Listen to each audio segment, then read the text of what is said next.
Welcome to today's New York City Council 2026 Executive Budget Hearing on the Committee of Finance. At any point, no one may approach the dais during today's hearing. If you'd like to testify, you can see one of the sergeant-at-arms in the back. Please silence all electronic devices. Chair, you may begin. Thank you, Sergeant. Okay, good morning and welcome to the final day of hearings for the FY26 Executive Budget. I'm Councilmember Justin Brannan. I chair the Committee on Finance. We have a full agenda today. We'll first hear from the Office of Management and Budget, followed by the Controller, the Department of Finance, and finally the Independent Budget Office. At this time, I want to introduce my colleagues who are with us today. Majority Whip Brooks Powers, Council Members Carr, Lewis, Deputy Speaker Ayala, Council Member Williams, and Ressler. Before we start, I want to extend my sincere gratitude to the entire City Council Finance Division for their tireless efforts in preparing for today's hearing and the past 3 weeks of hearings. This is the final budget hearing for the Adrienne Adams administration. Time flies when you're having fun, but none of this could have been possible without the mighty these hearings happen. And that starts with Chief Financial Officer and Deputy Chief of Staff to the Speaker, Tanisha Edwards, our Finance Director, Richard Lee, our Managing Director, Jonathan Rosenberg, our Deputy Directors, Emra Adeb, Chima Oberchair, Paul Simone, and Isha Wright, Assistant Director, Elizabeth Hoffman, Chief Economist and Assistant Director, Dilara Danapku, Supervising Economists, Paul Sturm, William Shermatang, and Andrew Wilbur. Our unit heads, Aliyah Ali, Julia Haramis, Florentine Kobore, Jimmy Reyes, Jack Story, Finance Counsel, Nick Connell, my committee counsel, Brian Sarfo, my senior advisor, John Yedden, all the finance analysts, economists, support staff, everyone that makes the magic happen behind the scenes to bring everything together for the past 4 years and for the hearings today. Welcome, Director Jiha and your team. Thanks for being here today. Thank you for joining us to answer our questions. But before I go any further, I want to invite our speaker, Adrienne Adams, to give her opening remarks. Thank you, Finance Chair. Good morning, good morning. Yeah. Good morning, everyone. Thank you, Finance Chair Brannan, for holding today's executive budget hearing. This is the last for FY26. The Mayor's executive budget for fiscal year 26 is $115.1 billion. It's an increase of $500 million from the FY26 preliminary budget. This week, the Council unveiled our latest economic and tax forecast, which shows consistent revenue projections that continue to outpace OMBs by $1.7 billion for fiscal years 2025 and 2026. Our city's economy is resilient, despite the uncertainty caused by the Trump administration's volatile economic and tariff policies that have undermined U.S. economic growth. Prior to the tariffs and trade policy turmoil, the national economy was expected to grow at a healthy rate of around 2.1% this year. Now, due to Trump's policies, the Council expects economic growth to fall to 1.3% in 2025. During this period of chaos from the federal government, the Council's focus is on advancing investments that help make our city safer and more affordable. New Yorkers count on our city budget to prioritize their needs and make it possible for them to build their lives in our great city. While the executive budget includes some key investments that the Council has long called for and were included in our preliminary budget response, there remains work to do to ensure that the adopted budget includes vital funding for programs missing in the Mayor's executive budget. New Yorkers, from our youngest to our seniors, depend on cultural institutions, libraries, and parks to maintain meaningful connections to each other, their cultures, and their communities. Our parks are a lifeline for our city. Annually, they receive over 100 million visits, and yet, compared to other major American cities, New York City allocates a significantly less proportion of its budget to our Parks Department. We need to narrow that gap and allocate more funding for key programs, staffing, and maintenance, so that our parks can remain clean and safe for all to enjoy. And our seniors, who are the crown jewels of our communities, deserve further support. We would not be here without them, and yet so many are struggling to age in place and still experience food insecurity. We can address this by expanding access to home-delivered meals and upgrading older adult centers that provide essential services. To advance public safety, the mayoral administration must adequately invest in the programs proven to make our communities safer. Following through on the city's commitment to close Rikers as a part of improving public safety, we must invest at the scale needed in mental health and community-based safety programs that are proven to reduce recidivism, help crime victims recover, and stop cycles of violence. While some funding has been added into the executive budget, our investments are still incomplete. The city budget must commit additional funding for residential treatment beds for people with mental health challenges, justice-involved supportive housing, and other critical interventions. We must also support working families by fully investing in our public schools, child care vouchers, and early childhood education programs like 3K and pre-K. Ensuring the stability of the state's child care assistance program vouchers is critical to protecting families' access to affordable child care. We need to move forward towards expanding access to all families, not simply protecting what currently exists, which we know leaves too many without support. CUNY, NYCHA, and housing investments also need to be prioritized in the final budget. Finally, community-based organizations and nonprofits serving on the front lines of our communities rely on council funding to deliver for New Yorkers. We need to ensure the city keeps its commitment to them and to the communities that they serve. Director Gihai, I hope to hear from you today about the steps OMB is taking to address these outstanding issues in this budget. We've spent the past days of budget hearings listening to agency officials and New Yorkers about the immense needs in our city, and it's critical that the city delivers for them. Thank you very much, and now I turn it back over to Chair Brannan. Thank you, Speaker. As you mentioned, yesterday the council released our economic and tax forecast for the FY26 budget, and the findings from our updated analysis remain consistent with what the council has been arguing through the budget process. New York City's economy continues to show resilience with higher tax revenues than projected by OMB over FY25 and 26, even though our economic growth lags below our long-run average. The council's tax revenue forecast remains largely the same as our previous forecast this past February, with shifts in the timing of revenues.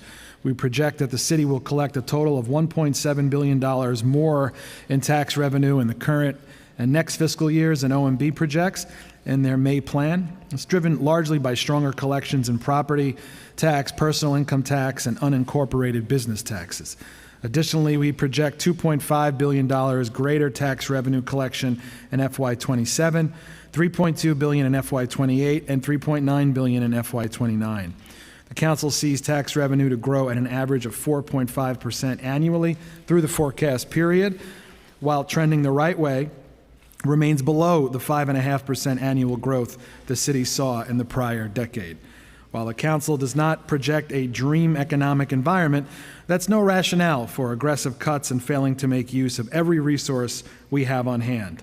We have what we need to preserve neighborhood cornerstones like our parks, libraries, and cultural institutions, as well as to protect essential services like housing, mental health care, and early childhood education that keeps New Yorkers on their feet. The more we put and the more we invest into New Yorkers, the more New York City will get back. I'll have questions today focused largely on the unincorporated business tax, sales tax reserves, city agency headcount, the capital budget, and several issues that came up in our prior hearings.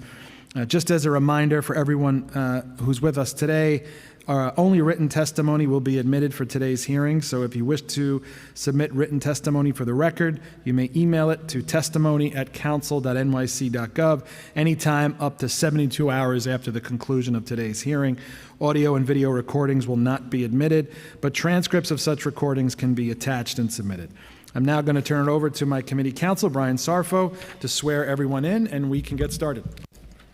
Good morning. Do you affirm to tell the truth, the whole truth, and nothing but the truth before this committee and to respond honestly to council member questions? Director Jihop? First Deputy Gardner? I do. Deputy Director Boyrard? I do. And Deputy Director McKinney? I do. Thank you. You may begin.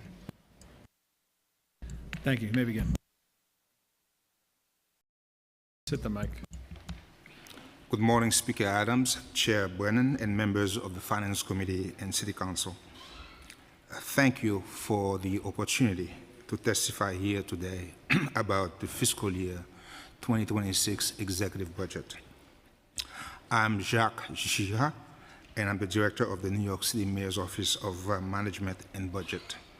I'm joined by OMB First Deputy Director Ken Gardner and Senior Deputy Directors Tab Ward and Latanya McKinney. The fiscal year 2026 executive budget is balanced at $115.1 billion with manageable out-year gaps of $4.6 billion, $5.8 billion, and $5.7 billion in fiscal year 27 through 29. Our budget reserves remain at a record level of $8.5 billion. Four fundamental elements shape the executive budget: a strong economy, significant savings, sound and targeted investments, and fiscal discipline. First, the economy, like you said, remains resilient. As a result, the labor market is strong, with employment at an all-time high and unemployment declining across all demographics. Notably, unemployment among Black and Hispanic New Yorkers has dropped by more than 2 percentage points since this administration took office. The city population is also rebounding from the pandemic-era dip, and tourism has returned to near record levels. Additionally, Wall Street posted a near record performance in 2024. This strong economic growth led to an upward revision in tax revenue forecasts over the fiscal year 2026 preliminary budget of $1.7 billion in fiscal year 25 and $1 billion in fiscal year 26. This represents growth of about 8% in fiscal year 2025, but tax revenue is projected to grow by about 1% next fiscal year as the economy is anticipated to slow. Achieving savings is a key administration priority. Total savings in this plan are $1.9 billion over fiscal year 25 and 26, and were attained without service cuts or layoffs. This includes asylum seeker savings of $298 million in fiscal year 25 and $1.2 billion in fiscal year 26 to reflect the census decline. This brings the 2-year savings total from all sources over the last 3 plans to nearly $6.8 billion. As a program, we were able to make critical upstream investment and reduce risks in the financial plan by baselining funding for many recurring programs that have been funded with short-term stimulus dollars or 1 year at a time. And despite our good fortune, we remain fiscally disciplined. We invested prudently. City-funded expenditure within the fiscal year 2026 executive budget grew just 1.3% over the preliminary budget, and it is 2.2% or $2 billion lower than it was at last year's executive budget. We added nearly $900 million to protect critical services for the most vulnerable members of our community in the current fiscal year. This includes the city Medicaid contribution, city FEBS rental assistance, cash assistance, HIV/AIDS housing services, and housing vouchers and social services for seniors, and more. We took steps to support human services providers and nonprofits that partner with the city to deliver essential services to the community by funding and direct rate growth for New York City Aging, the New York City Public Schools, and our Human Resources Administration, and making cost of living adjustments for criminal justice providers. We also invested $1.4 billion in public safety, cleanliness, affordability, education, and childcare in fiscal year 26, and more than $675 million is baseline. It is important to highlight that many of these investments are supported by members of this council. There is no end to what we can achieve together for our communities, for our city, and for our future. To safeguard the constitutional right to counsel, we strengthened support for indigent defense providers. We also funded criminal justice initiatives, including alternatives to incarceration and enhanced supervision. And to promote successful reentry, we are helping decarcerated individuals secure housing, employment, mentorship, and healthcare. And we added support for trauma recovery centers, which provide safe spaces and treatment to survivors of violent crime who have less access to traditional victim services. We have also increased staffing at the Civilian Complaint Review Board. Further, we fund the funding in by the fall of 2026.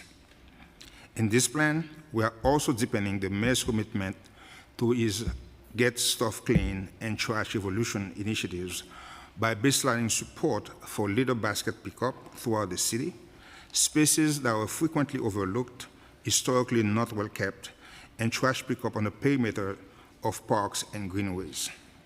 This is on top of the investment we made in the preliminary budget to expand the Parks Department second shift, bringing resources to 100 new hotspots in 64 parks across the 5 boroughs.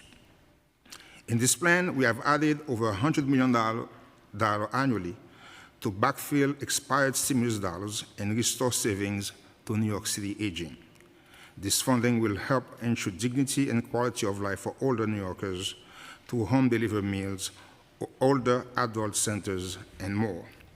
And to fight food insecurity, we have included funding for over 700 food pantries across the city through the Community Food Connection Program and the popular Groceries to Go program. And because cost should not be a barrier to getting to work, school, or to the doctors, we will maintain funding for fair fares. And once again, summer youth employment participants will receive free Metro cards. We restored nearly $100 million in funding for CUNY and maintained support for the ACE and the ASAP programs and the Brooklyn Recovery Corps at Mega Adverse College. Further, we added $45 million in annual support for the New York City Department of Cultural Affairs, Cultural Development Fund, and Cultural Institution Group. This is the first time in 20 years that this funding has been baseline. We also added more than $15 million across the public library budget, branch budget, next fiscal year. Now, there is annual funding for nearly $200 million for education programs that have been supported with short-term stimulus. To ensure the continuity of these critical programs, we baseline resources for 3K, arts education, teachers recruitment, Project Pivot, computer science education,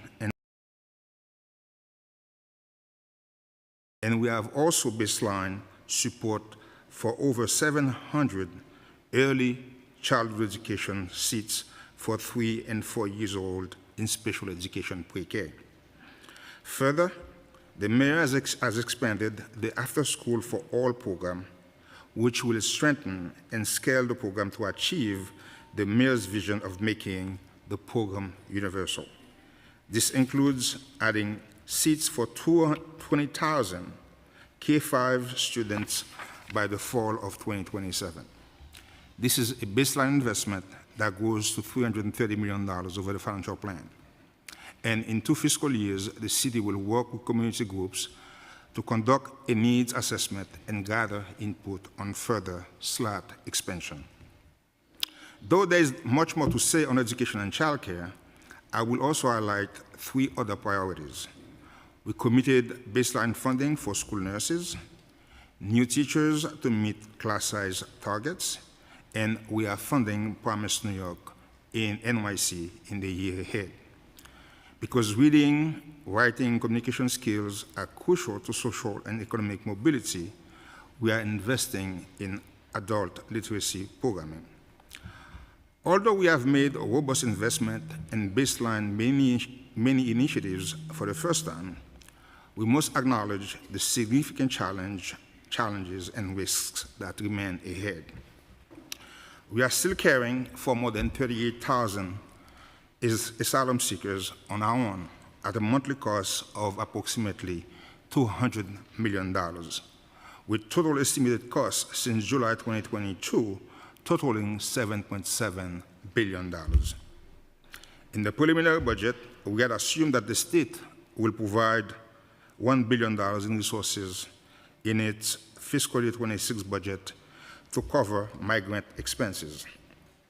Because we had to release the executive budget before state budget adoption, and it was apparent at the time that the state would not meet this need, we backfilled this budget hole with city resources. We also reflected cost shift of $166 million annually related to MTA paratransit obligations and after 4 p.m. school busing. To our disappointment, the adopted state budget shifted far more costs to the city than we had anticipated. This includes a $275 million annual increase in the city's contribution for childcare vouchers, which has grown to $328 million. Altogether, the state budget will cost city taxpayers an additional $550 million annually, bringing the total state budget impact to about $1.7 billion. We also face risks related to funding cuts at the federal level and changes to grant requirements. In addition, the trade policy announced in early April and the subsequent impact on financial markets pose a potential threat to the city's economy as well as its tax base. The federal administration is reviewing grants to ensure that they comply with the president's recent executive orders and has terminated funding for some entities. Additionally, several federal agencies have added grant certification requirements designed to force conformity with revised immigration and diversity, equity, and inclusion policies. Our office, in coordination with the Law Department, is closely monitoring grant cancellations and new grant requirements, and the city is actively engaged in litigation where appropriate, often in conjunction with other localities. But at the end of the day, we may have to make very difficult decisions about the extent of our ongoing reliance on federal funding to support critical city services. Some may be tempted to apply budget reserves, but these funds would only provide temporary support. Once these reserves are used, they are gone. The reality is that no municipality has the resources to backfill federal funding. Put simply, we have some serious challenges ahead of us. As we get closer to budget adoption, I look forward to working with the Council to protect the city's interests in Albany and Washington, and to identify resources to fund our many joint priorities to support our recovery, promote public health and safety, expand opportunity, and improve the lives of everyday New Yorkers. Thank you, and I look forward to your questions. Thank you very much. We've been joined by council members Hanks, Salam, Riley, and Majority Leader Farias. And now I'm going to turn to Speaker Adams for her questions. Thank you, Chair, and welcome. It's good to see you all. The administration's 2-for-1 hiring policy has been in effect for more than a year. In that time, I have heard numerous commissioners blaming staffing levels and hiring issues for issues their agencies have with provision of critical services. The city's current actual full-time headcount is slightly over 286,000, which is more than 5% less than the headcount of just before the COVID pandemic. In that same period, the city's budgeted full-time headcount declined by only 1.9%. Vacancies continue to be an issue citywide. So my questions on this issue are, is the 2-for-1 hiring freeze still in effect? What positions are currently exempted from the hiring freeze, and are there any plans to end the hiring freeze in the near future, especially given the issues agencies have providing services? Yeah, as you can imagine, embedded in our budget is savings from the 2-for-1. And as you can imagine, we are dealing with some serious challenges ahead of us, so therefore the policy remains in place. However, we have exempted a number of positions from the 2-for-1, including uniform personnel, inspectors, and revenue-generating positions. Any positions dealing with public health, public safety, and revenue generation, we have exempted those positions, and some critical positions, for instance, in cash assistance programs, so we have exempted many of these positions. We are working with agencies to assess their needs on a day-to-day basis, and when there is a severe problem that we believe needs to be addressed, we usually try to make an exemption for those cases. So as far as the revenue-generating positions are concerned, you are stopping there, and everything else is on an individual case basis? What will be considered then a revenue-generating position? Revenue-generating position would be an auditor. No, I understand Yeah. that part. I mean, as far as going on a case-by-case basis, We have your determination then, as far as hearing from your agencies, would determine what is revenue-generating? We have revenue-generating positions. We also have, as I said, uniform, public safety, public health. And when, based on our discussion with the agencies, if they have a need that is pressing, we usually tend to address those needs. Okay, so there are no plans to lift the hiring freeze in the near future? You're just going to go on an individual case basis going forward? Not at this moment, but as you know, we have made significant progress in terms of the vacancy in New York City. I mean, in June of 2023, it was at 7.5%. Now we are down to like 5.9%. So we're making progress. Okay. All right, let's talk a little bit about NYPD headcount. In order to get a handle on the rampant usage of overtime, the commissioner stated that one of her strategies was to have as many uniformed officers on the streets. The NYPD's budgeted uniform headcount is currently 35,000 with over 1,300 vacancies. There are also over 1,600 civilian vacancies, including key titles like 911 operators. What is the plan to fill these vacancies, and what role has OMB played in helping the NYPD fill vacancies to be fully staffed to its budgeted headcount?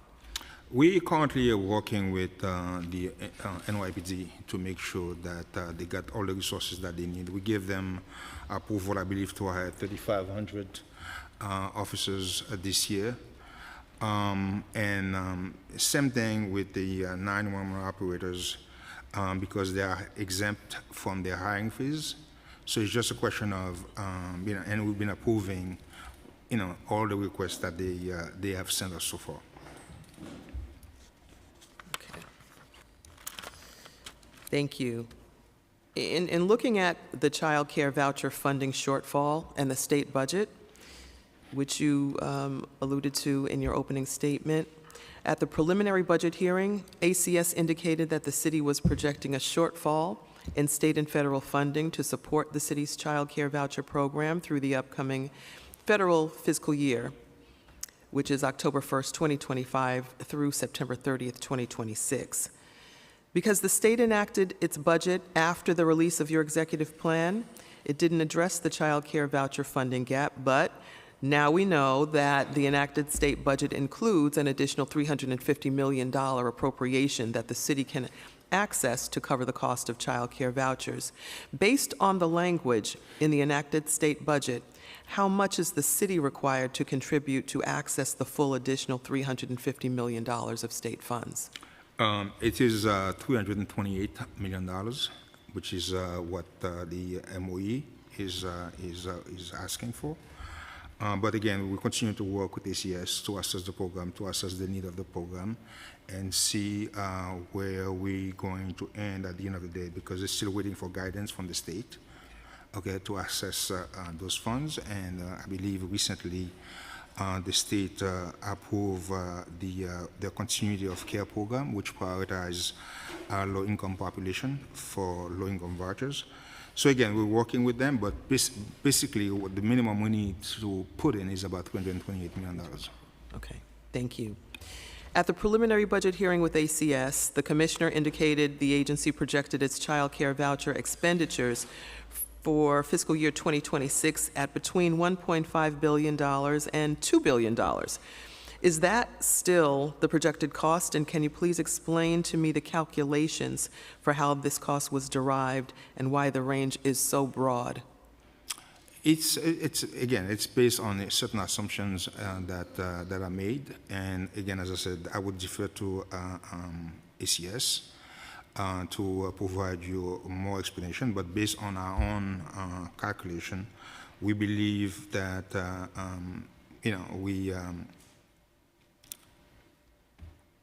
we'll get the resources that we need to make sure that the needs are met by the public. But the mayor made the decision that this is such a critical program that we have to fund this program to make sure that the needs of the parents are met. So again, we'll continue to work with ACS to assess how much is needed, as I said, and based on the guidance that will be provided to them by the state, and we'll make an assessment in the future of what the needs are. So you agree with the commissioner that the projection is still $1.5 billion and between 1.5 and $2 billion? Again, as I said, it's so many moving parts. Again, these forecasts are based on assumptions, and any change in the assumptions could change the numbers. So what we commit to, the mayors make the commitment that this is so critical for parents that we will be working with ACS to make sure that if there is a need, we will address those needs as we go throughout the year. Okay. Along those same lines, at the preliminary budget hearing with ACS, the commissioner indicated they weren't processing new applicants and putting children on waiting lists. At the executive budget hearing, the commissioner said the agency was working with OMB to include more money, so families currently receiving a voucher would keep them. What is the plan, and does the administration still intend to put families on wait lists? What plans does the administration have to eliminate wait lists, and how much money does it project this to cost? Yeah, we have a wait list, and as I said, as we go forward, we continue to assess the program, because at this moment in time, we can't tell you fully, what's going to be needed to take care of the waiting list. Again, because so many assumptions, in terms of how many people are going to be, was going to return to, in terms of people on cash assistance, what's going to be the uptake. So we don't know a lot of pieces. So we do an assessment. As I said, there's a commitment on the part of the administration to make sure that parents have the resources that they need. So we're just going to continue to work with that, what are the needs, and also work with the state. Is there a plan, though it doesn't sound like there is there a plan to actually eliminate the wait list, or is this just indefinitely? No, they're working on a plan to, get rid of wait lists, but to begin with, we have to make sure we cap the program to get a full grasp of what's going on to begin with, okay? And once we have a grasp of what's going on, then we'll make a decision in terms of how we're going to proceed going forward. Okay. Last year, we fought to continue to provide principals with adequate funding so that their budgets wouldn't decrease drastically from year to year. Will the administration work with the council to initially hold schools harmless for any enrollment declines in the 2025-2026 school year as you did last year at adoption? We will we'll continue to work with the council, and we'll discuss this as part of budget adoption. Is that a commitment? We will work with the council. Okay. Let's talk a little bit about state budget and housing. The state enacted budget includes over $1 billion in additional capital funding for housing development, construction, and preservation that was secured as part of our City of Yes and City for All agreement. The state budget gives broad categories for which funding can be used based on the agreement and requires the city to seek approval for spending plans from the state budget director. What kind of input is OMB going to have in the process, and how is it approaching this? These are state fund and OMB. Technically we are not, the entity that's responsible to submit the plan. We'll make a plan with NYCHA for how to use this fund, and NYCHA would work with the state directly for approval in a timely manner. And those funds that are expected to support HPD project will forward directly to those projects, while we plan to remain in close contact with the state about those allocations.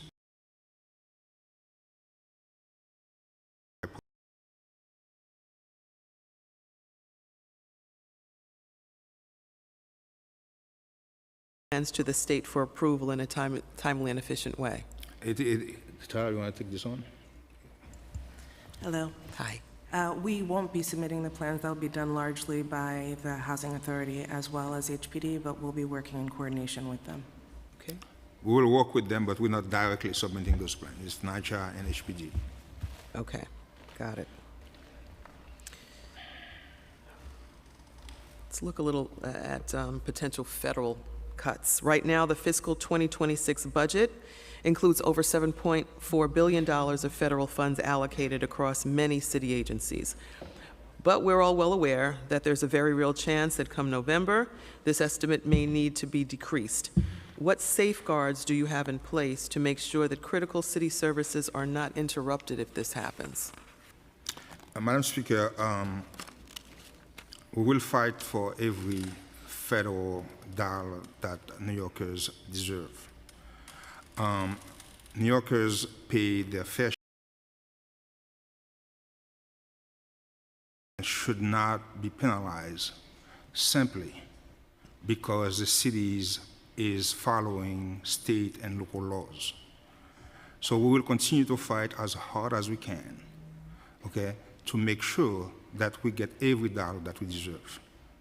Now, if for whatever reason we lose some of our legal challenges, we have a decision matrix that we go in-house, we review, we assess every single one of these programs.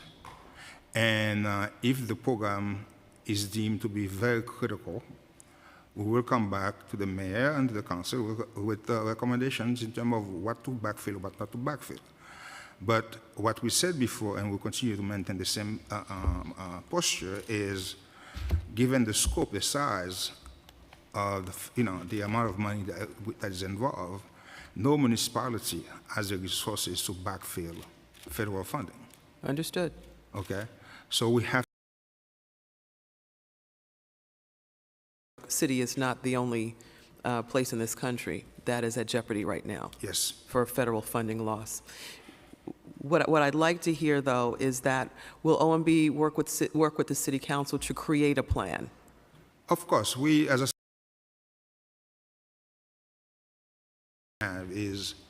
we don't want to send signal, okay, to DC that it's okay to cut funding with impunity because hey, we know every case that we're making is they're causing harm to the city. Okay, so you don't want to create a plan that says, hey, I have resources to backfill all of these things, so in that case, there is no harm. Understood. Okay, so therefore, we don't want to telegraph okay, all the steps, all the measures that we plan on taking. But we will definitely work with the council because this is our job to basically to face that challenge together. Because in the extreme case, it would be very challenging for the city to deal with this thing. I agree, 1,000%. And thank you for agreeing to work collaboratively with us to create Sure. a plan if needed.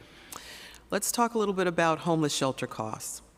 In the current year, the city has budgeted over $2.6 billion for the costs of housing the non-asylum seeker homeless population.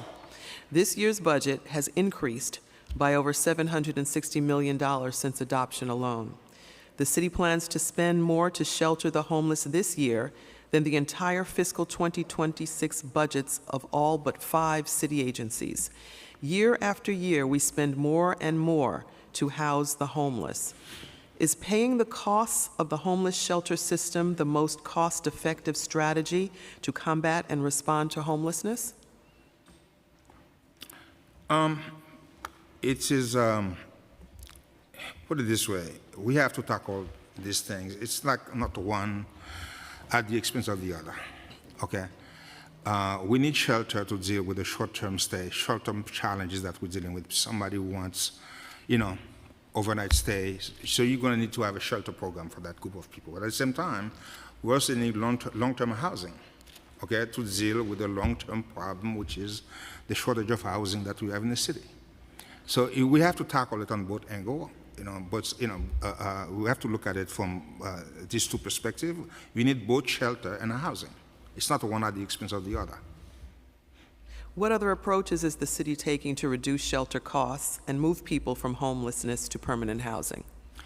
One of the most effective tools we have has been the City FEPS voucher.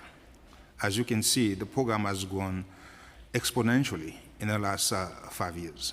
It's a program that started with about $300 million. It's not about $1.2 billion. So it's because, we basically are issuing a lot of vouchers to folks to get them out of the shelter system. Which this council has advocated for time and time again. Yes, we understand. But Thank you for those gold stars. How much is included in the budget for programs that would move the homeless into permanent housing? Again, as I said, we have resources added to the budget we have resources in the budget for City FEPS. This is one of, as I said, one of the most effective tools that we have. And we'll continue to assess different policies. Do you have a figure? I'm sorry? Do you have a figure? How much? How much we currently have? City FEPS right now, I believe, for fiscal year 25, we're projecting we're going to spend about like $1.3 billion for City FEPS. And we added $325 million in the preliminary budget, and for 2026, we'll begin to address, some of the needs as we move throughout the fiscal year. Okay. All right, let's talk about public safety investments to close Rikers and mental health. The Independent Rikers Commission released its blueprint to close Rikers, identifying a number of key investments the city must take into mental health and public safety programs that are not only critical to closing Rikers, but also addressing the city's mental health crisis and improving public safety. The executive budget added some important funding for mental health programs and recidivism reduction programs, but there are still remaining gaps to ensure these programs actually have the capacity to fulfill the needs New Yorkers have for them. For example, justice involves supportive housing, supervised release intensive case management, reentry programs, mobile treatment teams, and mental health residential treatment beds are all underfunded or unfunded in the budget. Many of these programs can be cost-effective by saving the city the higher expenses of unnecessarily placing people who could be helped with treatment into jails that cost more and don't solve their underlying issues, while increasing the likelihood that they will repeatedly return to jail and cost the city in various other ways. Seems like a vicious circle to me. How does OMB analyze the cost effectiveness of prevention programs? And is there any assessment made that it would be wiser for the city to invest more in effective mental health and prevention programs so they actually reach people, reducing the accompanying costs when their inaccessibility leads to other bad outcomes? Essentially, this is the concept that prevention is more cost-effective than an emergency room response. We wholly agree with you, and that's the reason why in the executive budget we made so many investments in trying to reduce the jail population. As you know, we funded an extension of the intensive case management pilot in the executive budget with $9.1 million. We have justice-involved support housing. There's still an FP out there for up to 500. We have mobile treatment funded in the exec for like $45 million. We baseline funding for Project Reset and Rapid Reset. We baseline funding for $7.6 million for alternatives to incarceration services. We baseline $4.7 million to help stabilize recently decarcerated individuals with reentry planning services. So we made a bunch of $9.1 million in intensive case management pilot to provide enhanced supervision for 1,100 defendants. So again, we fully agree with you that many of these programs, this program are effective, and that's the reason why we made so much investment in the executive budget on these programs. Thank you. We want to take a look at expanding that a bit. The recently enacted state budget included up to funding agreement for the council's City for All housing plan. Is the administration planning to use any of these funds to open the 380 additional units of justice-involved supported housing promised in the 2019 points of agreement on closing Rikers, and also recently recommended by the Independent Rikers Commission? Tara, you want to take that? Okay, we'll get back to you on question on this topic, because we'll work with the state and apply for all the funds, but we'll get back to you Okay, with more specific answer. that's pretty critical, because that works with everything that we're all trying to do. Sure.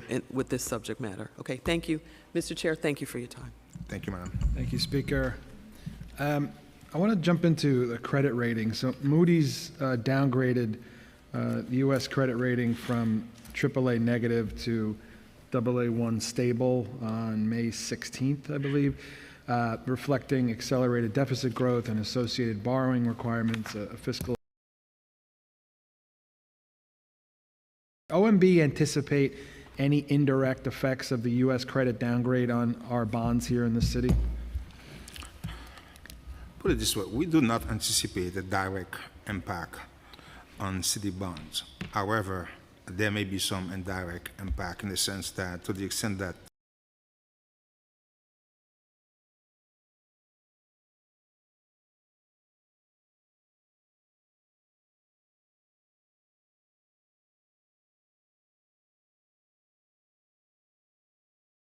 but we do not anticipate a direct impact on city bonds.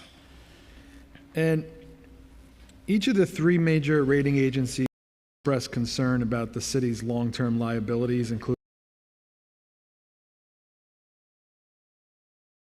liabilities for retirees. How seriously is the city taking the issue of long-term liabilities, including but not limited to pensions? We have while we have considerable long-term liabilities, we have to also remember that we are managing those liabilities within our ability to meet those obligations.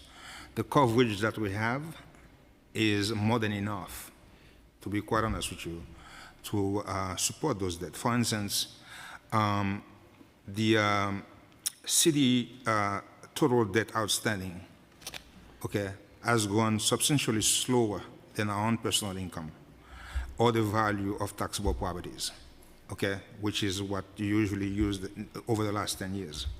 meaning that the city can now afford to carry its debt today, okay, better than it was 10 years ago. So we have the debt coverage. Personal income is growing faster than the pace at which we issue debt. Our pension, another good example, was funded at 81% back in 2022. Now we're at 86%. And we continue to make the actual required contribution, which means that we would be 100% funded if all the assumptions are met. So we feel comfortable with the way we have managed our long-term debt. So we have enough coverage for those debts, so therefore it's not a major issue for us. Okay, let's talk about taxable bonds. So while all city debt is issued to finance projects with a public purpose, some capital projects are not eligible to utilize federal tax-exempt bonds. Could you tell us what sort of projects are not eligible to be financed by tax-exempt bonds? Pursuant to federal tax rule, projects that have both private use and actual or deemed private payments to the city may not be financed with tax-exempt bonds. This category includes affordable housing loans and many economic development projects. So what we do is we review all capital projects to ensure that they are properly designated as eligible for tax-exempt or taxable bonds. And what's the average spread between the interest rates on the city's tax-exempt and taxable bonds? It's about 1.5% to 2%. And I believe on a 10-year maturity, the last 2 years was about 1.9% percentage point. Okay, talk about reserves. Standard & Poor's most recent rating of the city's general obligation bonds notes that the city has large financial reserves of almost $11.4 billion at the end of fiscal year 24. S&P looks at both the city's reserve accounts and surplus budget rolls at the end of the fiscal year when evaluating how they come up with our reserves. What level of financial reserves as measured by S&P does OMB think we'll have at the end of FY25? At this point in time, we know we have the total reserve is about $8.5 billion. And I think in the executive budget right now, we have prepayments of about $3 billion total, including the $600 million. So we're talking right now about 11.5. So it'll be about the same as the end of FY24? We're probably going to end up probably the same place. Okay. Okay. And besides being a way to protect city services during a downturn, reserves can also help us lower the effective cost of our capital projects. How much additional deposits into the reserves do you think would be necessary to effectuate a ratings increase?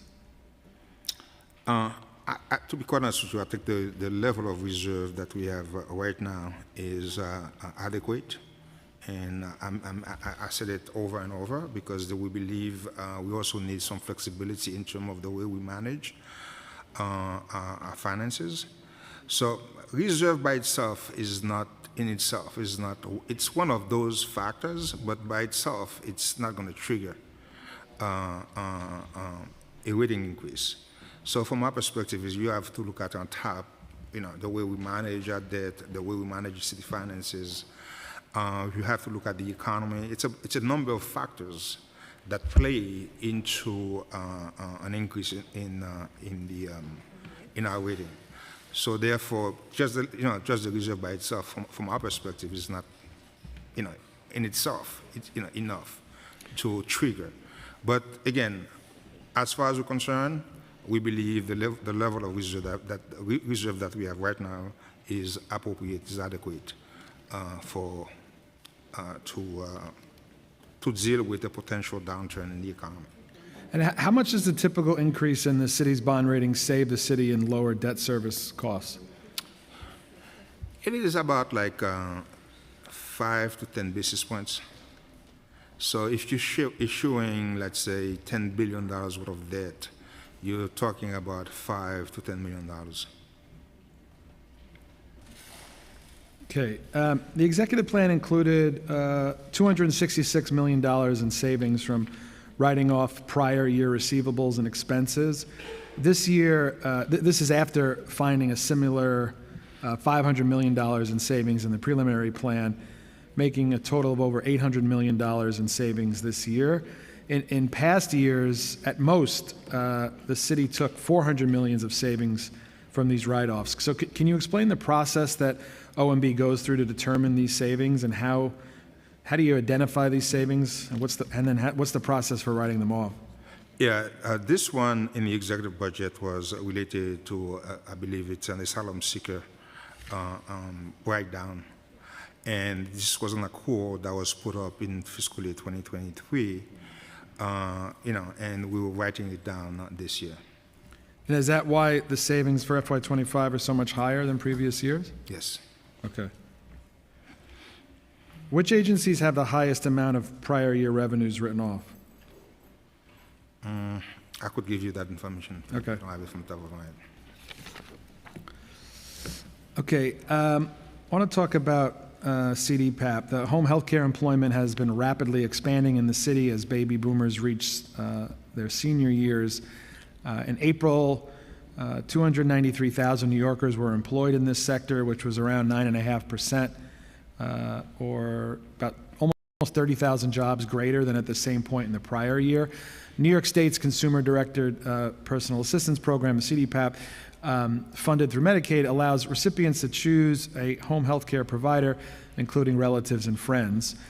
Recently, New York State has transformed the management of CDPAP from using many individual fiscal intermediaries to only one statewide intermediary, NYSPPL, to reduce costs, waste, and fraud. What are the anticipated implications of this structural change to the city's home health care job growth? Like you said, this was one of the drivers for us in terms of employment gain.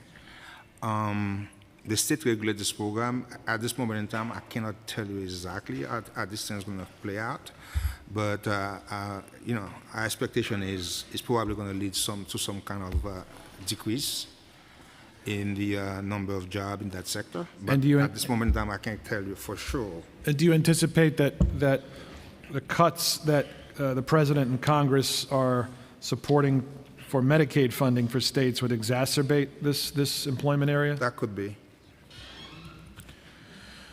Okay, talking about the overall tax revenue forecast, FY25 tax revenues have been coming in a lot stronger than anyone expected, including us in the council.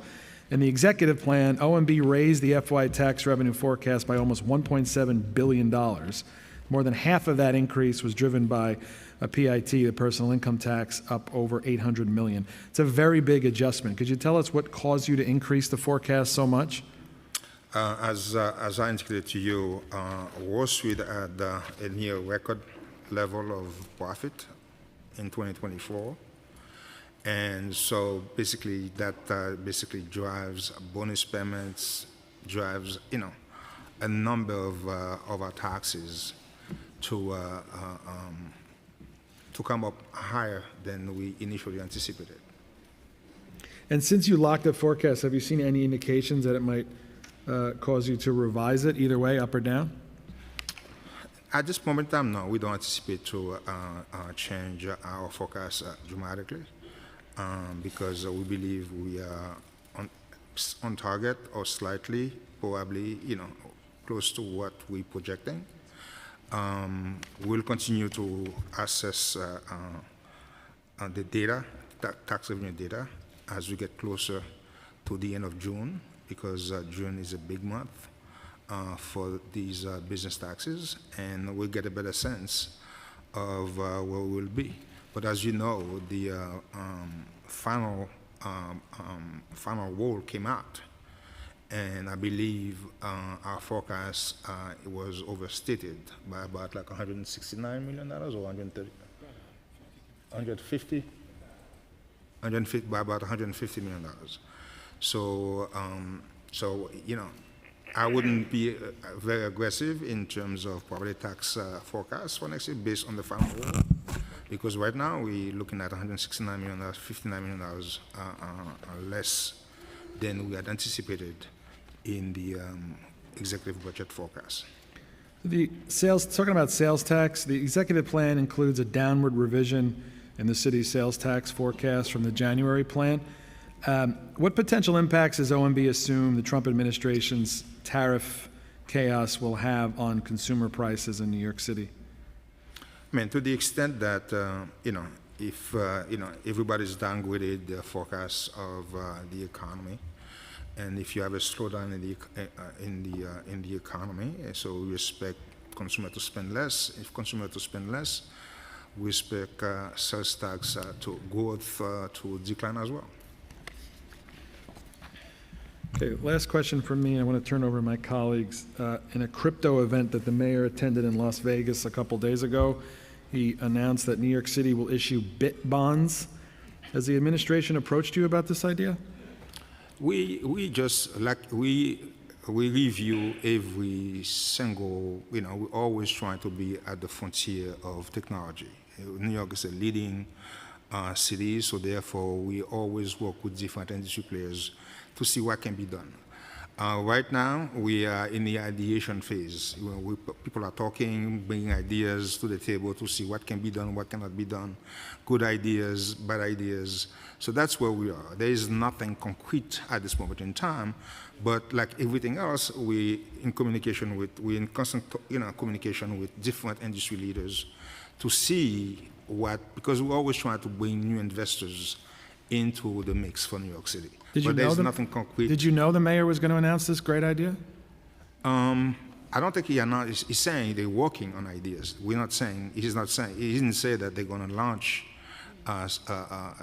Bitcoin.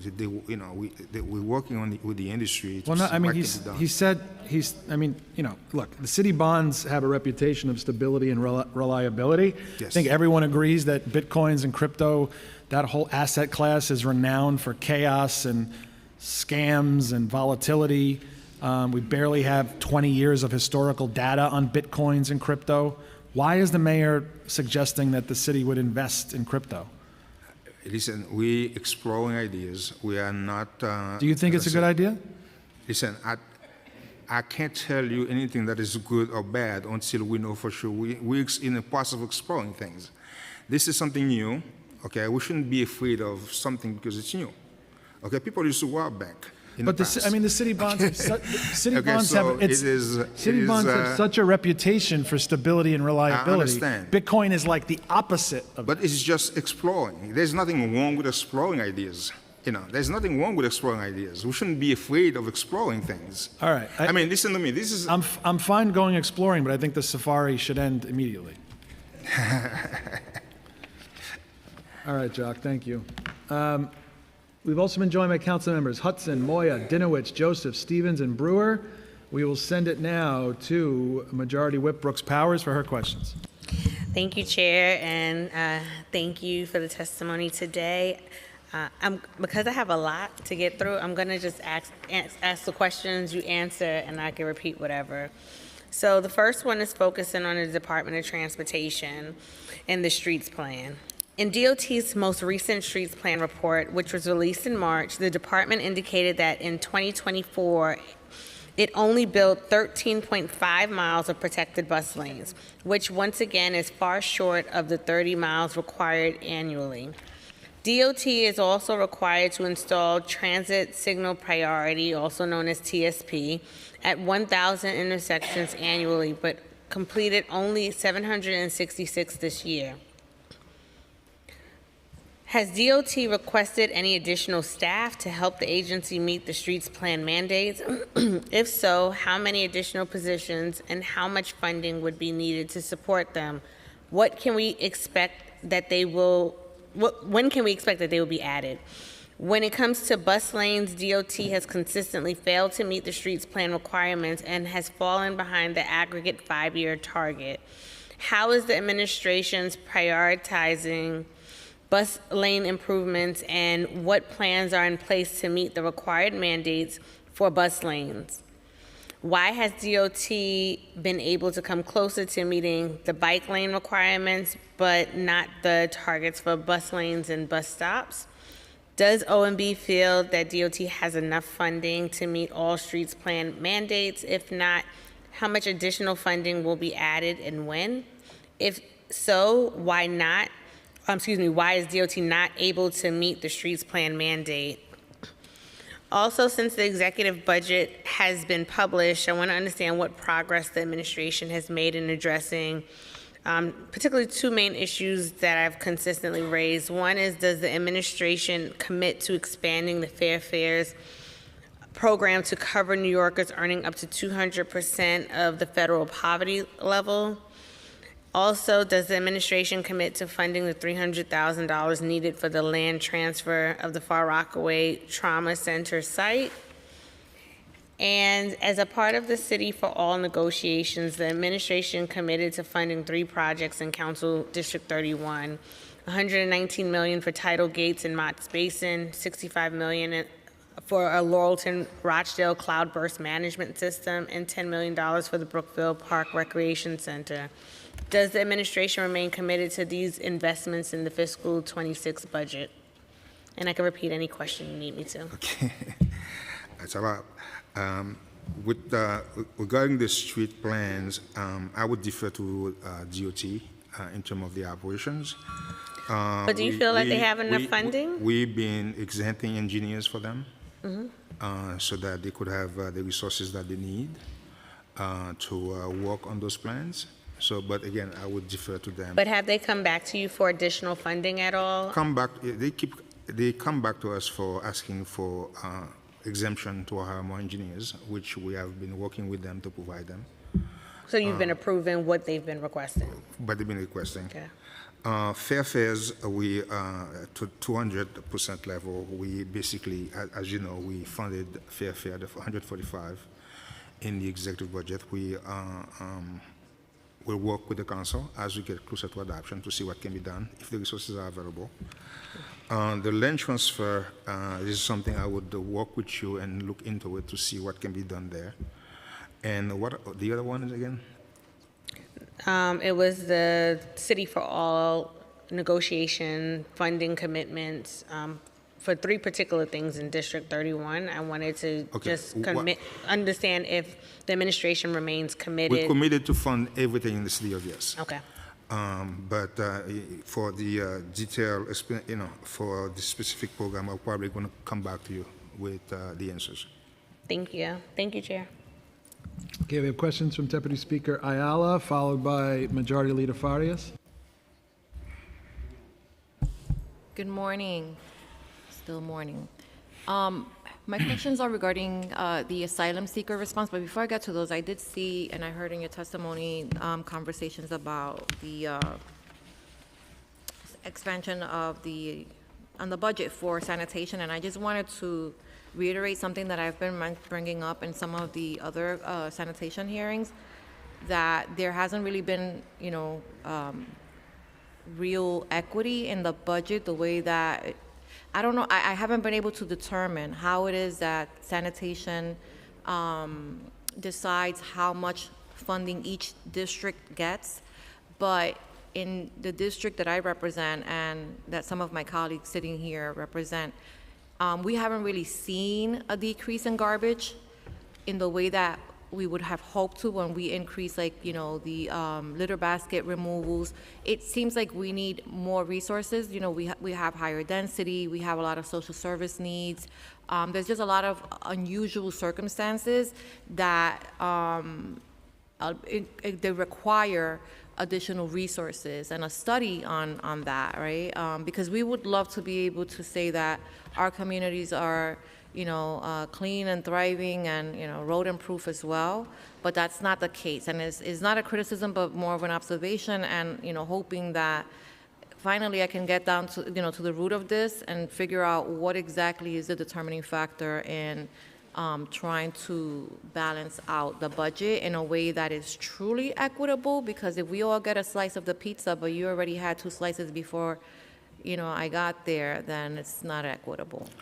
I would defer to DSNY for geographic resource allocation, and I would also communicate your concern to the commissioner as well. And it's not that they're not cleaning, because I see them Okay. cleaning. They're doing what they're being asked to do.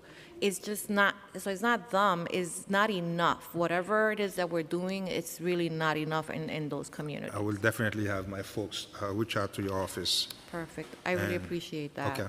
All right.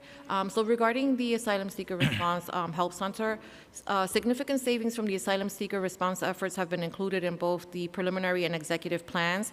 This includes $2.7 billion in state funding across fiscal years 26 to 29 that was reflected as savings in the executive plan. The administration indicated that the savings are due to the declining asylum seeker census and a decline in new entrants, leaving actual expenditures below what had been previously projected. According to a recent New York Times article, due to the lack of state funding, the city will be closing the Asylum Applications Help Center, which has assisted more than 109,000 applications with asylum and work authorization, in addition to other legal matters.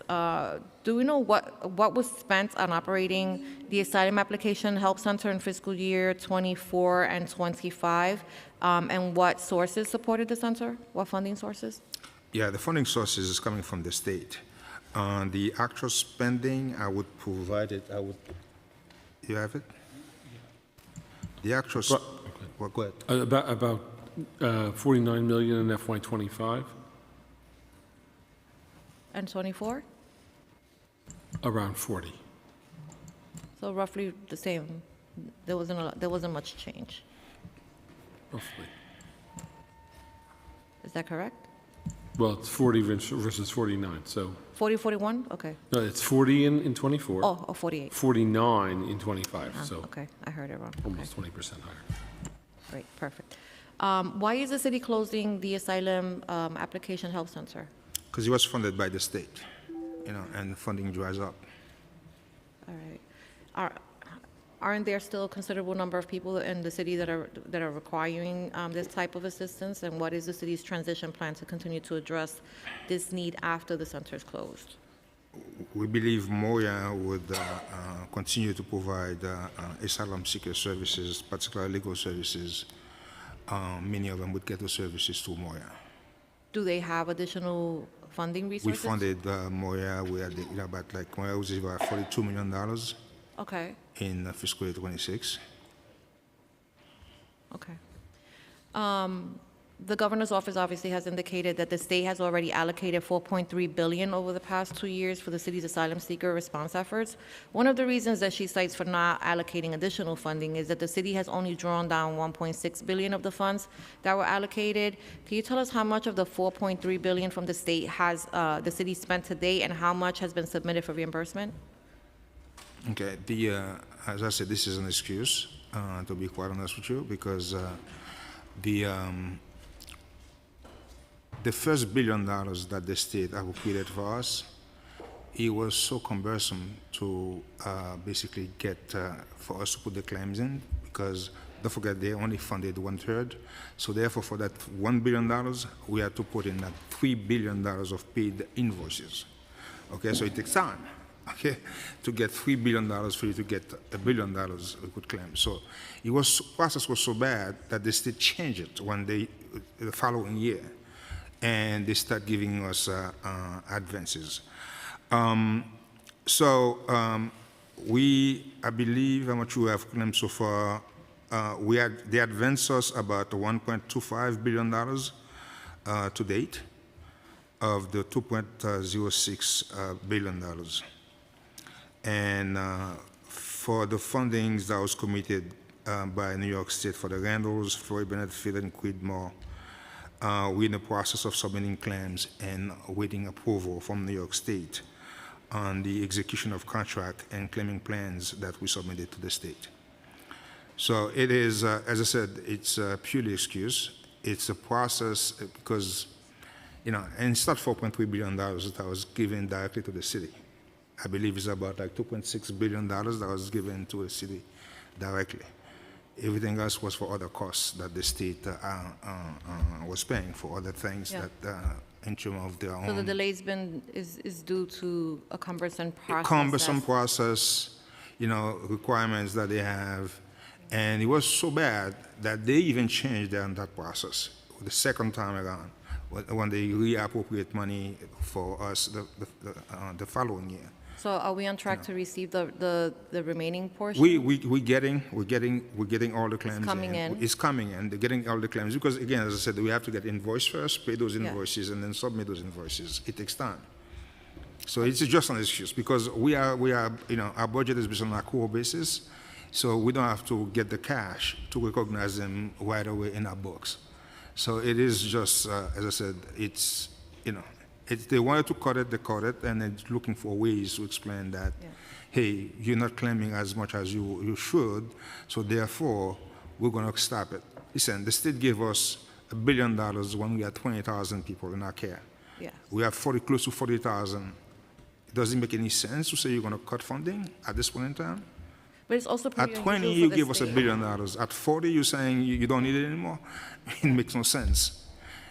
No, I understand what you're saying. I find it unusual that the state is citing that their reduction in budget lines for the cost of asylum seekers due to the fact that we have all of this extra money, knowing that the reason that the money hasn't come in is because of the way that the process was laid out was made it more complicated to do that. So it almost feels like you're being penalized for Exactly. something that was out of Exactly. your control. Okay. Exactly. All right. So could you just repeat what was the amount spent today of the 4.3? No, they didn't give us 4.3. As I said to you directly, they gave us 2.6. 2.6. Okay. The money's already spent. Okay. It's already spent. Already spent. We spent $7.7 billion as of last month. And if you include this month, at the $200 million, you're talking about $7.9 billion. Okay. That we did not plan on spending. No, understood. Okay, it's already spent. It's just a question of claiming the money. We Okay. claimed so far $1.25 billion, and we're in the process of submitting more claims to them. Okay. Thank you. In the preliminary plan, 1.43 billion in fiscal year 26 was transferred from DHS's budget to other city agencies that the administration projected would be involved in asylum seeker response efforts. In the executive plan, 781.5 million was transferred back to DHS from other agencies for fiscal year 26. Why were these funds shifts? Why were these funding shifts between DHS and other city agencies made in the preliminary plan, and why were these shifts partially rescinded in the executive? Prior to the preliminary plan, all asylum seeker funding was kept in the DHS budget in the out years because there was no cost forecast yet for fiscal year 26 and the out years. In the preliminary plan, we published an asylum seeker forecast for 26. We projected cost of $2.6 billion, so therefore we had to reallocate resources to across agencies based on the state of our operations at that time. Does the administration expect that DHS is going to fully take over the city's asylum seeker response efforts in fiscal year 26 and beyond? The goal is to consolidate. Okay. Okay. Do you know when and what the transition plan is? Yeah, they are in a transition. We're in a transition to do this, and our goal is we're on track to close all but 4 non-DHS sites by July 1st. Okay, and and thereafter we begin to, the consolidation of all the migrant into one system. Okay. While the executive plan includes an additional 36.1 million, bringing the CFC fiscal 2026 budget up to 57 million, it is not enough to address the critical need of this program. Food pantries and soup kitchens are often the only choice for some of our city's most vulnerable residents, which is why the council has long supported and pushed for the expansion of this program. I'm still concerned that the funding was not baseline or increased to meet the growing need in fiscal year 26 and beyond. the threat and actuality of federal funding cuts has already impacted the provider network and will cause food pantries to rely more heavily on CFC and city funding. As part of the fiscal year 26 preliminary budget response, the council called on the administration to add $79.1 million in CFC baseline to both restore one-time funding in fiscal year 25 and to expand the annual budget for programs to $100 million. In the general welfare executive budget hearing, HRA testified that the agency would work closely with OMB on adjusting CFC funding. What is the actual spending thus far in fiscal year 25 for CFC, and how much was spent in fiscal year 24? For fiscal year 26, we added $36 million for 700 community kitchens and food pantries citywide program in connection with the community food connection program. So we have a budget of more than $50 million. We also added $10 million in fiscal year 26 for the Grocery to Go program. Again, as I said, as we get closer to adoption, be more than happy to work with you in council to see what can be done. If we believe that there is a budget need, we will try to work with you and the council to see what can be done. Yeah. But we added some, from our perspective, some significant resources in the executive budget. It's about over $50 million right now. Yeah, the food pantry. I know. The lines have gotten so long. I mean, even way past the beginning of the pandemic, when we expected that they would decrease, they've only gotten bigger, longer. I have one around the corner from where I live, and in that line used to, never made it to my building, and is actually surpassing my building at this point, which is a sight to see. It's really, it's heartbreaking, but at the same time, so grateful that those resources do exist to help New Yorkers that really desperately need them.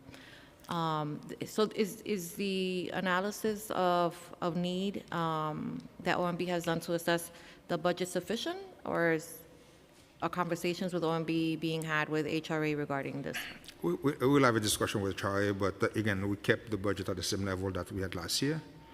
So is there any intention to baseline at any point? Again, if we could identify long-term funding, we will always try to do the right thing. But again, as I said, it's not easy to find long-term funding source to baseline all the programs that, from our perspective, need to be baseline. So we have to take each one program at a time and see what can be done. And if the resources are there, we try to do the right thing. I know, it's not an easy position to be in. Over the past several years, DSS has under-budgeted for key entitlement programs funded through both DHS and HRA. There has been a misalignment between the adopted budgets for these programs and the actual year-end expenditures. For cash assistance, city FEPS, non-asylum seeker shelter costs, and housing, considerable amounts of additional funding are typically added throughout the fiscal year to meet the demand for the programs. During the fiscal year 2026 executive budget hearing for the Committee on General Welfare, DSS informed us that they were working closely with OMB to look at the baseline and project the level of need for these programs. Can you explain how OMB works with DSS to project the budget needs for crucial entitlement programs, and how are actual expenditures in prior fiscal years considered in this analysis and budgeting for future years? Yeah, we review different factors when we try to analyze the need for these programs. It's not just prior year spending. We look at the ongoing trend, current caseload, policy changes. So we look at a number of factors when we make those considerations.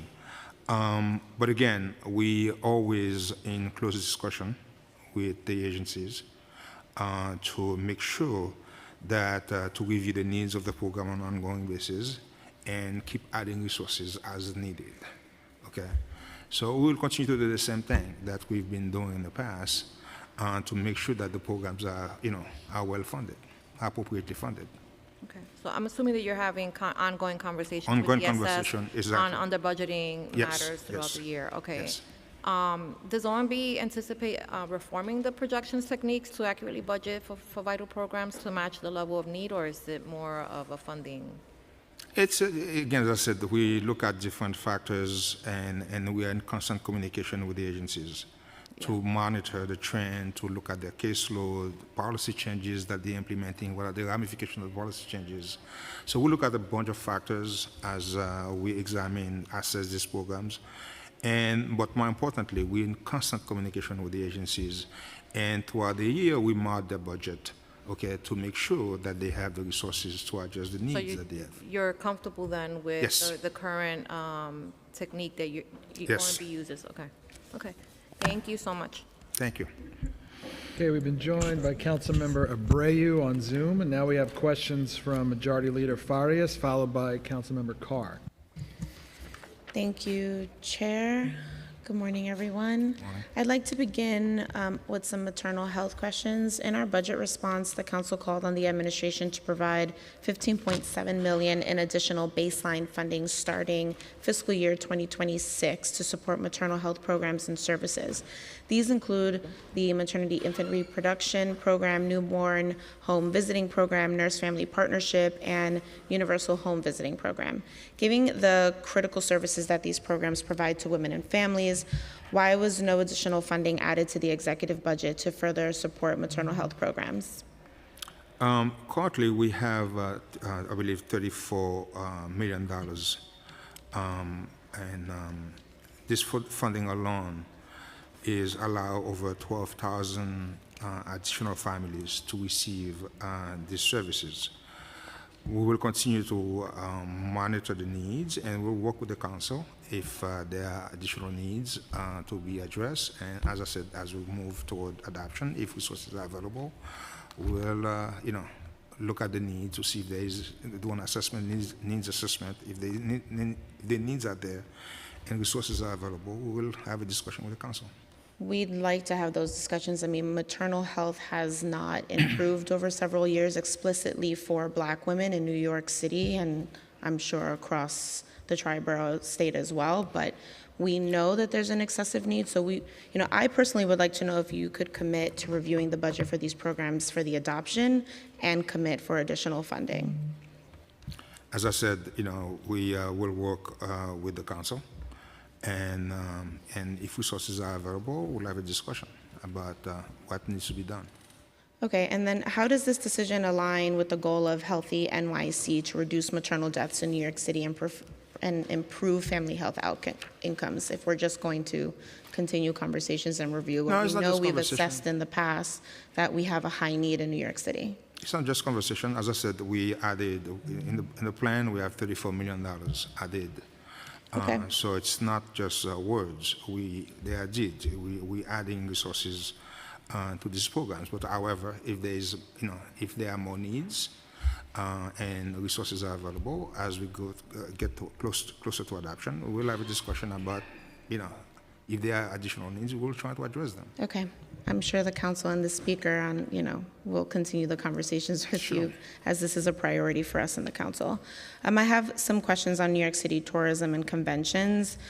We anticipate that the number of tourists visiting the city in the current year will trail 2024's 64.1 million level.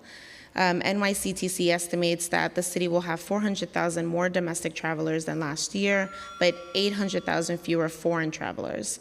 Clearly, the Trump administration's policies are somewhat to blame for this downturn, but in light of that, the city should be doing everything possible we can to support tourism. Yet, in the executive plan, the administration only partially restored $3 million to cuts to NYC tourism and convention. The preliminary plan included $20 million for EDC to support World Cup marketing and quote-unquote fan events. Could the administration repurpose some of this funding for New York City tourism and conventions in fiscal year 26, considering the overlap in purpose and goals? That was a commitment already made to the to FIFA World Cup to bring the World Cup to the city. But again, we will continue to work with tourism and New York City tourism and conventions, And, they have revised down their forecast of tourism for fiscal for 2025, basically based on the projection of a decrease in international travel. And if we believe there is a need for them to ramp up their campaign overseas, we will work with them. Okay, I mean, yesterday, many of us in the council, and I'm sure other folks in the administration, received an email from President and CEO Julie Coker explicitly stating that 700 plus members of NYCTC support the FY26 ask. They're stating that if without the full restoration of the 7 million allocation, they'll be forced to scale back its global marketing reach and campaign borough-wide community marketing programs and beyond. And as we know, the borough-wide campaigns are the ones that produce local small economy boosts in our commercial corridors. And so will the administration restore the full 7 million for New York City tourism and convention in the adopted plan? The total amount that went in this plan was $3 million, but over the course of the year, the amount that's been added to tourism is $3.5 million. So the FY26 value ends up being 21.6 million, which is basically the baseline level. So from our perspective, they're restored. Understand that they still perceive a need in terms of global markets, and we'll continue to work with them going forward.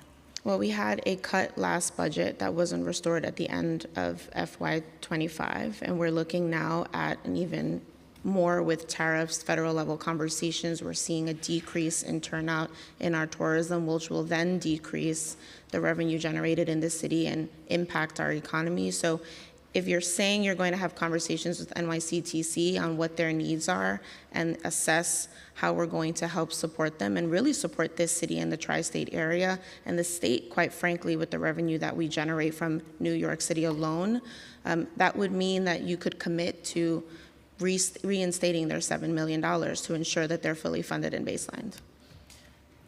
In terms of restoring them, just looking at their current level, they're fully restored. Okay. But again, understand. Again, we understand the challenge. Again, what the point she's making, I believe we restored it last.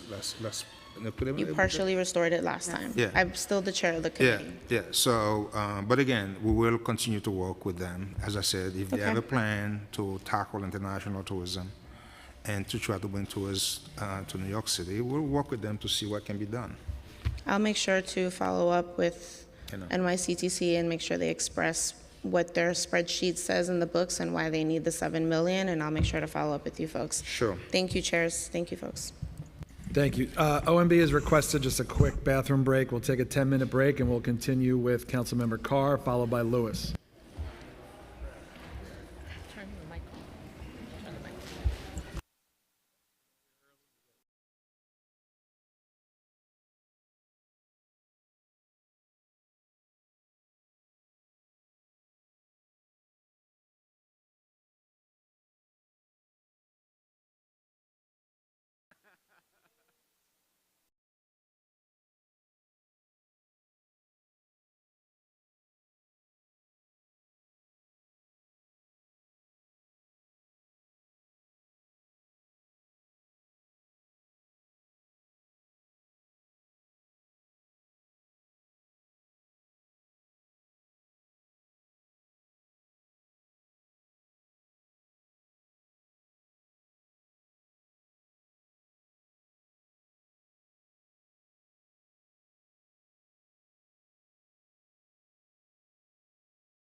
Good morning, good morning. Could I have everybody go back to their seats? We're going to start in momentarily.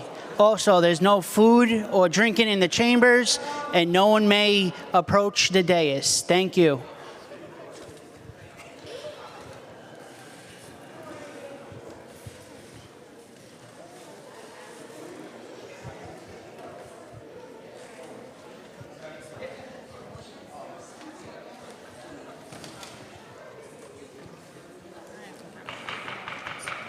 Okay, we're going to resume now with questions from Councilmember Carr, followed by Councilmember Lewis. Thank you, Chair, Director. Good to see you and your team as always. Thanks for being here and answering our questions. I want to talk about road resurfacing. In the fiscal year 2024, the Mayor's preliminary management report indicated that DOT surfaced 1,177 lane miles that fiscal year, including bike lane miles. Shakes out to about $200,000 a mile, just a little under that. And in the preliminary budget response, the council asked for an additional $40 million for road resurfacing in order to return us to the 1,300 lane mile budgeted target that we used to have prior to fiscal year 2020. And as we've discussed in the past, that was reduced to 1,100 lane miles because of the fiscal realities induced by the pandemic. We're many years removed from that now, and I'm wondering why we have not returned to the 1,300 lane mile target, given that it is an imperative. I think anyone who uses our roads, whether it's a cyclist or a driver, can tell you that, or a bus commuter for that matter. And we'd like to know what increase, if any, has been in the executive plan for lane miles, and is it in capital or expense funding, if so? Yeah, we are baseline funding for 1,100 miles. 100 miles, lane miles in the, and 50 bike lane miles in the, a few years ago. Again, it's a capacity issue from what we understand based on our discussion with DOT. They have a capacity issue in terms of, the labor. They have a bunch of challenges that they have to address, materials and equipments. But again, we will. I'll have a conversation with them again, okay, to see, whether or not these things, those concerns, can be addressed, and if they can be addressed, we will have a discussion. I think they can, because when Commissioner Rodriguez and DOT testified here, I asked them this question, and they indicated a capacity and a willingness to return to the 1,300 lane mile standard. And I think if we commit to that, even in the out years, then it makes their planning processes easier. I'll have a discussion with them. Appreciate that. I'd like to move on to curbside e-waste. That was previously a pilot program that we had in Staten Island for the pickup of electronic waste, which can no longer be landfilled. Unlike the rest of the city or large parts of it, we do not benefit from the e-cycle program, which services buildings with at least 10 units or more. And it's a $3.5 million program that was cut in the last fiscal year, and I'm asking that it be restored. Is that something that can be explored as we reach the conclusion of this year's budget process? Yeah, the challenge we have is the efficiency of that program. Again, I'll have a discussion again with the commission, sanitation commissioner, but the challenge we had was we collect very little tonnage out of this program, and so can you want to add to it? But I think that was true because originally the program was supposed to be expanded, yet another casualty of the COVID budget situation. Yeah. And I think if we had scaled up as we intended to the other boroughs, we would have gotten to the tonnage needed. And so I think the first step towards getting back to a citywide program is restoring the pilot in Staten Island. The tonnage has been really low on that program, and the efficiency is to have the drop-off sites, right, which we've done. And my understanding is that there are drop-off sites available on Staten Island so that we can pick up this waste in a more efficient manner. Well, there are drop-off sites, but it's a question of equity. Right? You have a program in which there is pickup service for higher density communities, and you have lower density communities across the 5 boroughs that are not getting the benefit of that service. So I think to say like, oh, well, just drop them off in the one site we have in Staten Island where they could be dropped off. And I know there's pop-up events, but it's really not sufficient to meet the need. So if the issue is efficiency, then let's talk about actually scaling the program up citywide like was actually intended, rather than not restarting it at all.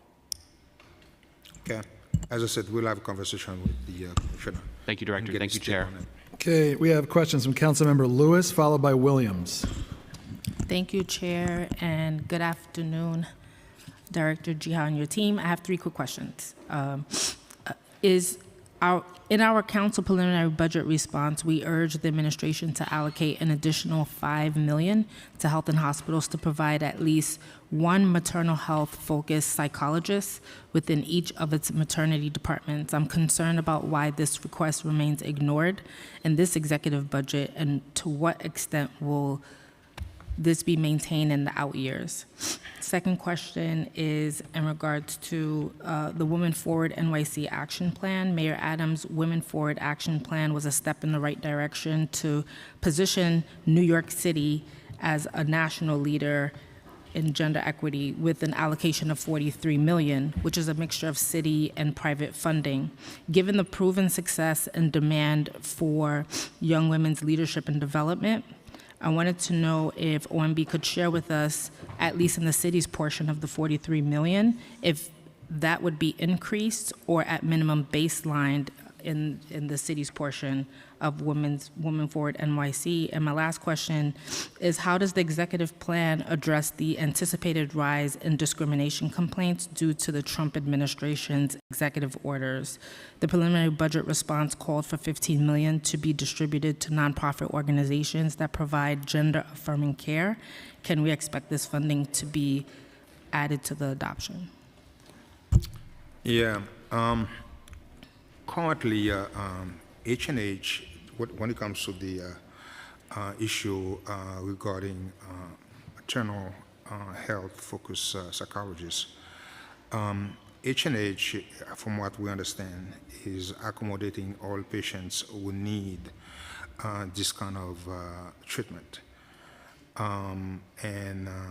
But again, the challenge we all have is the difficulty in terms of hiring psychologists. It's not easy, because everybody's competing for the same. But does that mean the $5 million can't be added to the budget, or at minimum a portion of it? Again, as I said, we will work with H&H and see whether or not they believe they need additional resources, because from their perspective, they believe that they try to accommodate as best as they can the patients. But if, again, as part of our discussion with them, we'll get a sense of what they think they need, if there is a need, and we'll come back to you. Well, Dr. Katz was here for the executive budget hearing, and I believe that it's a need, so maybe we all should have a conversation with him Okay. about how they'll accomplish that. Regarding Women Forward NYC, of the $43 million that the city has allocated towards that, is that going to be baselined, or are they adding more to that? Is it baseline? No? Is it? No, I don't know. I will get back to you on this, because I don't know if it's baseline or not. I will get back to you. And then the $15 million for the nonprofits for gender affirming care.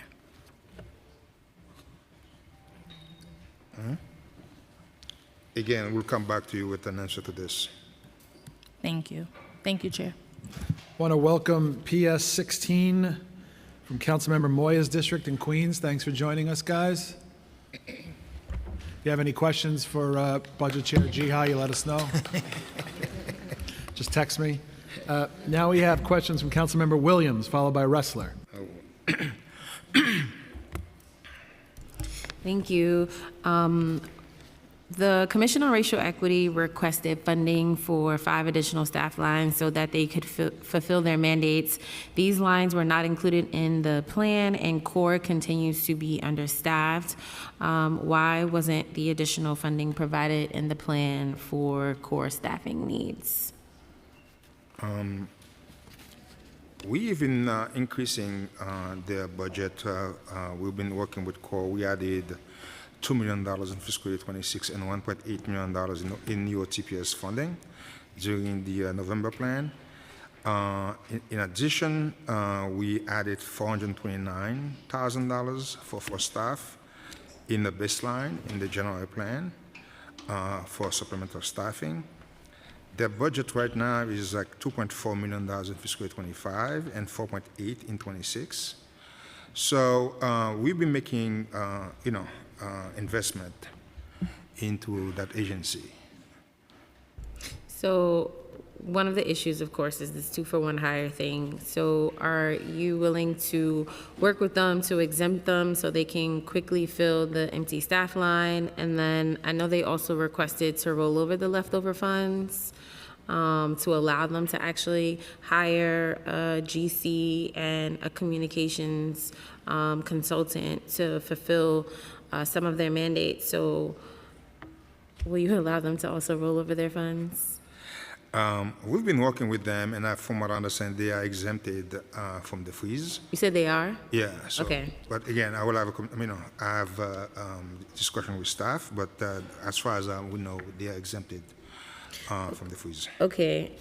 Moving to CCHR, we all know what they're responsible for. The council called for the administration to provide an additional $6 million in the exec plan. And I know when we had our briefing, you mentioned that you had given CCHR more funds, but it does not seem like that's the case. So how does OMB plan to support CCHR, especially in this federal climate where there appears to be a lot of focus on reducing the scope of people's civil and human rights? I believe we added in the general plan resources to their budget. In the general plan by like some $556,000, so they could hire 5 folks to increase the capacity in the source of income discrimination unit.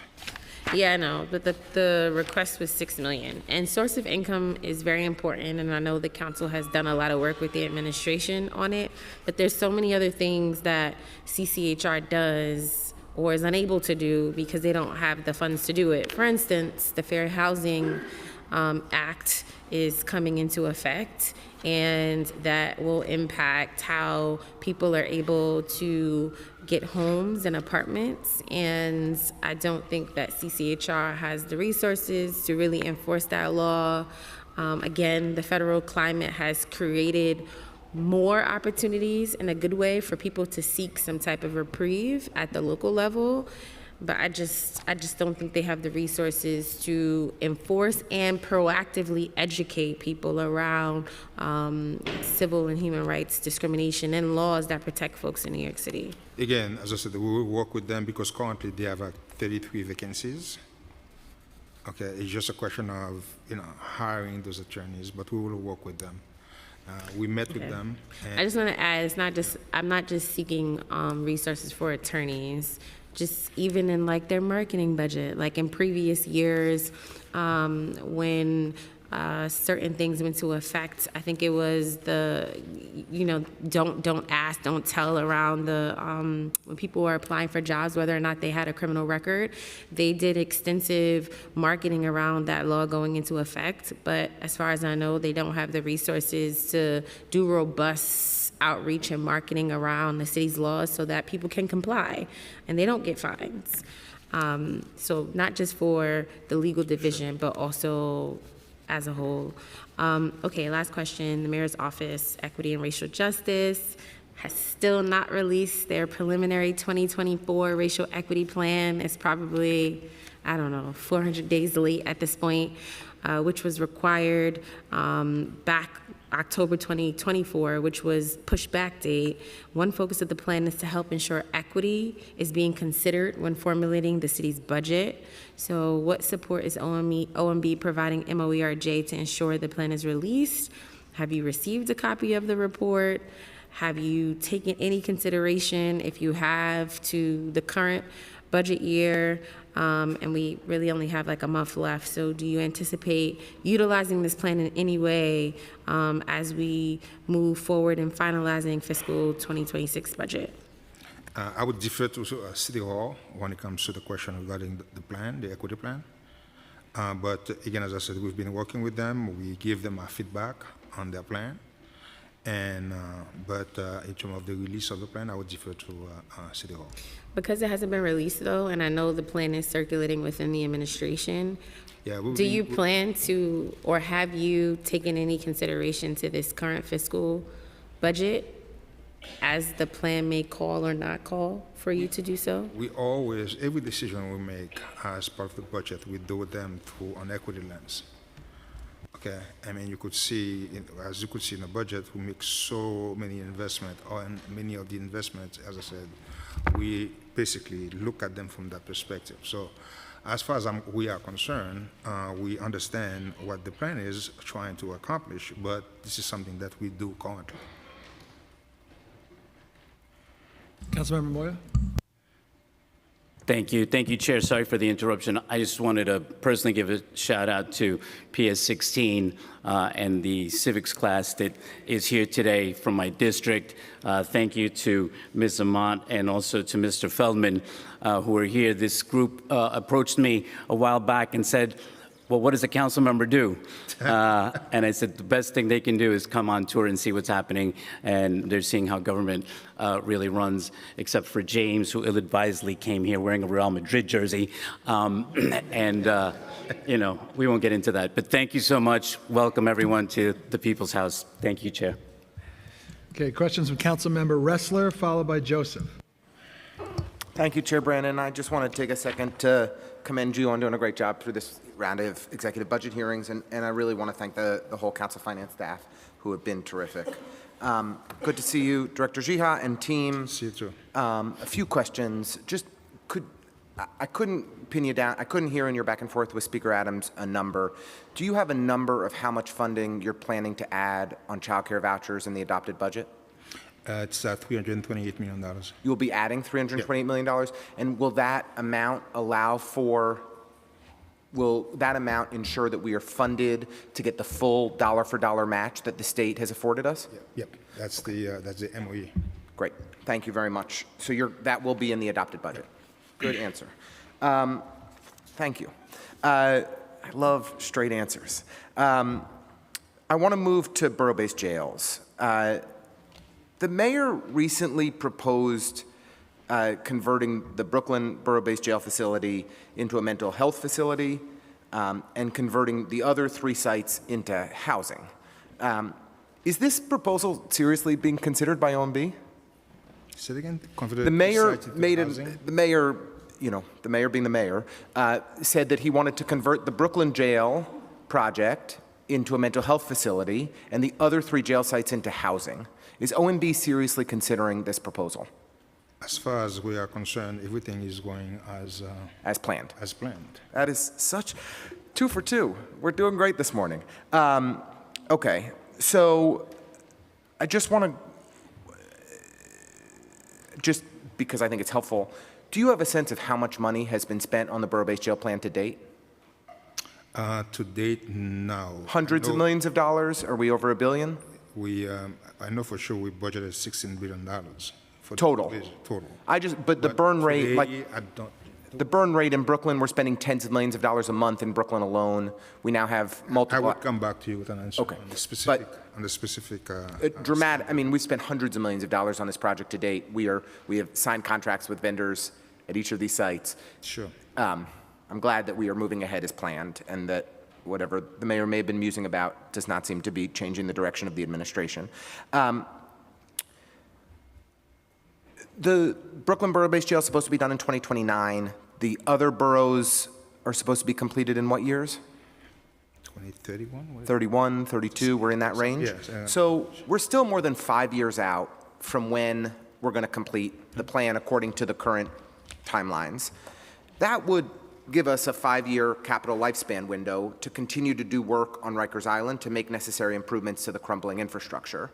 Do you believe that it would be beneficial for DOC to apply for a waiver from the Comptroller's Office, and I guess from all of you, under Directive 10 to waive to potentially pursue capital eligibility for projects on Rikers Island?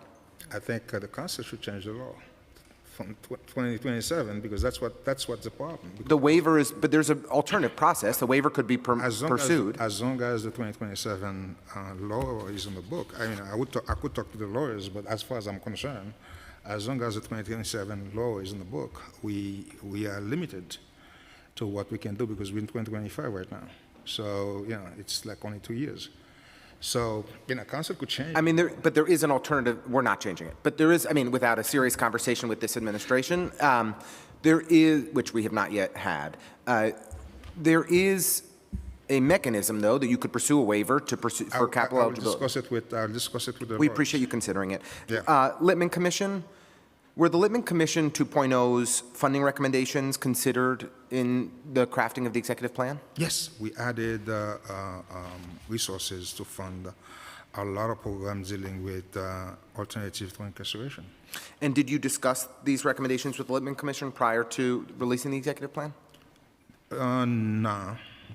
But we had, we met with them, and they gave us a briefing in terms of what the recommendations will be, and we listen to them, and we take them into account. Last one for me, and thank you for the modest amount of extended time. Have you done an updated analysis on the loss of funding to New York State since on the impact of the Republican House bill that passed last week? We continue to do our own assessment of the bill, because I'm pretty sure you know that this is not the final. Okay. Do you have a number on what your expectation is for how much funding would be lost to New York State? No. Approximately $15 billion? We don't have yet a full bill to do a full assessment of the entire, because we have to wait for the Senate. We certainly don't have a bill that's passed both chambers, but we have a bill that would be catastrophic if it were passed. It's a $15 billion loss in funding to the state of New York. That would be very extremely difficult for New York State to absorb.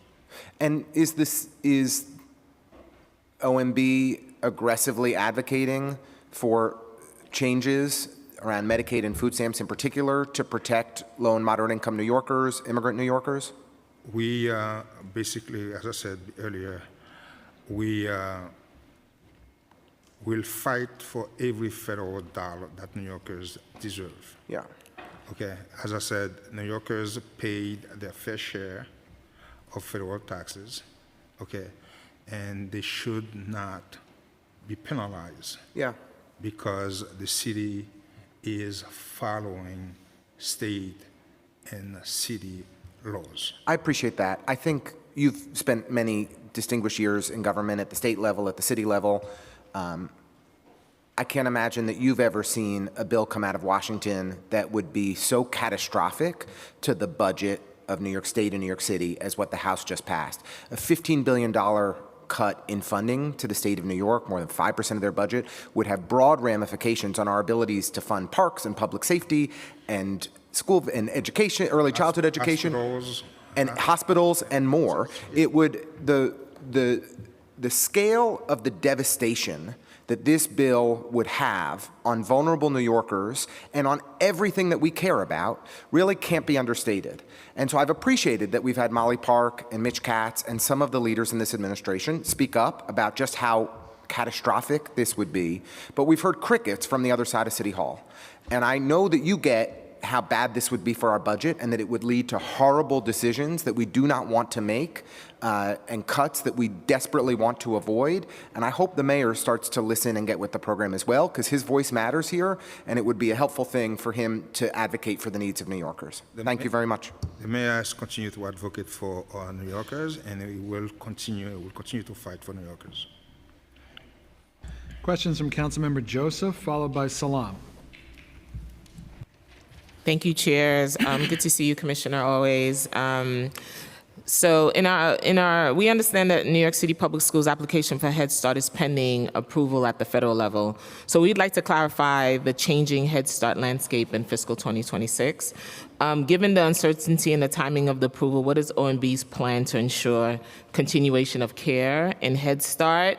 And if New York City Public Schools only receive partial federal funding or does not receive the grant What is OMB's commitment to stabilizing the Head Start system, and how will that impact the current Head Start providers? I'm going to ask all my questions at once because I know my time is limited. So when is the latest OMB can recognize federal funding for Head Start in fiscal 2026 without any operational issues? Regardless of funding changes in Head Start for fiscal 2026, can you also explain why OMB is certain that every eligible child that wants a Head Start seat of any age 0 to 4 will get one in 2026? And of course, special education. New York City Public School also told us about 7,000 students with IEPs were not being provided with one or more of their mandated services, while you baseline $55 million for preschool special education classrooms in the executive plan. So what's the conversation with OMB about DOE's new needs submission for additional funding for preschool special education? How much are they requesting, and what's the head count, and why OMB hasn't added any additional funding for preschool special education services? Regarding Head Start, the mayor made a commitment that the services are so critical for New Yorkers that even in the absence of federal funding, the city would step in. He made that announcement about, I think, a month ago. Yeah, so he made that commitment. So right now, I can't tell you whether or not we're going to get partial funding or whatever we're going to get, but the deal is he made the commitment. But you've also applied for fewer seats. He applies for, so his goal is to make sure that every seat, who needs a seat, get a seat. So again, as I said, that's a commitment that he already made. So therefore, it's not going to back away from that commitment. Special education, we added an additional $55 million, like we stated in the plan. And we will continue, as I said, we have some discussion, and I believe I'm meeting with the chancellor next week to discuss our priorities. Okay, and as we discuss our priorities, I would listen to her and see what she brings to us. But what about the students who have not received none of their services? So we were asking for $70 million in the budget for that. We didn't see that. $70 million for related services. You still have about 7,000 students that have not received their mandated services, and you know what that leads to. Our Carter cases that we constantly fight against and push against. So that's why I'm asking. Okay.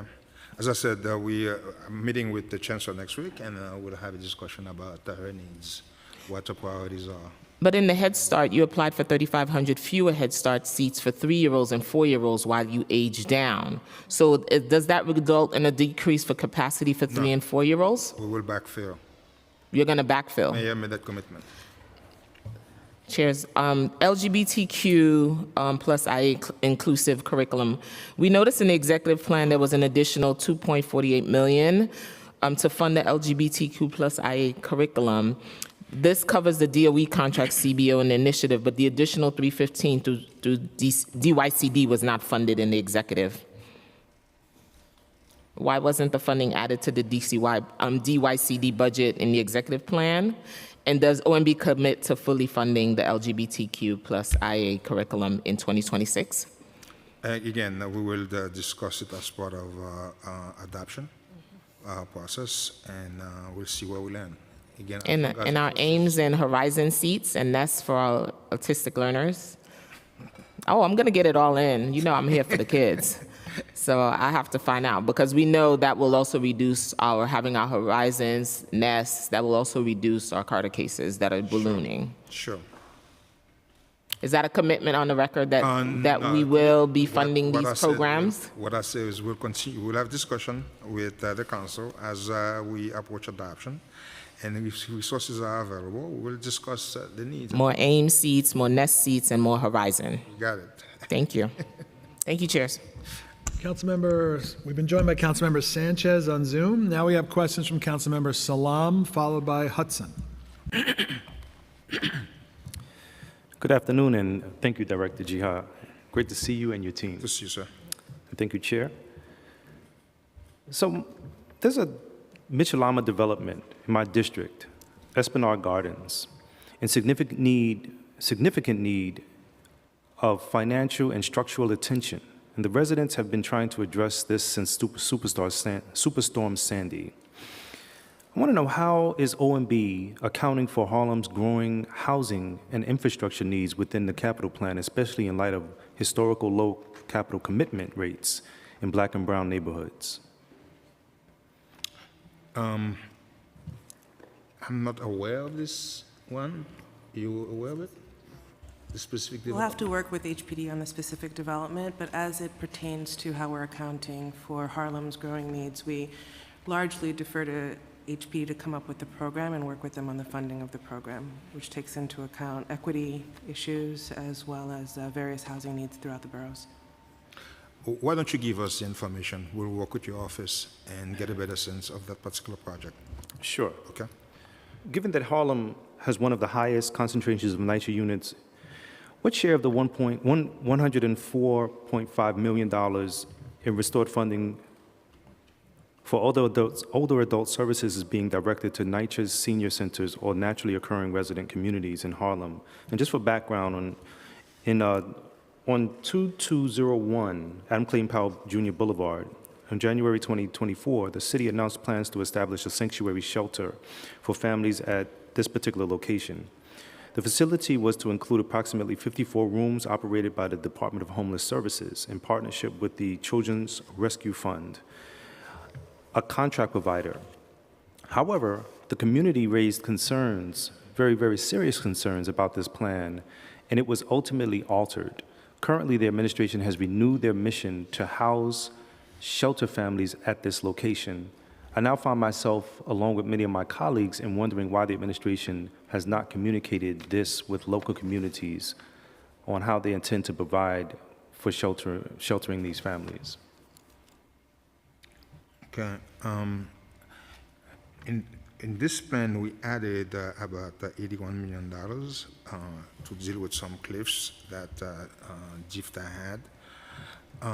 But regarding the shelter of that particular one, you know anything about it? Again, we'll come back to you on the specific one because this is not on our radar at all. Okay, we'll work with your office to get more information on this. Well, thank you. Councilmember Hudson? Thank you so much. As you know, but I'm always going to share the statistics, older adults represent 20% of the city's population. A 2021 CUNY Graduate Center study reports that the population of adults ages 65 and older in New York State will soar 25% between 2021 and 2040.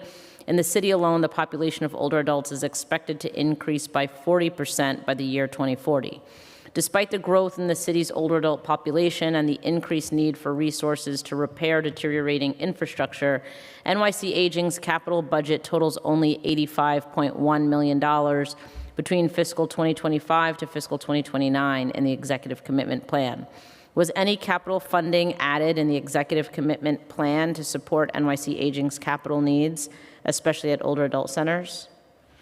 As you know, in this plan, we added $81 million to deal with the cliffs, and we also added almost $21 million for the restoration of the PEG that we have. In addition, we added almost $20 million to address the indirect rate. Sorry, 20 million for what? The indirect rate needed by providers. It's this issue about capital needs for GIFTA has not been brought to my attention, and I will work with the commissioner to find out exactly what this is. You know, I'm not sure. Because, okay. So I will get back to you after I talk to her to find out exactly what the needs are. Okay, so it sounds like they didn't specifically request any additional capital funding. As far as I know, I don't know about the staff. Okay. Do you believe that the current level of capital funding is sufficient given the growing older adult population and the extensive provider network NYC Aging manages? again, if I don't see the need, if they don't discuss the needs with us, they have to come to us with needs and discuss them. But I have not seen something that's more like on the expense side. Okay. Capital budget is very small. It is. Okay. That's my point. And yeah, it's very small. But their expense budget, we try to, as best as we can, to take care of all their needs. Yeah, and listen, As I promise you. that money is great. I don't want you to touch that money. I wanted to just address Take care of it. the capital needs. Yeah, I do appreciate that. Yeah. And even when we're given a lot, there's always more needed, especially given the population increase that we're expecting in the next 15 years. But let me just move on quickly to home-delivered meals. The Council's fiscal 2026 preliminary budget response called on the administration to add and baseline $7.3 million for the home-delivered meals program to bring the per-meal reimbursement rate up to $15.31 from $13.78 to fully cover the actual cost of food. At adoption last year, $4.8 million was added in baseline starting in fiscal 2025 to increase reimbursement rates for home-delivered meals from $12.78 to $13.78. The additional funding for a reimbursement rate increase for fiscal 2026 was not included in the executive plan.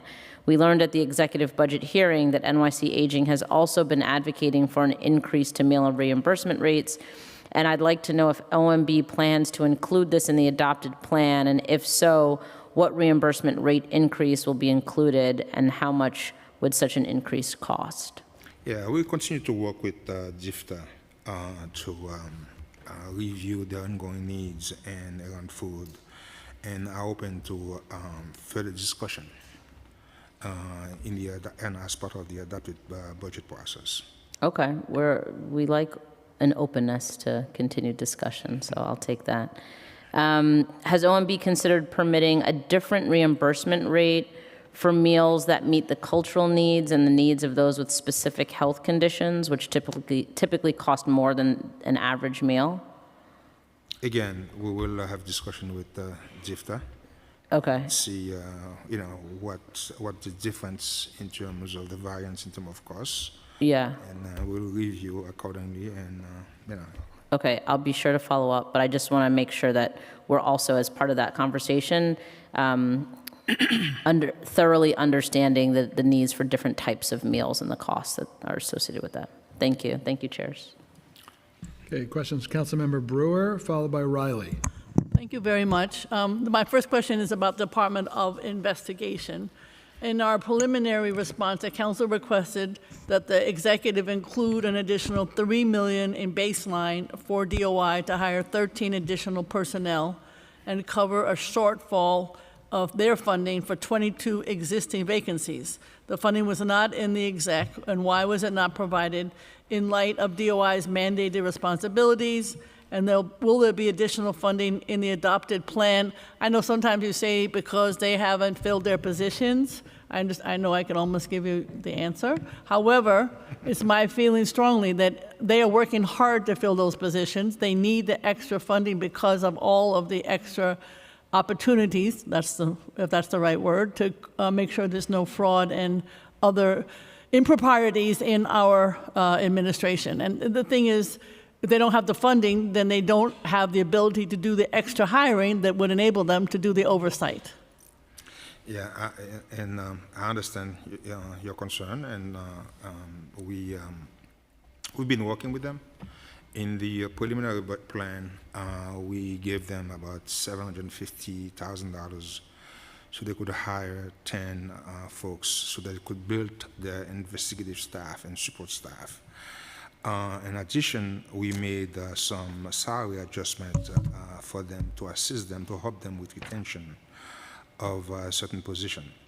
We are currently working with them, and I believe we just approved some pause for them, okay, and that would be reflected in adoption. But we're working with them, on a day-to-day basis to make sure that they have the resources that they need to take advantage of the opportunities, like we worded, that is, open to them. Okay, I mean, I would say we keep pushing on that issue, because they've been using some of their assets, forfeiture money, which is not what it's supposed to be used for. Yeah, but we, as I said, we're working with them, and I believe last week we provided them some approval. Okay, we'll keep pushing. Yep. Next issue, of course, at the Department of Education, there's also a DOI office, not part of the DOI citywide. And that has only like a $6 million budget, and it's called SCI, School. And the issue is they have 55 staff members for a agency that's got a $40 billion budget and 140,000 person staffing. So my question is, maybe they're not pushing enough. Maybe I'm pushing for them. But it does seem to me, if you're looking at, I hate to say fraud and corruption, I don't want to say that it's rampant, it's not at DOE, but 140,000, you're going to find people. So my question is, are you thinking about increasing funding for this particular oversight agency? I have not seen a request coming to me from them. They had a request for TPS funding, which we provided them. But again, I will discuss with my staff to see if they have received something. I just think generally, I'm not getting into CCRB, I'm not getting into Department of Correction, et cetera, but we need more oversight. I'm not saying it's this administration, it's any administration. Oversight keeps corruption and loss of funding down. Other question is about clubhouses. You know, this is an ongoing issue. Larger clubhouses are funded, but we need $4 million for the smaller clubhouses. The City Council had to pick it up before. Do you have any interest in this $4 million? Very smart, keeps people with mental illness off the street, and mental illness issues are a focus of all of us. We need $4 million for clubhouses. Will you put that in the exec? In this plan, we added $4 million to continue the existing clubhouse services. For the big ones, how about for the smaller ones? There's two different, RFP went out for the larger ones. I'm talking about the smaller ones, so far no RFP. Well, again, as I said, we will discuss it as part of adoption, because again, that's what came to us in terms of requests, and I will discuss it with DOHMH and see if there is something specific that they were interested in. They want to do. We're interested. I don't know about them. We're interested, just so you know. School-based mental health clinics, I know the speaker, to her credit, talked about this. We need another $3.75 million to cover what Medicaid does not. And I have to say, as you do, that the school-based mental health clinics are where the problems can be dealt with before they end up on the street or end up at Rikers or any other issue. So what's the status with support for school-based mental health clinics in the schools? Again, we'll follow up with you and your office on this, and because, as I said, if we don't have the request coming from the agencies, but we'll follow up with you. Okay. When Molly Park was here, an excellent commissioner, she said, of course, that there could be a savings of $11 million, when all of the FEPs are used and people are back in their housing. The trouble is, cost of FEPs could go from 30% to 40% of anyone's rent. There are about 1,800 people who will be affected in this 5-year cycle. There's some fear that some of them will go back to the shelters because of the increase in rental that they have to pay. So my question is, have you figured in your budget when this rent hike goes into effect that people could be back in shelter? Wouldn't it make more sense to keep it at 30%? Again, our goal is we don't want people to go back to the shelter, but at the same time, we're also trying to make sure that the program is feasible. Okay, in terms of in the long run. So therefore, we have to find ways to manage it. It's a program that started at about $300 million 5 years ago, and it's about like $1.2 billion now. Mm-hmm. So it's a good allocation of funding. It works. I understand. We understand. But at the same time, we are also resource constrained. So therefore, we have to find a way. At the pace that it's going so fast that it could threaten the viability of the program itself. So but so you haven't figured in anybody going back to shelter as part of this funding? They have not yet implemented the program yet, so therefore we don't know. Okay, I'm just letting you know that some of them will go back and you should figure out, keep it at 30% would make sense. I understand your difference of opinion. Finally, food, I know that you heard a little bit from Councilmember Ayala, but obviously the pantries, the soup kitchens and so on are desperate. What is your thinking about any increased allocation, just generally for all the food concerns that we're all facing with our constituents?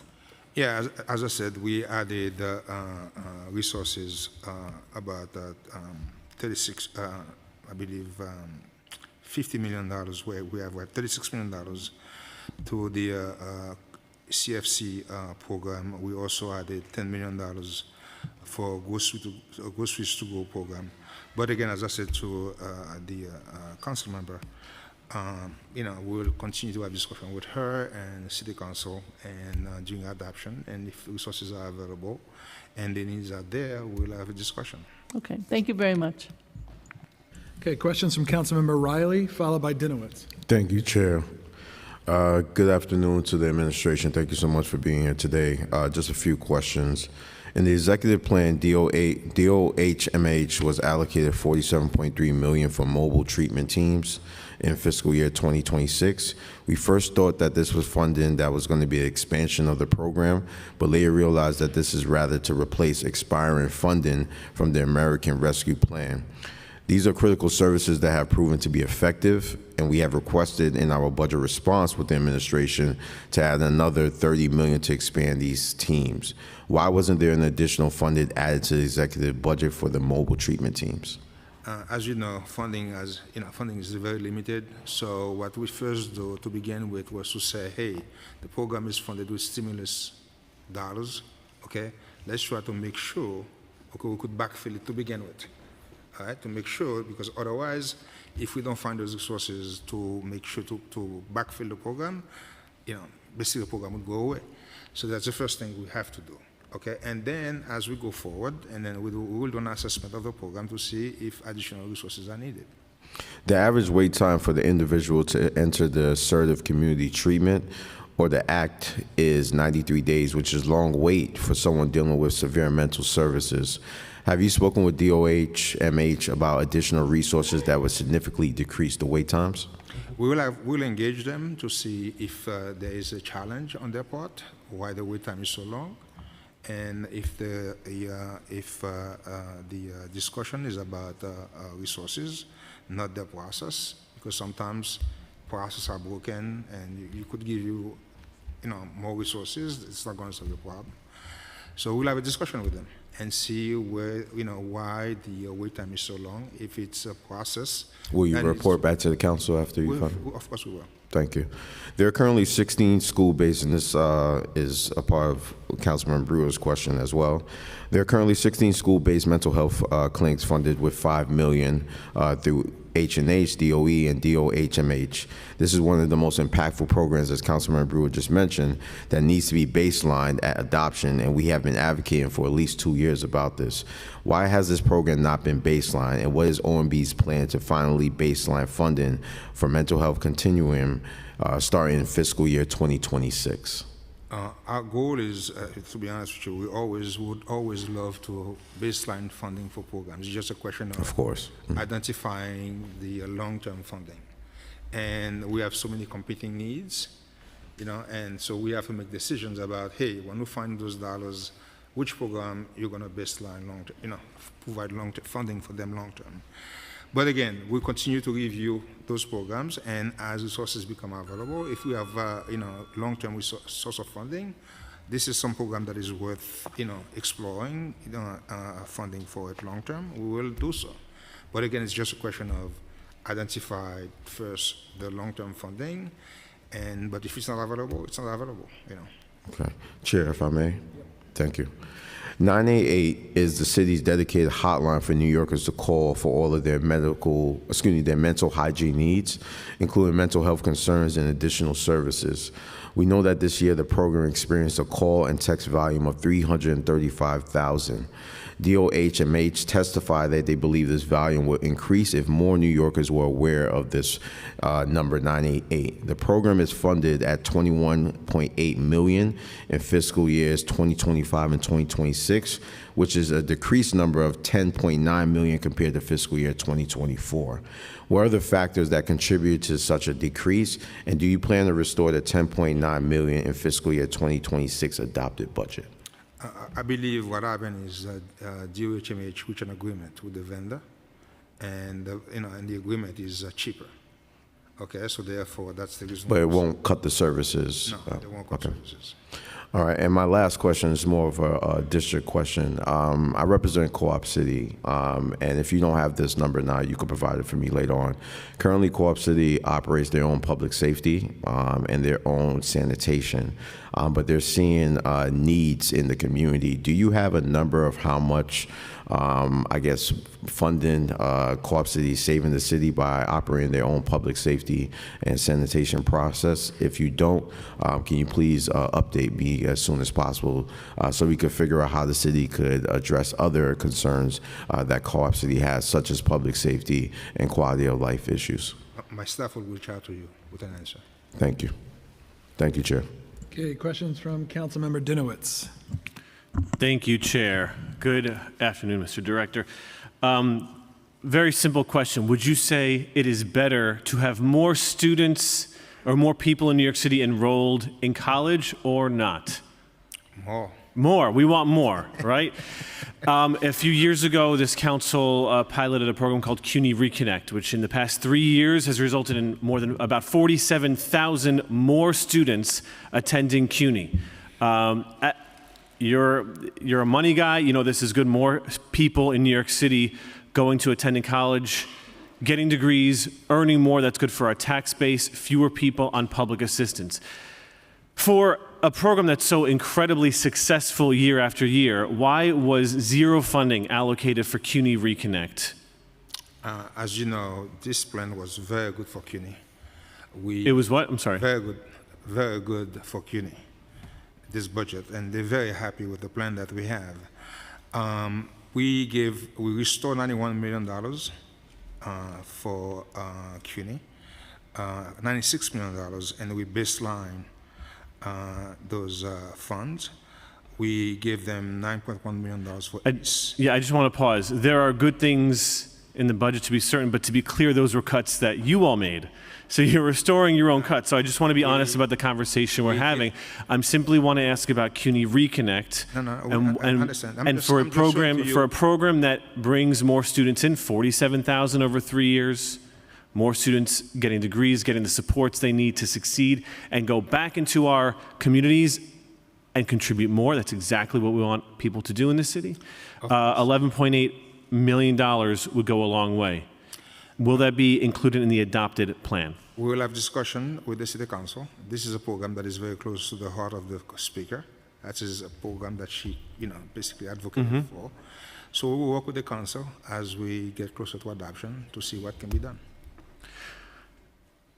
Okay, well, getting no commitments there, but I'll repeat, this is, as you know, again, an incredibly successful program that the Speaker spearheaded, and this is an investment. This is a good investment that is good policy and it's good finances. One of the things that I would say the mayor does very well, and I think is very powerful for a lot of kids in this city, is he speaks openly about having a disability, and I think that it's very important to see people in leadership positions saying that out loud. It is also important to include policy and budget items that support that value. The council requested $2.1 million for disability services for CUNY students to ensure that that they have the resources they need so that our students have the accommodations and support they need. This was also omitted from the executive budget. And today, can we commit to including this on the mayor's side, the $2.1 million in the adopted plan? We'll have discussion with you and the City Council as we move toward budget adoption, like I said. But this is more than this is the discussion. This is the public discussion, and this is critical. And this is the beginning of the discussion. This isn't the beginning. This is not the beginning. That's a little silly to say.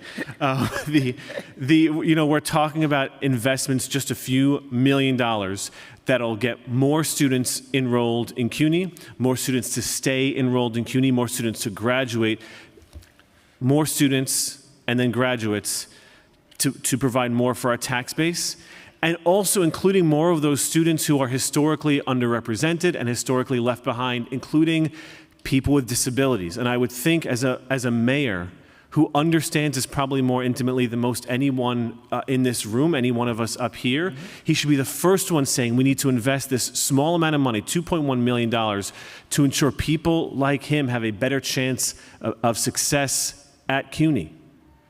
As I said to you, we will work with you and the council because, as I said, we have limited resources. We added a lot of resources to CUNY's budget in the exec budget. That were taken away by you in years past, yes. We'll have discussion. I just think it's important to be honest about that, and important to recognize that these aren't expenditures, these are investments. And I would just add, as it relates to CUNY Reconnect, that at a time when we have a federal government that is doing everything they can to reduce the enrollment of international students and immigrant students at CUNY, we should be doing everything we can in this city to be recruiting people to ensure that they have a shot at a college education. That is our job here in the city, and we should be doing everything we can to push back against these policies of the federal government that are harming our students here, that are harming our city and harming our public colleges.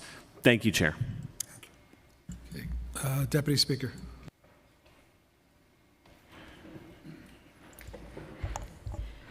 Sorry, I had a couple of follow-up questions. The first question is on immigration. The executive plan does not include any dedicated funding for legal services for unaccompanied minors, despite the growing need and the loss of critical federal support. On March 21st, the federal government abruptly terminated the unaccompanied children's program contract, cutting nearly $14 million for New York City legal providers. This decision left more than 1,300 children without an attorney, and some already have court hearings scheduled. Has MOYA or HRA requested additional funding for unaccompanied children for fiscal year 26? As far as I'm concerned, I'm not aware of that, but I know for sure we added resources for MOYA in the budget for legal services. But for specifically for those children, I'm not aware of any requests coming to us for those specific children. Okay, could you I will double bring check. that back to me? Thank you. Okay, I'll double I check. mean, it's pretty scary because we have children now. Just yesterday we had a high schooler that was detained, and this is the beginning of what we anticipate will be a long. We remain committed to supporting Yeah. immigration legal services. As I said, we added $42 million Yeah. in the budget for fiscal 26, but for the specific children, Okay. I'm not aware, but I will follow up with you. Okay, so given that the New York City continues to serve as a key destination for immigrant youth, many of whom arrive fleeing violence, poverty, and instability, what steps is the city taking to coordinate with nonprofit legal service providers to ensure continuity of care for these children, and also making sure that these children do not appear in court alone? Again, as I said, I will follow up with MOYA to see what they're doing, and we'll report back to you. Okay.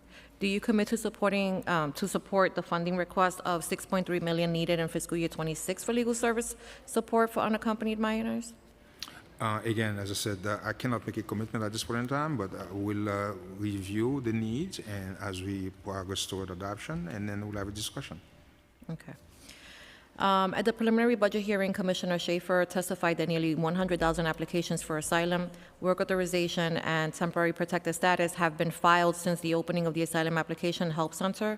Assuming that OASO is coordinating all this work for asylum seekers with CBOs, why is there no funding allocated for OASO in the executive budget beyond the $3.2 million added in fiscal year 25's preliminary budget? And what is the future of the office's staffing if the office is closing starting fiscal year 26? Again, we are still assessing the future funding level for OASO as we move toward one system with the DHS system. So, we don't expect to have any impact on services as we move toward a fully integrated DHS system going forward. But again, we're still assessing, the future funding level needed for OASO as we transition from the current system that we have with the HERCs toward a fully integrated DHS system. So you don't anticipate any disruption to services? No. Do you anticipate any cuts to staffing and that currently staff that office? I'm not anticipating that, but, but again, it's the level of service, we don't anticipate that level of service to be impacted because, DHS will take over whatever they're doing, and we will see, where we're going to end at the end of the day with, but as you know, the city doesn't, cut, just, lay off folks for the sake of lay off people. We sometimes assign folks, we do different things. But again, at this moment in time, we are assessing, where they're going to be because, again, as I said, we anticipated a significant decline in the census, but lately there has been a slowdown, okay, in the number of people leaving the system. So again, we'll see where we land in the future. But right now, we are not expecting to see staff layoff or any such thing. All right. During the Health and Hospitals Executive Budget hearing last week, we discussed the urgent need to expand emergency rooms at Metropolitan and Elmhurst hospitals with Dr. Katz and his team. The Metropolitan ER expansion will cost, it was estimated at 65, I believe now it's 111 million. And the cost of the Elmhurst ER expansion has not been determined yet. Does OMB believe these capital projects are feasible in the short term, and what are the potential challenges with these capital projects, and what are the roadblocks to allocating the necessary funding? We would need an assessment from H&H so that we could have a better sense of what the needs are and what can be done. I mean, I'll just tell you personally, Metropolitan happens to be in my district, and we've been working with that hospital and been able to allocate a significant amount of resources to upgrading some of the equipment and the spaces that are used by patients, but the hospital hasn't really been renovated since it was constructed. The emergency room has capacity for 25 patients, and they often have, double that amount, and so people are like scattered everywhere. The conditions are just not ideal for providing basic, medical services. The rooms are still rooms that are closed in, where the staffing nurses and doctors are not even able to see the patients from where they are. So I've never been to Elmhurst. I can't speak to that, but I would assume that they have similar issues. And we have been trying to get this hospital like on the list of priorities for, quite a number of years. And so this year, obviously have been pushing a little bit more aggressively, just because it's really, it's in really bad condition. Like if you see it, you probably be a little bit offended by. We'll have a discussion with H&H. Okay, and then I guess my final plug, because this is my final budget, we did have, I want to thank, former Mayor de Blasio was very gracious and OMB in helping us get the acquired funding for the Esplanade renovation. However, through the rezoning of East Harlem, we were able to get the north side of the Esplanade done, and then a few years ago, we were allocated the funding for the south side, but there were 10 blocks in the middle that are still falling into the river that are currently blocked off to pedestrian traffic that were not funded for some reason. So I'm just putting it out in the universe because I think if we're going to invest so much money in making it beautiful, it doesn't make any sense to leave those 10 blocks that are like squarely in the middle out of the planning process. Okay, I will talk with EDC to find out what's going on. Thank you. Okay. Okay, I just have a couple of cleanup questions from some of my colleagues. Quickly, about MOX, the service desk. So the executive plan includes $1.5 million in baseline funding starting in FY26, excuse me, to hire 20 staff for the MOX service desk. Can you confirm that MOX has approval to hire for all their vacant positions? Yes. Okay, because we heard during the April 30th hearing on late payments to human service providers, we were told at the hearing OMB allowed agencies to hire for 183 positions that were involved with processing human service providers, but we were trying to understand why those positions were subject to the hiring freeze in the first place. We have exempted those contract staff from the 241. Have they always been exempted or just recently? I think it's recently, I'm not sure. Recently. Say it? Recently. Okay, does OMB keep track of vacancy rates by positions at the agency level? We keep track of vacancies for each agency and, to know exactly how many vacancies they have and, and if there is a need for us to exempt some titles, some positions that we believe is critical, we do so. So what's the estimated savings in the budget from the existing hiring freeze? I could give you, I don't have that number in front of me, but I would give it to you. I would send you that estimate. And do you have the total value of the PS accruals in the current year? I would also provide you that information as well. Okay. And also add to the list, how much would the city underspend its budget if there was a 5% average vacancy rate in FY26? Okay, I would provide you. Okay, DSNY, the bid containerization requirement. Has OMB conducted or reviewed a cost analysis of the containerization compliance and the burden that it would place on bids and nonprofit sanitation partners? I believe the commissioner has been working with the bid to. Well, they told us they paused it to the end of the year, but they didn't say what would happen from there. Yeah, I know they've been working together in terms of to see what they can do to provide the most suitable and the most cost-effective way of getting this done.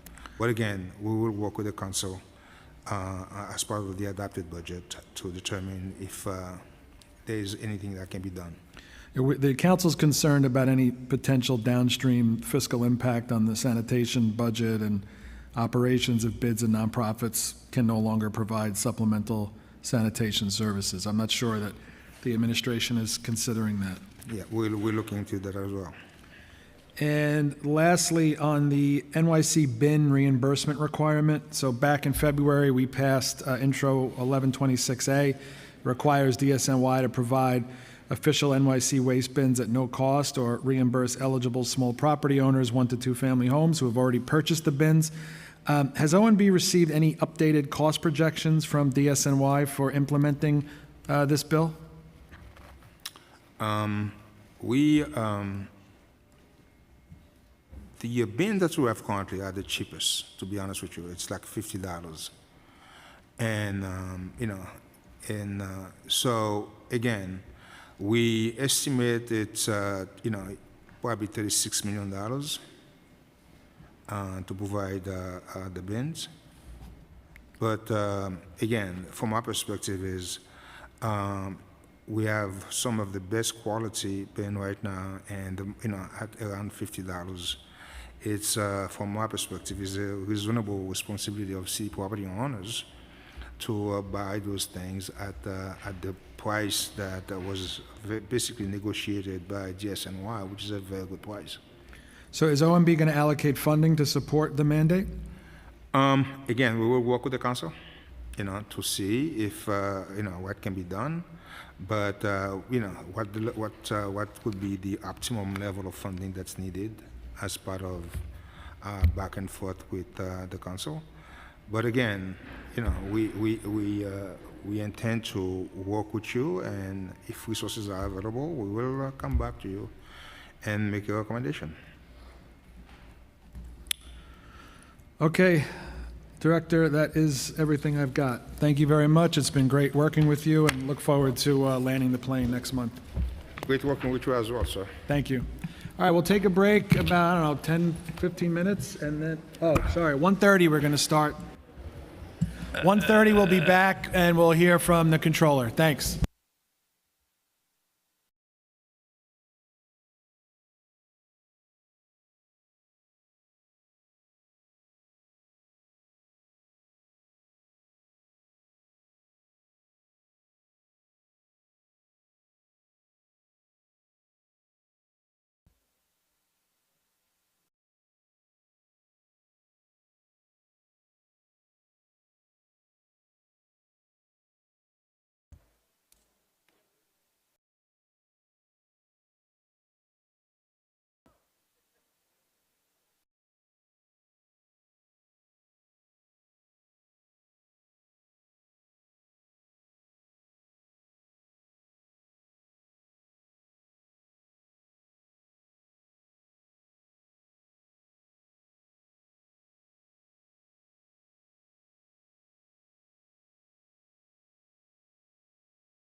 if we have one more for yes, we're going to give one more to Councilmember Brewer.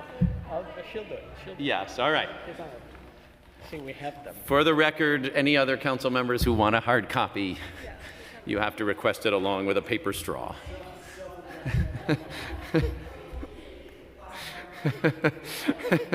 You don't have to fill out a form with the reason you want the plastic straw or the report, but you do have to request it.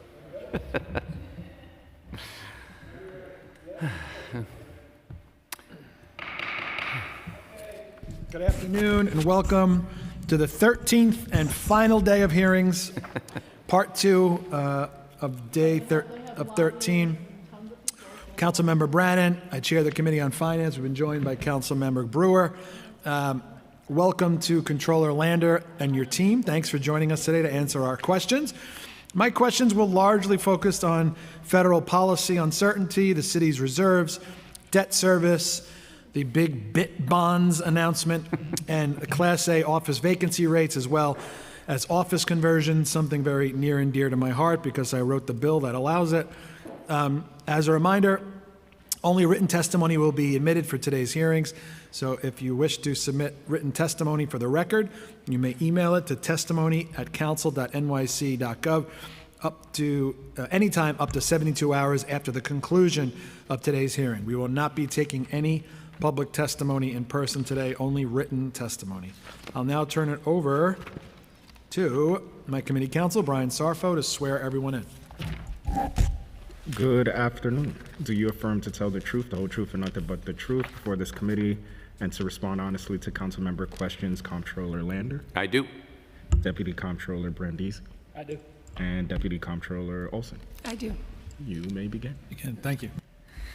Chair Brannan and Councilmember Brewer, thank you very much for the opportunity to testify and the slight flexibility. I'm coming from the City College commencement, which is just about the most hopeful thing you could be at in the world. Wow, the future looks bright in those young people graduating from City College today, overwhelmingly first generation and immigrants or children of immigrants.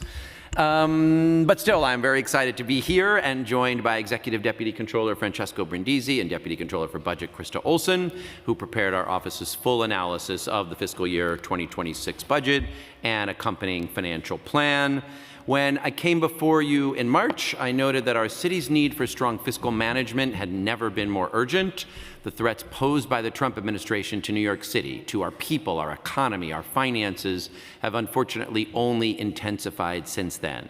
With the dizzying back and forth and actual implementation and court rulings of the tariffs, the Trump administration has introduced chaos into the global economy and created extraordinary levels of uncertainty. It has meanwhile attempted to terminate, pause, or rescind hundreds of millions of dollars in federal grants recently already awarded to the city through its flurry of executive orders and policy changes. And this is even before considering the potential devastation that the congressional budget reconciliation bill could have on federal aid to the city government, to the state, and directly to New Yorkers. It was in this environment, already back in March, that the Adams administration blithely released what it called the best budget ever, almost like mocking all of us, with little recognition of the grave reality the city faces from the economy and actions in Washington. The executive budget and the May financial plan, while reflecting record high revenues, adds nothing to the city's budget reserves or to its rainy day fund. When adjusted for prepayments, spending budgeted for FY25 is $1.4 billion more than projected revenues, continuing a pattern of running a deficit for the third year in a row. The May plan also reflects larger out-year budget gaps than those projected by the mayor in January, with no real savings or efficiency program to address them. And this is before accounting for the mayor's practice of under-budgeting, which we believe totals a whopping $4.05 billion in FY26 and $3.6 billion on average in the out years, when including the costs we know we're going to spend on rental assistance, overtime, shelter, Carter cases, MTA subsidies, and more. Some of those could be reduced with good management. Others of them we're going to pay almost for certain. None of them are reflected in this budget. At a time when the mayor should be preparing New York City for a potentially more constrained fiscal reality, the May plan in many ways remains just the opposite. My office remains focused on protecting New Yorkers and preparing for the challenges that may come, given the great economic uncertainty and the risks with the changes at the federal level present. My office has gone ahead and prepared 2 economic and revenue forecasts, one that assumes we do not enter a recession and another that accounts for a mild recession. In the no recession scenario, we project city revenues will exceed OMB's estimates by $292 million this year and $108 million next year in FY26, growing to $2.95 billion in '29. Applying the formula my office previously proposed to establish annual minimum deposits into the Revenue Stabilization Fund, our rainy day fund, this scenario would mean depositing $1.46 billion into the rainy day fund this fiscal year. In the case of a mild recession where higher tariffs persist into '26, we estimate tax revenues would fall by $225 million in FY25, $2.3 billion next year, $2.12 billion in '27, before rebounding in '29. We would still propose, the formula would still, support making a rainy day fund deposit of $1.3 billion this year, bringing the fund balance to $3.3 billion, which could then be used in FY26 and '27 if a recession transpires based on the guidelines we've proposed. I'm also, again, calling on the city to add $1 billion to the general reserve in the FY26 budget as a protecting New York City reserve as we brace for potentially devastating cuts not only to direct federal funding, but also to federally funded programs that keep millions of New Yorkers housed and fed. These funds would be set aside and could be deployed to mitigate the worst of the likely impacts. Already, the federal government has announced cuts of hundreds of millions of dollars. House Republicans have approved nearly $15 billion in New York State cuts and cost shifts in healthcare and SNAP benefits alone. Together, if implemented, all of that could easily translate to a $10 billion reduction in service for New York City residents, not only in, but including and beyond the city budget. I'll give one other example of just a cut that's not in my written testimony, but that reserve should be used for. We already know they're eliminating 7,700 housing choice vouchers. That's 7,700 families in New York City who will very likely be homeless if we don't take action. And yet, to my knowledge, the administration hasn't reached out to those families to say, what's your circumstance? What will you need to avoid being homeless? Or thought about whether city FEPs would be appropriate for some of them, because if they wind up homeless, then we are going to spend more on them than we would if we did thoughtful planning. Those are the kinds of things that extra $1 billion in the general reserve would put us in a better position for. In either economic scenario, my office estimates that budget gaps will be larger than those presented by OMB. In the no recession scenario, we project ending FY25 with a gap of $1.7 billion, growing to $5.7 billion in '26 and $8.8 billion in FY29. That's largely from higher spending estimates, including the deposits into the rainy day fund and general reserve. In the recession scenario, the FY25 gap would increase modestly by $112 million to $1.87 billion. If we then had rainy day fund withdrawals of $1.6 billion in the subsequent 2 years, the gaps would be $6.4 billion and $9.3 billion in '26 and '27. And now, for the other part of my testimony, I just want to turn to one issue that perhaps exemplifies the mayor's disregard for this political moment and what it means for New York more than any other, and that is immigration. The detention of Dylan, a New York City public school student attending Ellis Prep in the Bronx, underscores what's at stake. This is a young person who did everything right. He followed all the rules, showed up to court as required, and was still arrested by ICE agents outside the courthouse, and is now cycling through detention in other states and who knows where. That's our New York City public school student. His case is a chilling reminder that even New Yorkers who play by the rules are vulnerable and need legal representation. That's why we must invest more in immigration legal services and more creatively, so no unaccompanied minor has to show up to immigration court alone. That was the idea behind Knife Up. That's the idea behind Right to Counsel in Housing Court. Well, this counsel has long wanted to do. It is critical to step it up now. And so it's unconscionable that the mayor's budget does so little to protect immigrant New Yorkers or shore up the dedicated legal service organizations working under increasingly challenging circumstances to support them.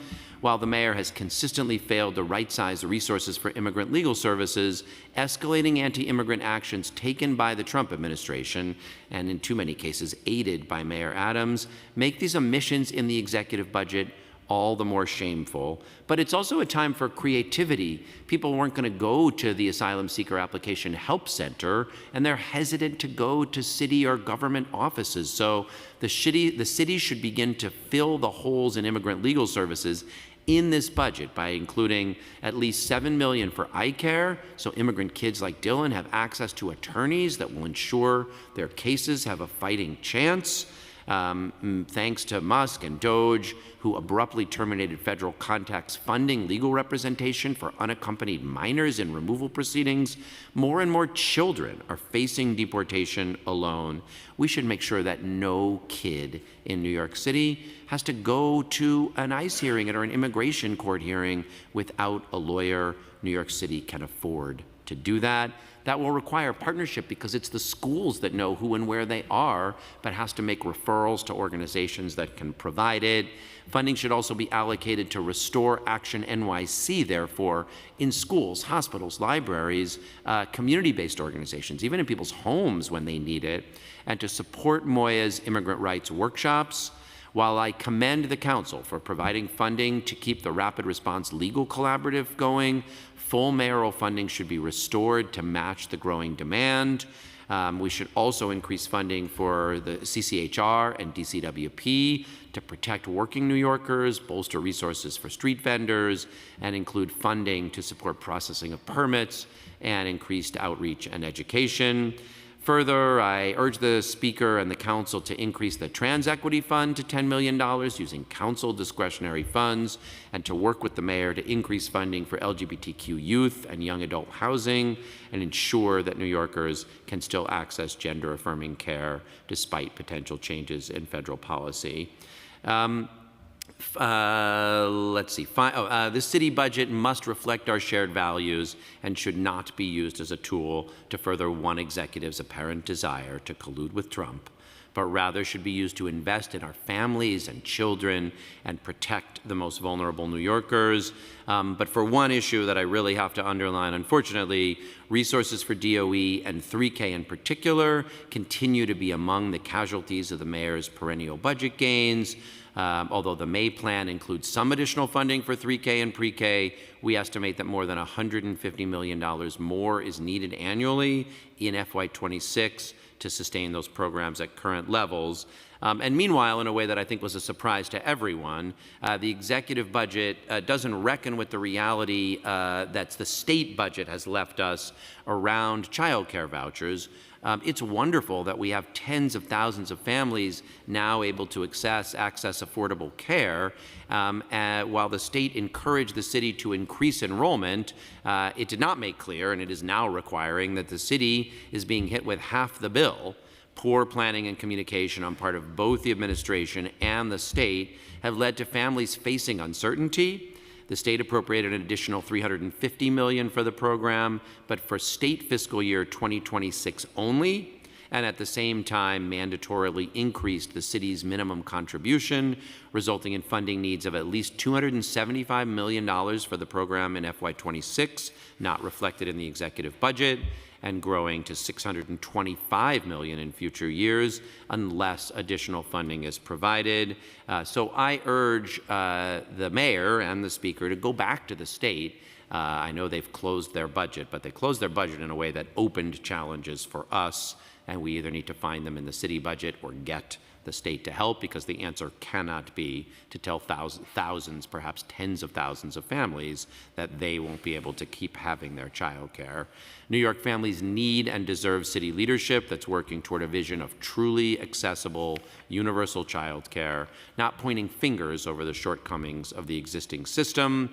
Although the mayor has failed to articulate a plan to overcome the funding gap, this budget can and must take necessary steps to ensure that no families currently receiving subsidies lose them.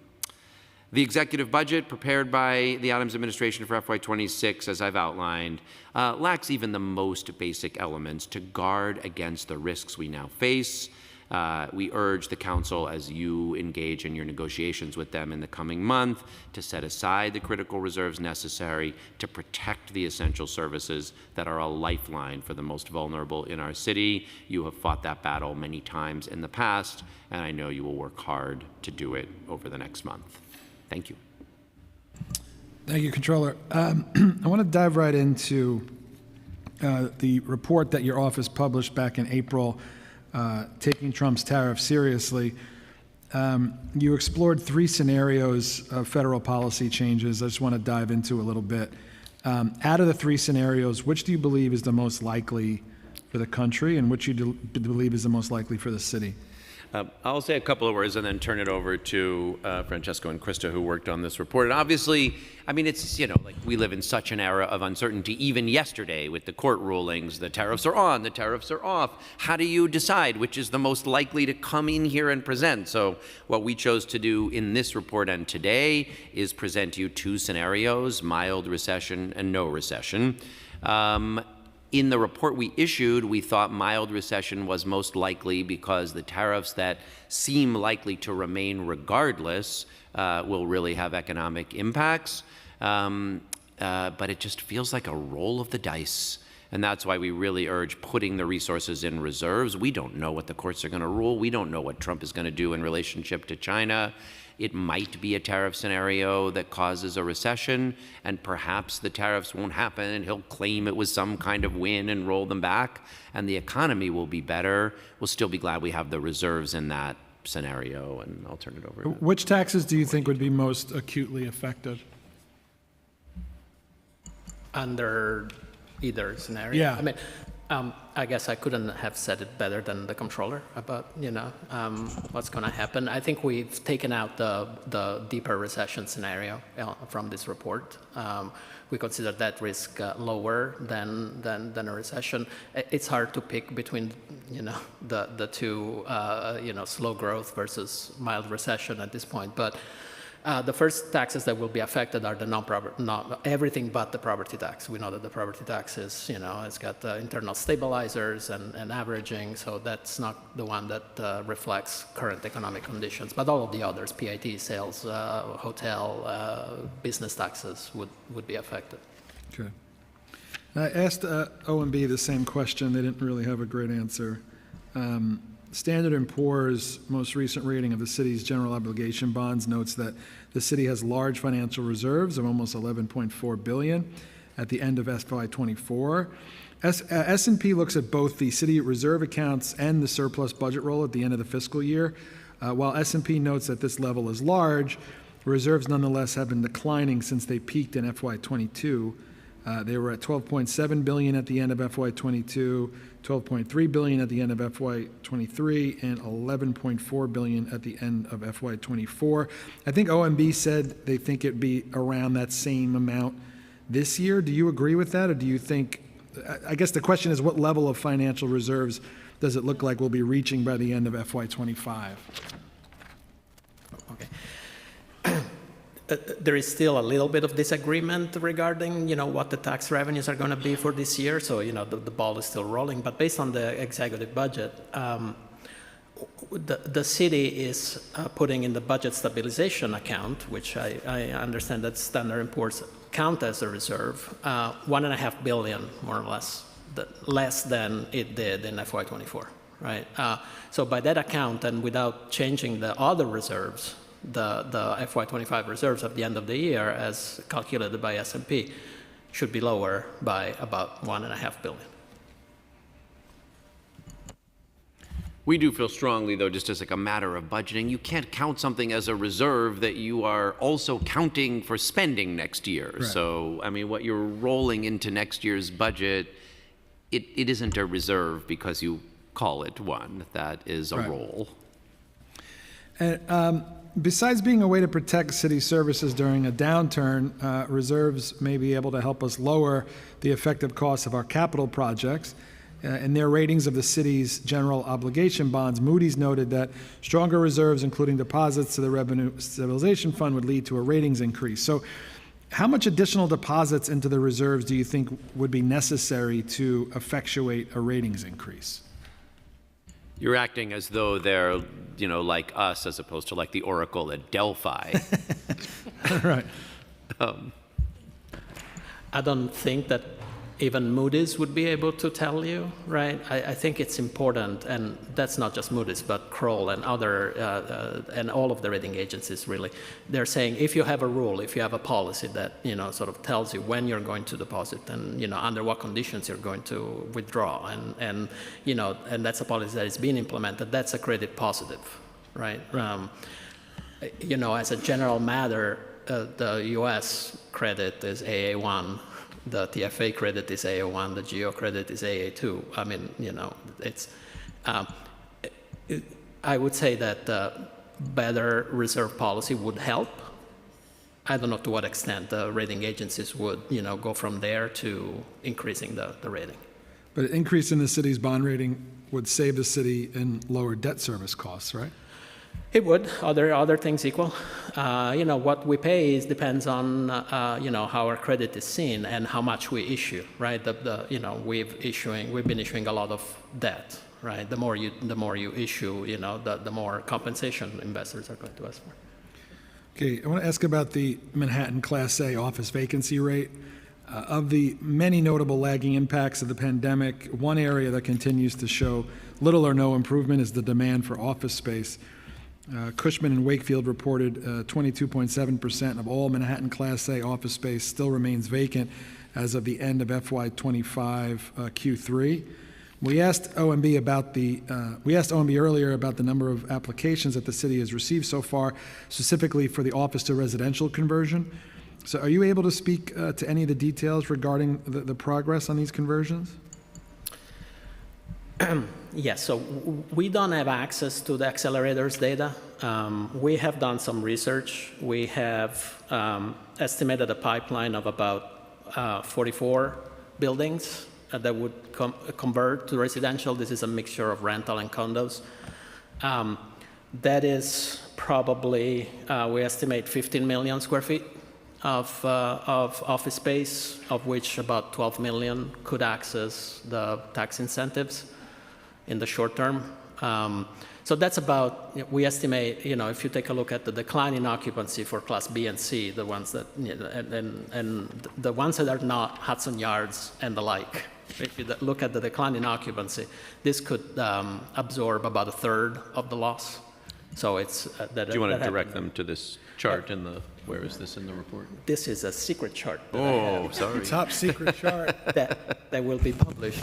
I see. We will be sharing this information shortly, but it's not yet in your book. I always have a report for that. What impacts do you think the commercial to residential conversions would have on the city's tax roll?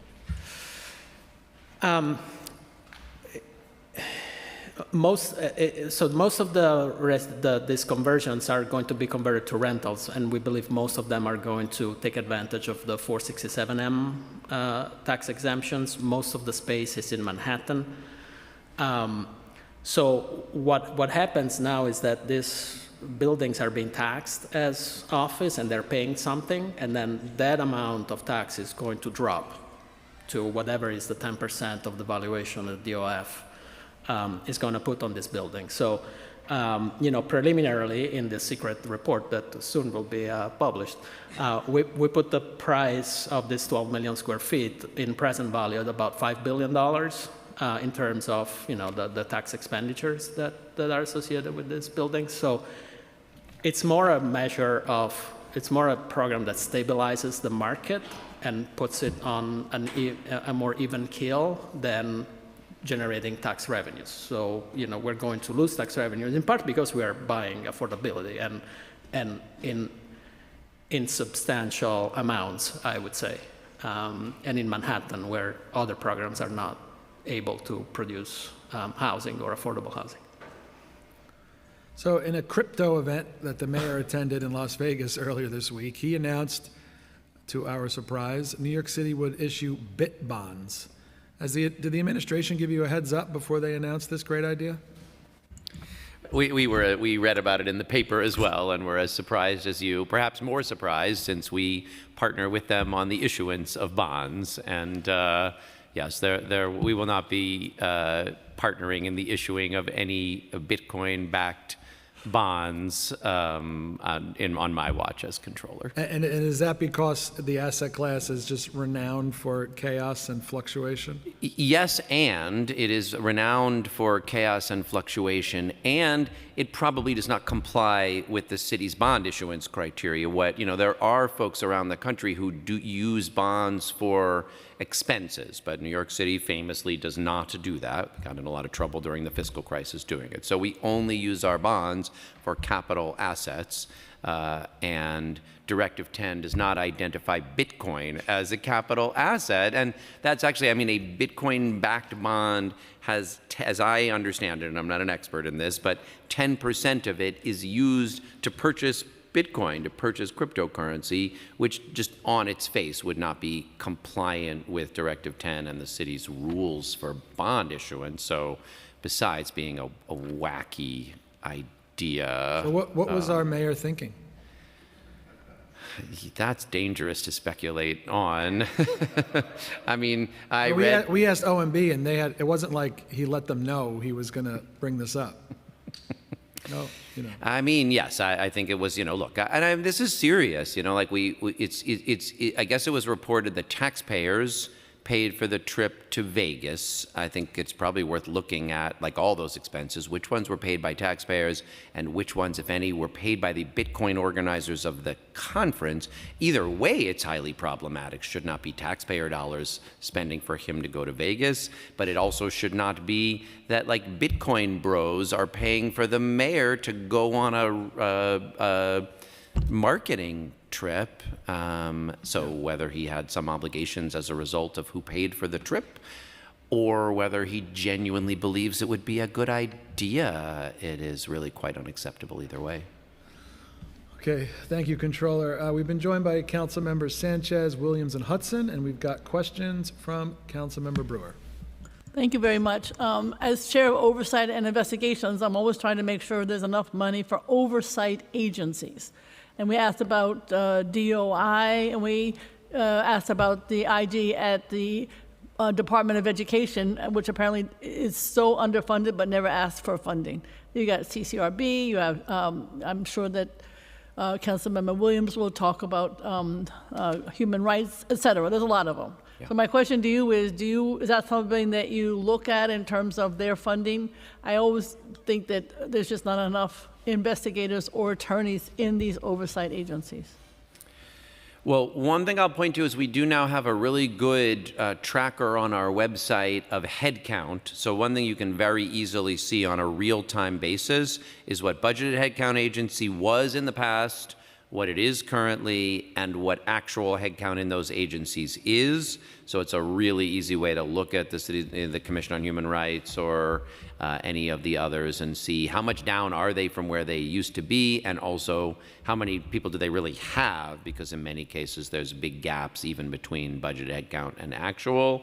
We've looked at a few of the agencies. I don't know that we've done an oversight recently.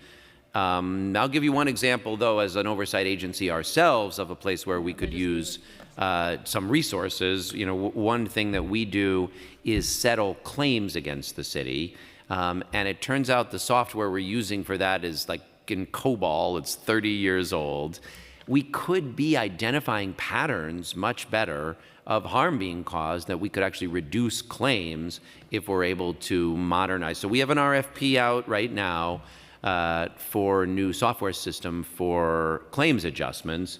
We have to wait for that to come back, but that's one more area that I think the city could do, we could be doing much more effective oversight. It's about $2 billion we spent last year on claims against the city in an area where there's just a lot less scrutiny than we should have. Well, that would be a place where DOI could make a difference if it had the adequate staffing. Agreed. Next is, I always ask IBO, but this unpaid dollars, the ones that don't get collected, A few years ago, when I asked IBO, it was 2.1 billion. Is that something that you look at? I always get told, oh, it can never be collected.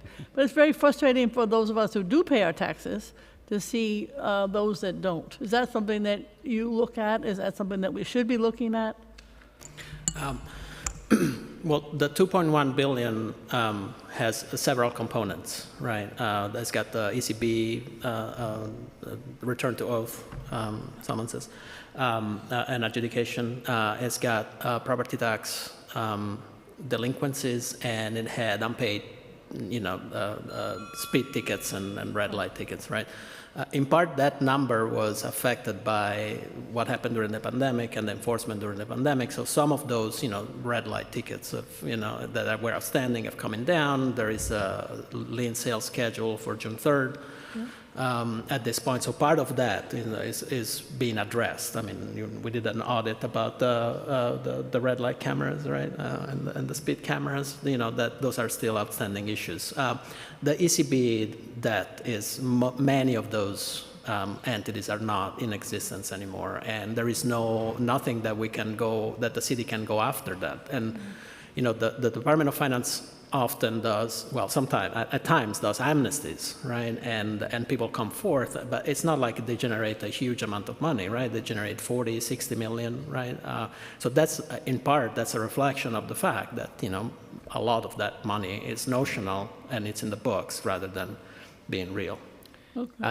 I'm going to actually say one thing that sort of builds from that. That's since this is will be my last year as controller for future council oversight work and others potential future work in the controller's office or elsewhere.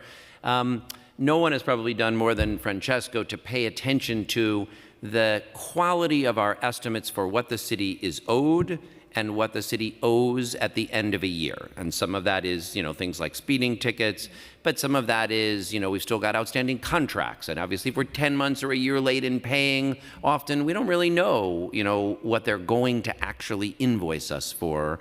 The same is, there's similar challenges collecting on federal contracts. My goodness, this year, when we end the fiscal year, how we estimate what the federal government owes us and is likely to pay us is going to present challenges. So I'm proud of the work that my team has done in the Bureau of Accountancy under Francesco's leadership, but that is an area that needs real attention from the next New York City controller and from oversight. Sounds like oversight and investigation. Like the city council as well. Yes, thank you. The other quick question is just in terms of vacancies. I know that we're ongoing. I think what you should say is we should just look at your data in terms of where how we can address the vacancy issues. It's 2 for 1. It's can't hire. It's a whole lot of different things. Is there any one aspect of that you would think we should be focused on in terms of the number of vacancies? It's going down, but it still exists. Yeah.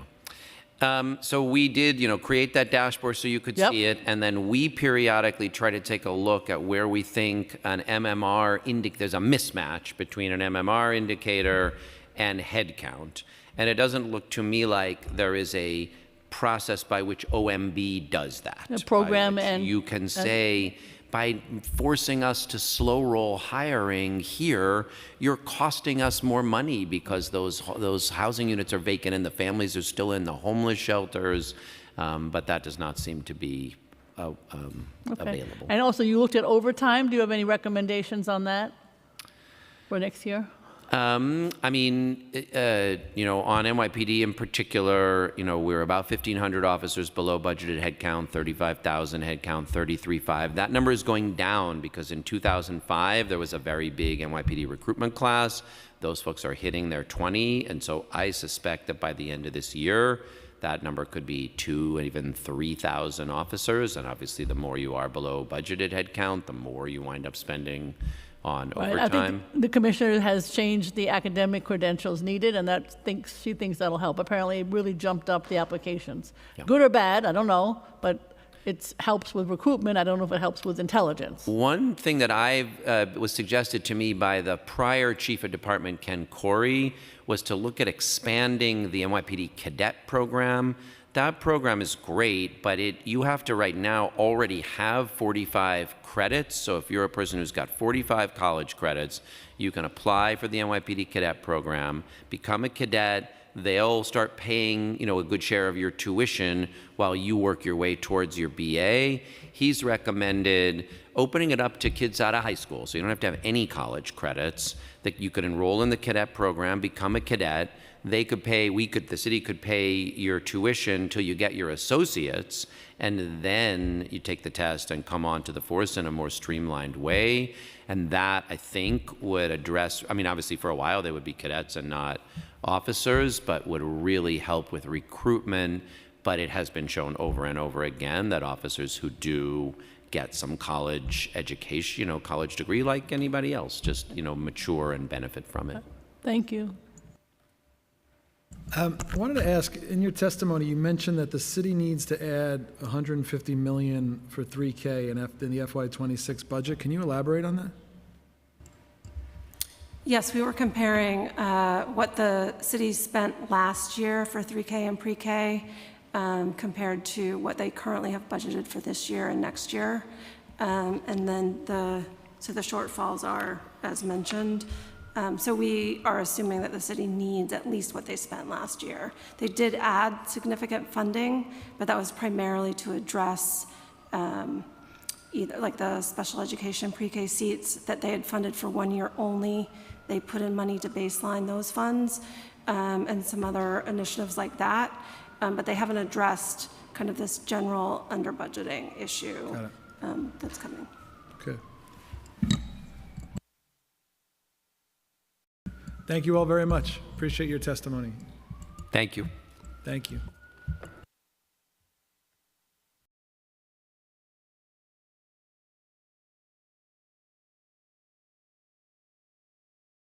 Okay, we'll take a break. 2:30.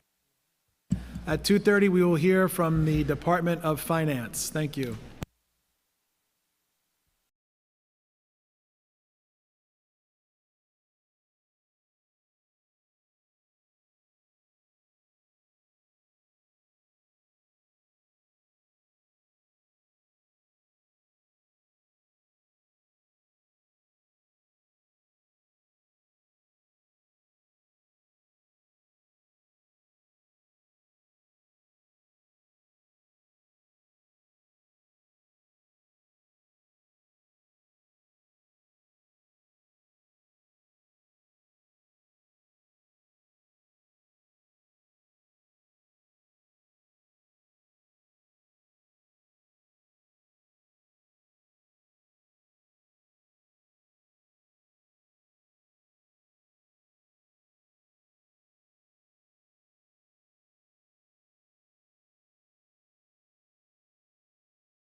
Okay, good afternoon, everyone. Welcome to the third portion of today's, the 13th and final day of executive budget hearings. I'm Councilmember Brannan.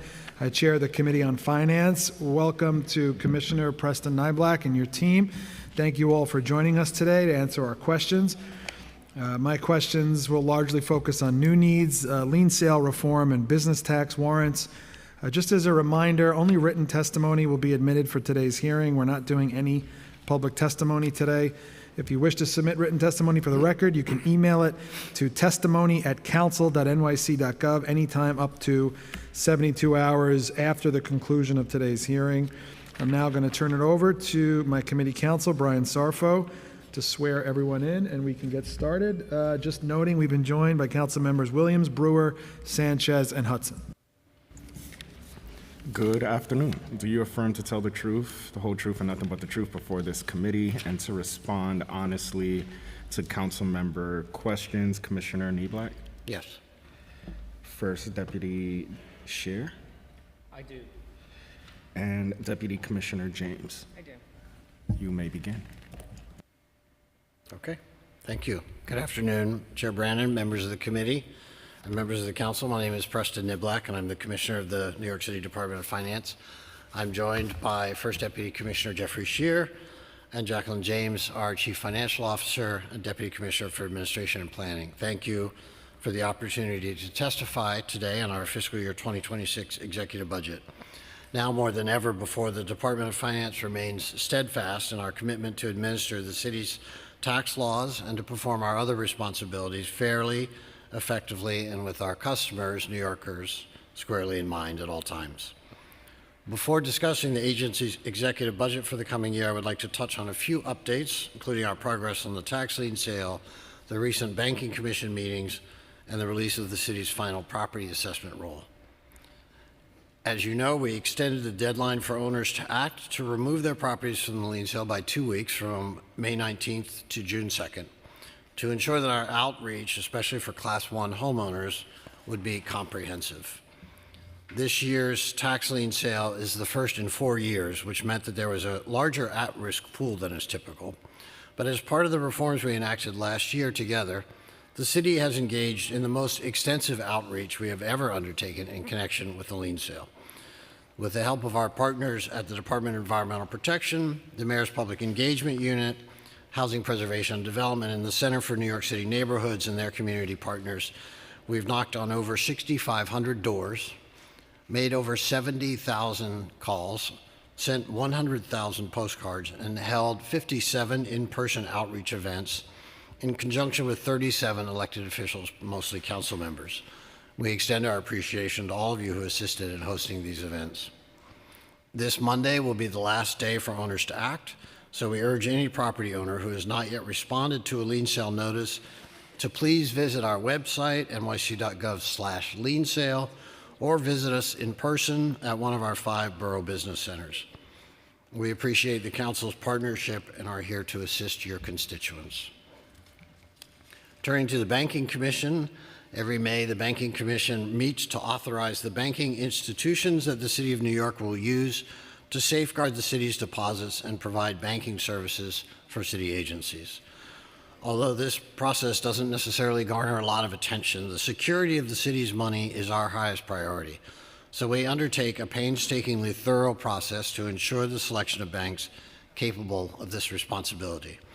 This year, I'm pleased to report that 32 banking institutions were designated, including 2 new community banks, Ponce Bank, which was formerly a community development financial institution, and Ridgewood Savings. Finally, another annual event in the month of May is the release of the final property assessment roll, which was published just this last Tuesday. The roll showed a solid year for real estate in New York City, with the overall market value of properties increasing by 5.39%, and taxable billable assessed value up 3.03%. As usual, the final assessment roll was slightly lower than the tentative roll released in January, down by 0.28%, due to administrative reviews by DOF and Tax Commission decisions. Owners can expect to receive their first quarter property tax bill based on the final roll in the second week of June. So now let me turn to the executive budget. The DOF executive budget for fiscal year 2026 is $365.2 million. Our budget for the coming year includes important strategic investments that will allow the agency to take meaningful steps forward in accomplishing our important mission. Excuse me. There are two pivotal investments I'd like to specifically highlight. First is an across-the-board adjustment in the pay scale for our city tax auditors. This measure is designed to both make us more competitive in the hiring of new entry-level auditors, as well as to improve our retention of more experienced senior auditors. Our tax auditors deserve a career path where they can grow, learn, acquire experience, and take on more complex cases and supervisory responsibilities, and be appropriately rewarded for their work, all within the Department of Finance. This initiative is a big step toward making that a reality. Second, as many of you know, the Department of Finance operates the Parking Violations Bureau, which handles all 16 million parking and speed camera violations that are issued each year in the city. This operation currently relies on a 40-year-old mainframe computer system, which frankly has seen better days. This is why we're investing in a comprehensive new system that will bring our processes into the 21st century. Enhancements will allow us to improve the efficiency of our hearings, reduce turnaround time for decisions, and allow commercial fleet operators to electronically enroll in our fleet programs, among other improvements. Ultimately, this investment will allow us to be more adaptive and agile to new public safety measures and to improve the customer experience. We've just kicked off the procurement for the multi-year process needed to replace the current system. We expect work to start in the early fall and to take 2 to 3 years to complete. And we look forward to keeping the council informed as we deliver this crucial upgrade. In closing, the Department of Finance continues our steady yet crucial role of collecting and protecting the city's money. This is my 4th year joining you all as the commissioner for these budget hearings, and I can confidently say that this is the best I have felt as we continue to prepare for the future. Sadly, Mr. Chairman, this is our last budget hearing together. I've appreciated your partnership and support and that of the staff of the Finance Division, led by Richard Lee, Emra Adev, Michael Sherman, and Jack Story in particular, who've all been tremendously cooperative and helpful and great to work with. Thank you for allowing me the opportunity to testify today, and I'm happy to take your questions.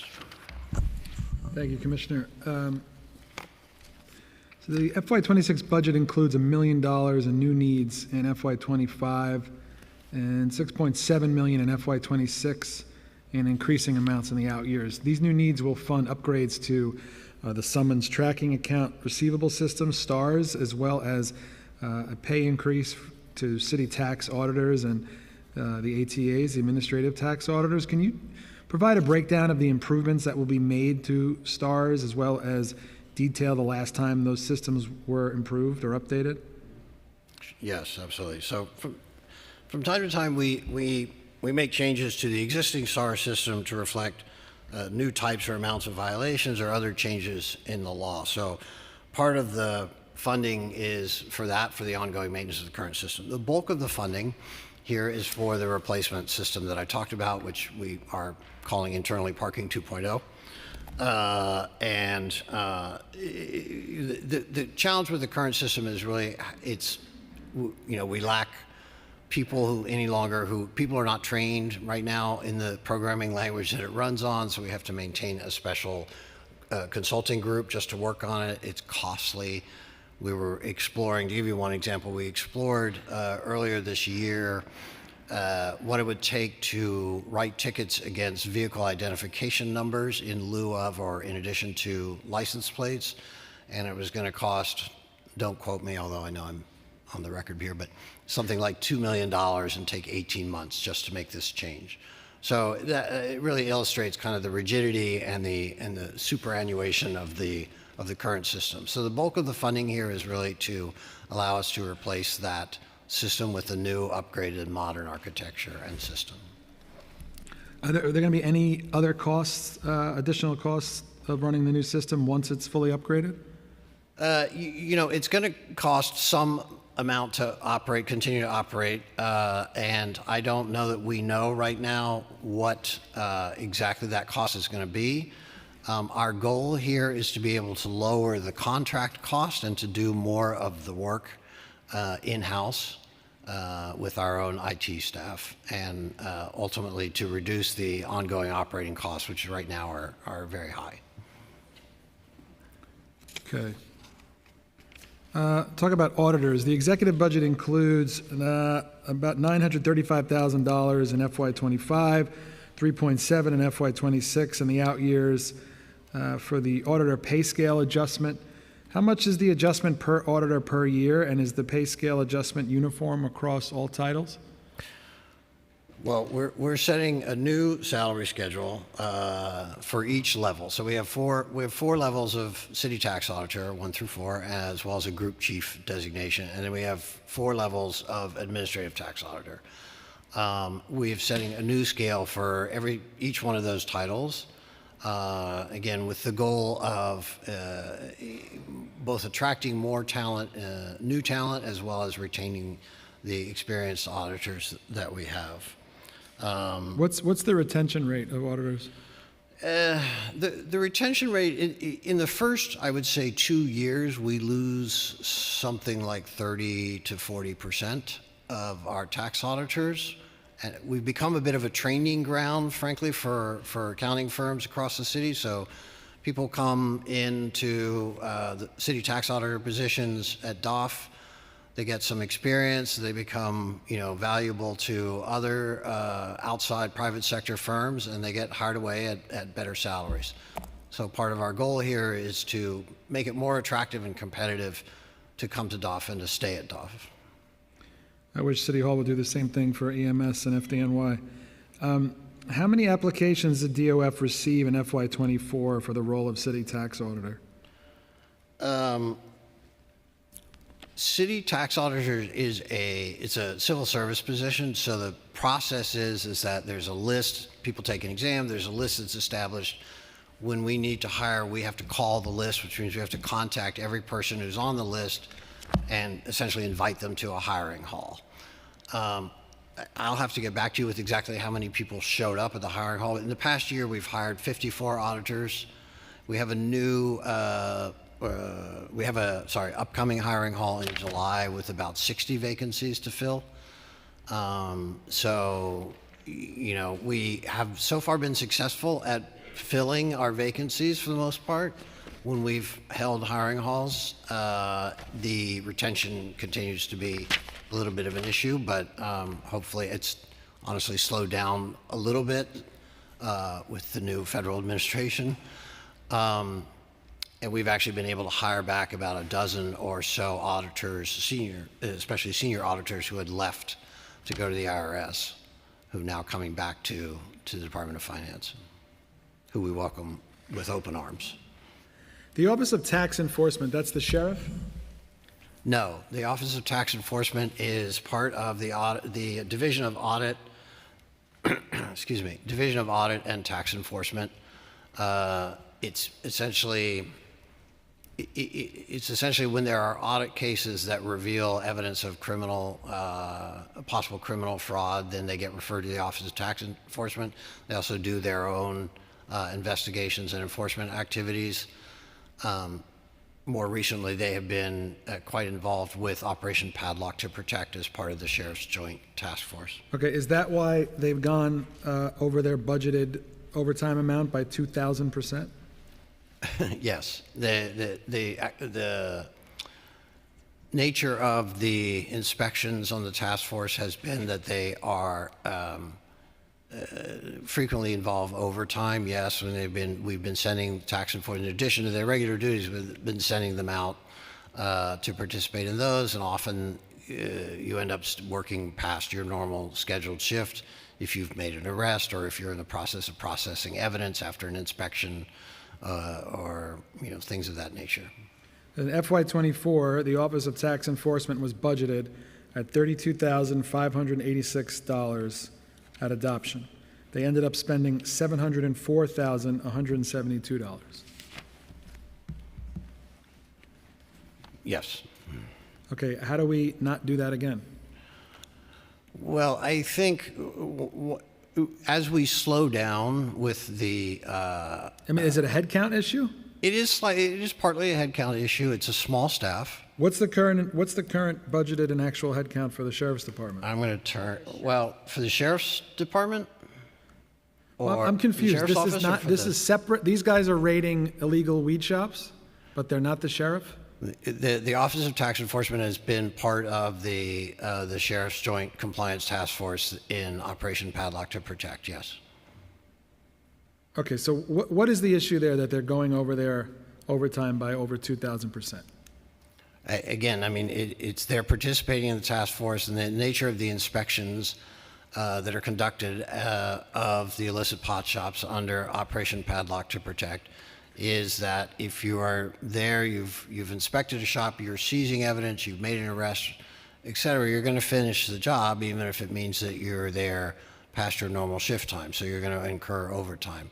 Given the pace of activity in the last year, especially in the first 9 months, let's say, of the Operation Padlock to Protect, there was a lot of overtime incurred. Now, as Operation Padlock to Protect sort of winds down, and we've closed, as you know, something like 1,400 shops. As the pace of operations there slows down somewhat, we don't necessarily expect to see those same levels of overtime going forward. I did want to, if I may, go back to one previous question. We had 149 candidates on the civil service list for city tax auditor, of which we hired 54, I think. This is OTE? Yeah. The current active headcount in the Office of Tax Enforcement is 13, and their authorized headcount is 23. So they're down in staff. So that's also part of why we've had some overtime. How much revenue did DOF receive as a result of civil forfeiture following marijuana shop inspections in FY24? So I'm going to turn to Deputy Commissioner James to answer that question. I'm sorry. The civil forfeiture from the, we don't actually get any civil forfeiture money. There's no civil forfeiture. The civil forfeiture program is a district attorney program. Who gets the money, NYPD? Well, it's really a district attorney program. I don't know. Do you? The civil service funding comes from the state. It's a joint investigation that the sheriff does with the district attorney. They then have to demonstrate that they successfully got revenues from whatever raid that they did, and then the sheriff's office receives a portion of that. So it's a more in-depth process that happens.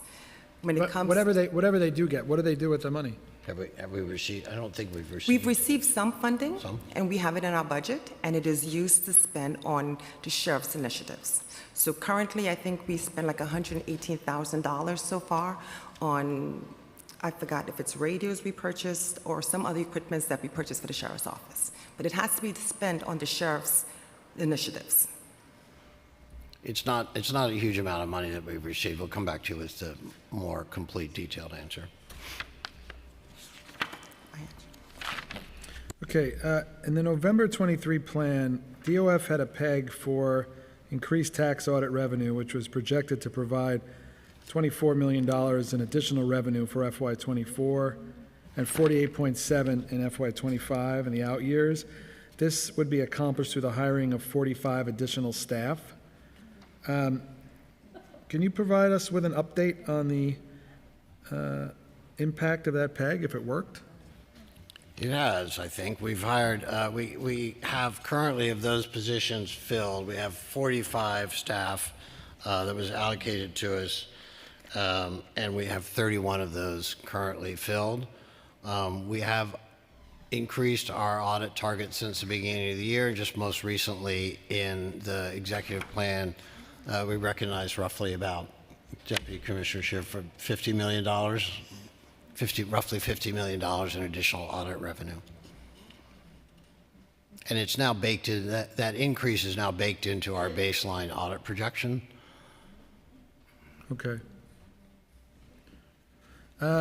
The November 23 plan, DOF had a peg for increased tax revenue due to the removal of ineligible co-op and condo abatement recipients. This peg projected $7.5 million in additional tax revenue. Could you tell us about that? Yes. How much tax revenue was collected as a result of that peg?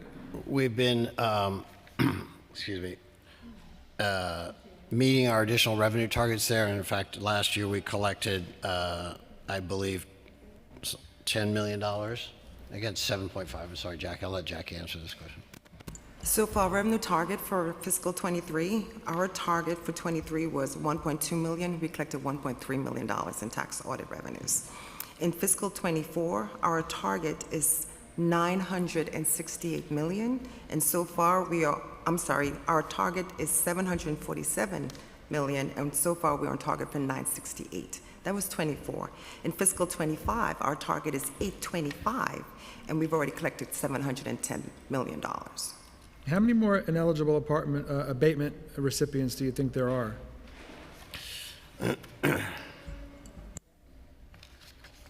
Is there a borough or a neighborhood that has higher than average rates? I think Bay Ridge is really. I mean, part of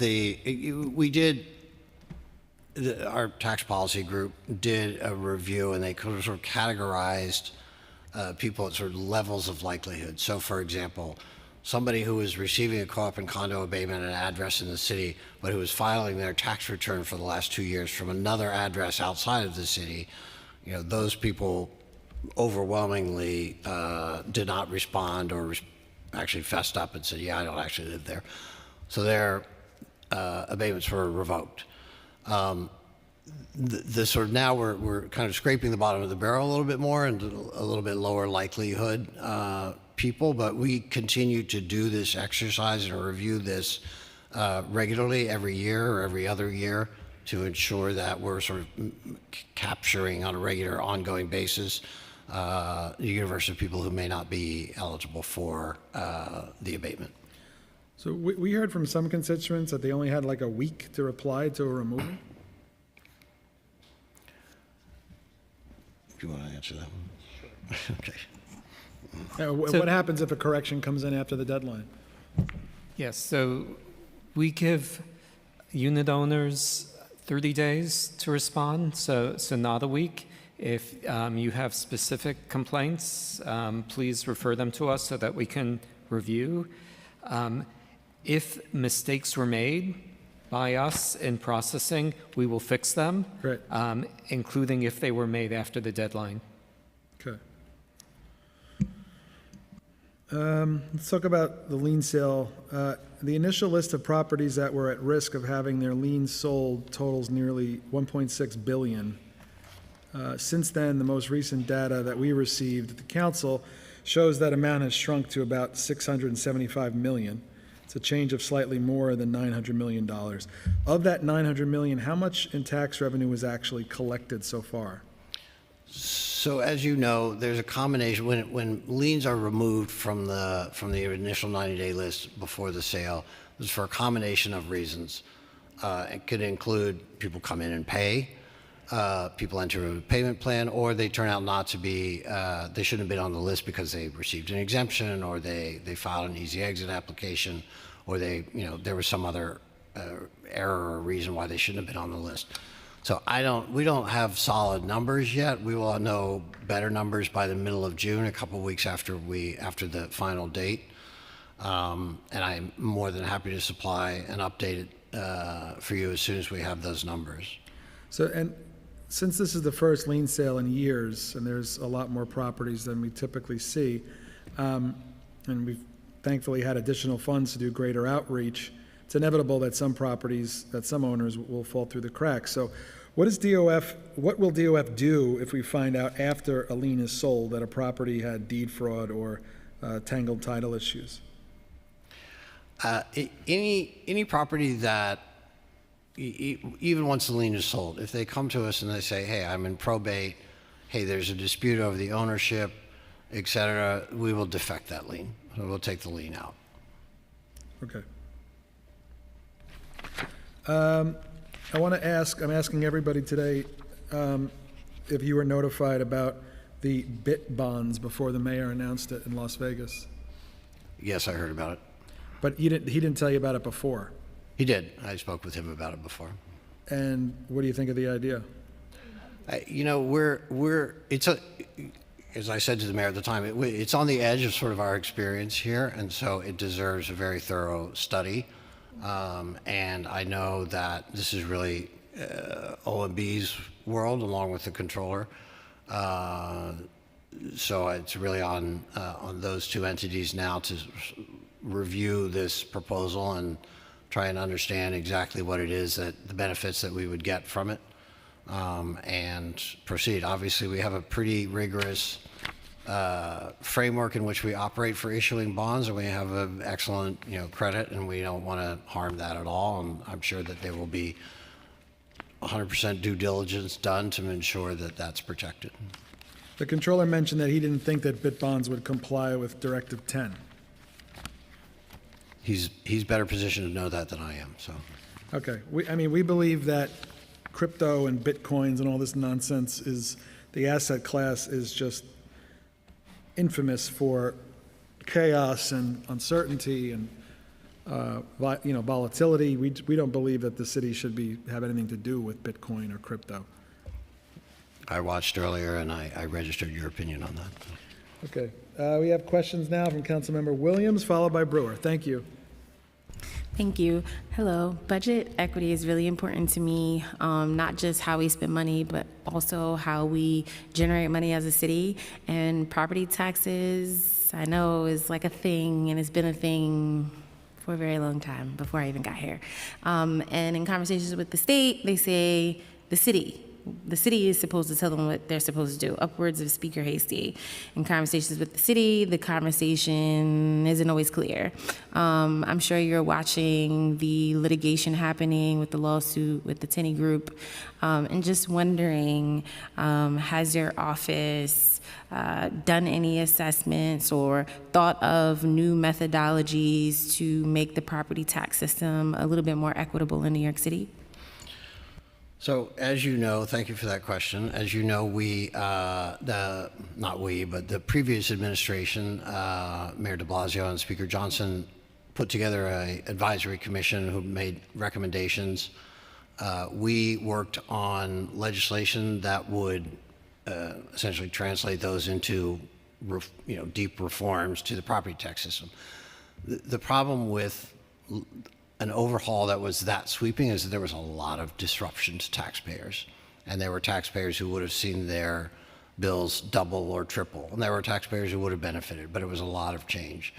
So, we're looking now at sort of taking a step back, but our goals remain the same, which is to move us in the direction of greater equity, to get rid of the sources of the complaint, really, in the lawsuit, and also to introduce benefits, income-based benefits broadly that don't exist now. I mean, you can certainly get a senior citizen homeowner exemption or a disabled homeowner exemption, but if you're a family if you're raising a young family and you're trying to buy a home, the property taxes, you don't get any benefit. Right now, we'd like to be able to change that and ensure that people get some benefit for low and moderate income households so that they can stay in their homes or buy homes. So that's the thrust of our reforms that we're looking at. Do you agree with them that New York City has the power and jurisdiction to reform the property taxes without state intervention? No, the basic framework for the property tax system is set in the state real property tax law. So there's, that absolutely requires the legislature to act. There are very limited powers that we have locally. So, the city council obviously can set the rates every year.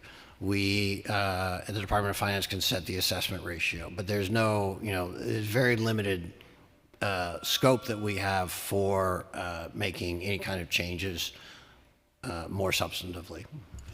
Thank you. And the last question, which is very broad, but I'm going to go for it. Your office assesses fines for different types of things. Do you ever assess whether or not you are finding certain communities over other ones? So in general, I'm going to draw a distinction. We don't issue violations or fines we will for non-payment of taxes or that kind of thing. But in terms of other ECB type violations or whatever or parking tickets, et cetera, we don't issue the violations. We are just in charge of collecting. I am very mindful of efforts, our collection efforts and how they are focused. We don't, for example, in our audit process, we're not interested in going after small taxpayers. We're interested in going after larger taxpayers who may, be not fully complying with the law at a scale that's actually, makes some sense for us to pursue. I'm not going after someone who, made a small error and underpaid by $100. As I say, I think, we're in the property tax realm, we're very constrained by state law, and we really would like to, we think the best approach here would be to change the state law in order to provide more tax relief to low and moderate income homeowners. So there again, it's like that's not fully within our hands to change unilaterally. It's not at all within our hands to change unilaterally, but we want to work with the legislature and with you all to enact reforms that would be beneficial, we think, to communities that have historically may have been overtaxed. Thank you. And yes, I appreciate that distinction. But on your end, do you get the data around where these fines are occurring? And you did mention auditing. So do you audit for that? So like a parking ticket? No. Okay. No, we have information. Because I know it's an enforcement side, and there's probably a conversation to be had with the NYPD as an example. Right. But you are also kind of collecting the money. Yep. And so wondering if you do any audits to determine whether or not these fines are equitably dispersed amongst all New Yorkers. I think we have information regarding parking tickets at the council district level. Let me let First Deputy Commissioner Scheer. We have information on parking tickets at the police precinct level. Oh, okay. We don't have information, since it is parking tickets, we don't know the income of the motorists, for example, who have received the tickets. We don't. But you know the community, right? So would you, and do you ever make those type of assessments when you have the data? Do you ever look and say like, oh, I see that in Councilmember Brewer's district, we collected X amount of dollars, and in, I don't know, Councilmember Stevens' district, we collected X amount of dollars. Like, do you look at that and say, do you make any assessments? Do you look at that data? We don't routinely do that. No, we don't routinely do that, mostly because it's actually, the data is somewhat hard to collect that way for us, so it's a bit of an effort. But we have, we have the ability to do that to some extent, and I can come back to you with, some thoughts on how we could do that. If I'll also say that I know I live in Councilmember Brewer's district, and a lot more tickets could be written there. I would love if we could continue this conversation, because I do think it's important as a city. Again, we want to spend our money in equitable fashion across the boroughs, across communities, across different demographics, but I think it's also equally important to look at how we are collecting money as well. Understood. Thank you. You mentioned you're working on another version of the property tax reform. Do you have a timeline of when you'd share that with the council? Well, our goal immediately was we were seeking to introduce legislation after the budget was finalized, which obviously took 5 weeks longer than we were supposed to. Our goal right now is to see if we can get a bill introduced this session in order to sort of put a marker down here that we are pursuing reform. that is going to be the beginning of a conversation. Whatever we put forward, we know is not what's going to get passed. So our goal here is once we get the legislation introduced, then we intend to start shopping around much more seriously and having much more serious conversations with people about the content of the legislation. I'm not sure it's worth the effort if the bill's never introduced at this point, but we're happy to talk to you about it. Whatever happens in Albany, we're happy to talk to you about it. Councilmember Brewer. Thank you. First of all, as I always say, thank you, Rita Jen, for coming to the office to talk about SCREE and DREE. It makes a huge difference. I really appreciate it. Along those lines, I don't think it's happened in Albany yet, but there are some changes, hopefully, with CPI, SCREE, DREE. Is that something that the administration supports in Albany, or you haven't taken a position? I would defer to OMB on that. Okay.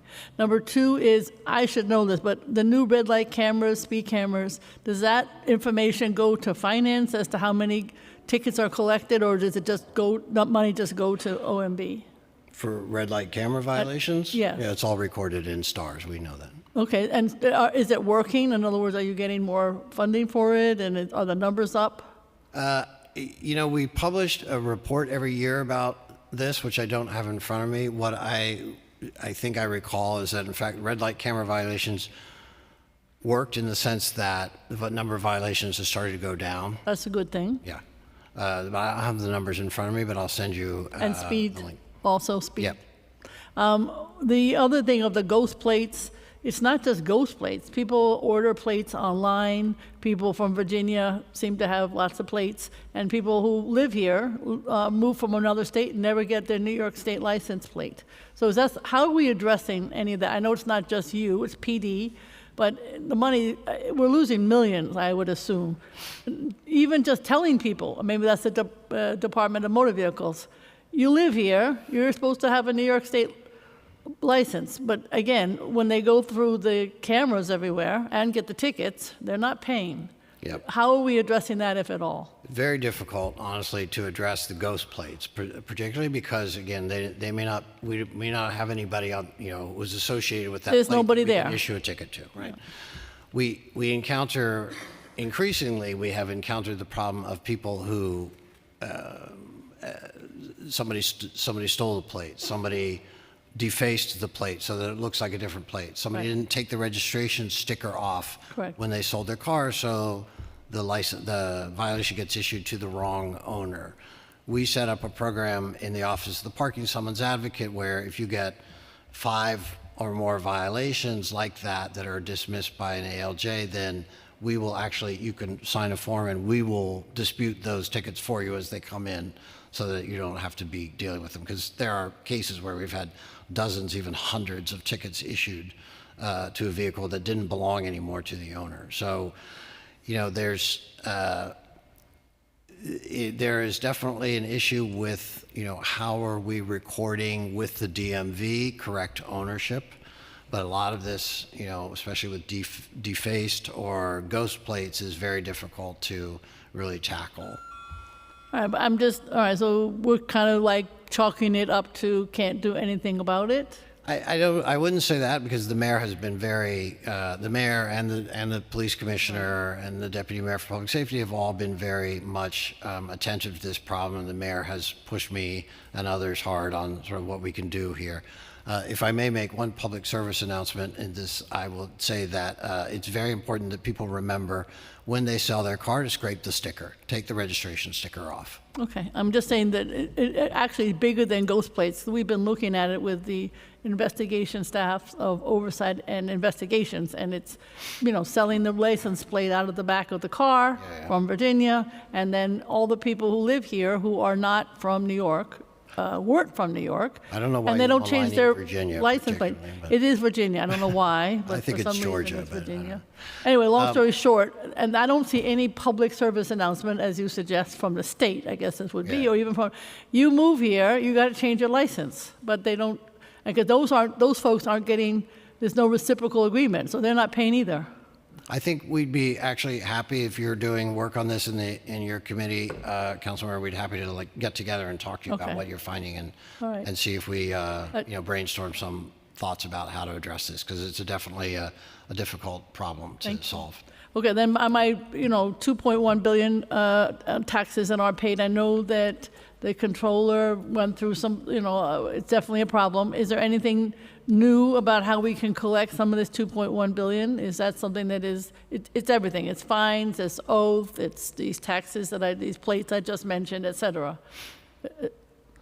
I think one of the biggest challenges here is that when, especially if it's issued against a business, the business goes out of business, or the business dissolves and reincorporates in another form. And it's very hard for us to track down ownership in that case. So I think that's one of the largest reasons why we are unable to collect on a certain percentage of outstanding business taxes or ECB debt or other, or also property-based charges like sanitation charges, et cetera. So that's, we have a very robust collections process. I like to say every now and then that our collections staff brings in more per capita than our audit staff does every year. They bring in last year $600 million in collections of outstanding business taxes, parking tickets, ECB debt. So, we are constantly, they're very good, they're managed very well by Assistant Commissioner Pam Parker-Cortijo. They are always innovating and trying to find programs and methods to help increase our collection rate. So do you hire consultants to do collection, or are you doing it in-house? We have I don't remember the exact number. We have 9 outside consultant contracts, one for each type of debt, business, ECB, and parking. And then we have three agencies for each type. And so, for example, we'll refer each outstanding debt to the first collection agency, and then they have it for 6 months. Then it goes to the second collection agency, and then it goes to the third collection agency. So, we added the third collection agency just last year or 2 years ago, and that has improved our collection rate. So you're making money more than what you're paying them, I assume, in terms of collection. Absolutely. All right. Thank you. Okay, thank you all very much. Thank you.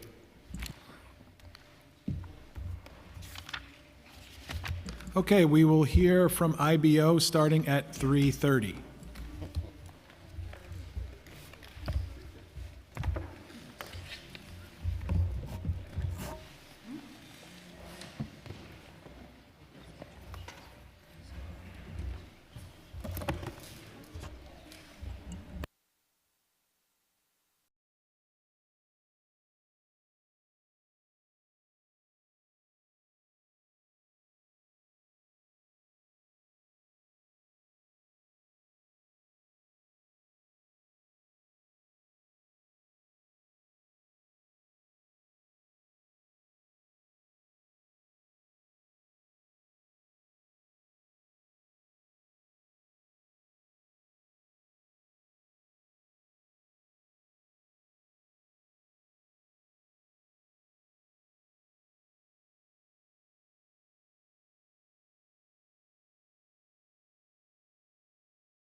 Okay. Good afternoon and welcome to the final portion of FY26 budget hearings, day 13. Councilmember Brannan, I chair the Committee on Finance. Welcome to Director Chafee and your team. Thank you for joining us today from the New York City Independent Budget Office. My questions will largely focus on IBO's analysis of our employment growth, the home health care employment, federal tax changes, business tax forecasts, our reserves, and state budget risks. Just a reminder, we're only accepting written testimony today. After IBO testifies and we ask questions, we will be concluding this hearing. So if you wish to submit written testimony for the record, you can email it to testimony@council.nyc.gov, and you could do that anytime up to 72 hours after the conclusion of today's hearing. I'm now going to turn around. We're joined still by Council Members Brewer and Williams. Thank you for hanging in there with us. We'll now turn it over to Committee Counsel Brian Sarfo to swear you in, and we can get started. Good afternoon. Do you affirm to tell the truth, the whole truth, and nothing but the truth before this committee and to respond honestly to council member questions? Director Chafee? I do. And Officer Subramanian? Subramanian, yes. Subramanian. I do. Thank you. Okay, you may begin. Thank you. Thank you. Good afternoon, Council Finance Committee Chair Brennan and members of the committee. I hope you are enjoying your cookies. I'm Louisa Chafee, Director of the Independent Budget Office, and I'm joined here today by my colleague, Sarita Subramanian, the Senior Research and Strategy Officer. We appreciate the opportunity to testify. So we'd like to talk about the context. IBO issued its report on the executive budget and the accompanying financial plan on May 20th under unusual circumstances, which included turmoil at the federal level, including cuts in spending, layoffs of staff, erratic implementation of tariffs, and draconian immigration issues, to name a few. And this was further complicated by the mayor's silence around these and many other issues. The absence of a state-enacted budget, which caused the city's executive budget to include only placeholder dollar amounts. The continued budget dance by the Adams administration, including simultaneous reinstatement of funding reductions from prior years, recognition of the end of COVID-19 aid, and more under and over budgeting in various categories. And all of this is occurring in a competitive election year. Our basic findings. So IBO's forecast of tax revenues, which is $79.7 billion in 25 and $81 billion in 26, do not vary significantly from OMB's forecast in those 2 years of the financial plan, but IBO's estimates savings on the expenditure side of $1.9 billion in 2025. In all, these adjustments net an additional surplus in 25 of $1.7 billion and larger gaps in the rest of the financial plan window. $7.2 billion in 27, $7.9 billion in 28, and $7.1 billion in 29. Those gaps are, on average, 7% of city tax revenues. This is larger than the gaps the city has closed in recent years, which were around 4 to 6% of city tax revenues. As you, the City Council, or let's talk about next steps. In negotiating the adopted budget, IBO suggests that the City Council and the Adams administration weigh how to allocate the current year's surplus across 2 options. One is to use funds to prepay next year's expenses, and the second is placing funds into reserves. While prepayment may offer short-term flexibility and offset existing costs, it does not address the root cause of those costs. Placing funds into reserves provides more ability to address future shocks and requires the city to address cost overruns in the out years. IBO has identified surplus funds in 2025, meaning that funds could be added to reserves without decreasing planned spending in the executive budget. Further exercise of fiscal discipline with respect to near-term expenses, like uniformed overtime, could free up additional funds which could be placed into reserves. So we appreciate you keeping in mind that federal dollars comprise $10.5 billion, or 9% of the city's $119 billion budget this year, and $7.4 billion, or 6% of the budget for 2026. State dollars comprise $20.7 billion of the city's 2025 budget, which is about 17%. And again, those amounts are subject to change because the numbers were placeholders. In addition to the federal amounts and the state federal amounts in our budget, we also would like to remind you of health and hospitals and the New York City Housing Authority, which are overwhelmingly federally funding dependent. New York State's fiscal year 2025 enacted budget of $252 billion included $87 billion in federal funding. That's 35% of their total state budget.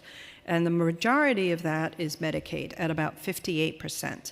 Some of the federal funds that are part of the 17% allocated by the state to the city are those funds that support our Health and Human Services.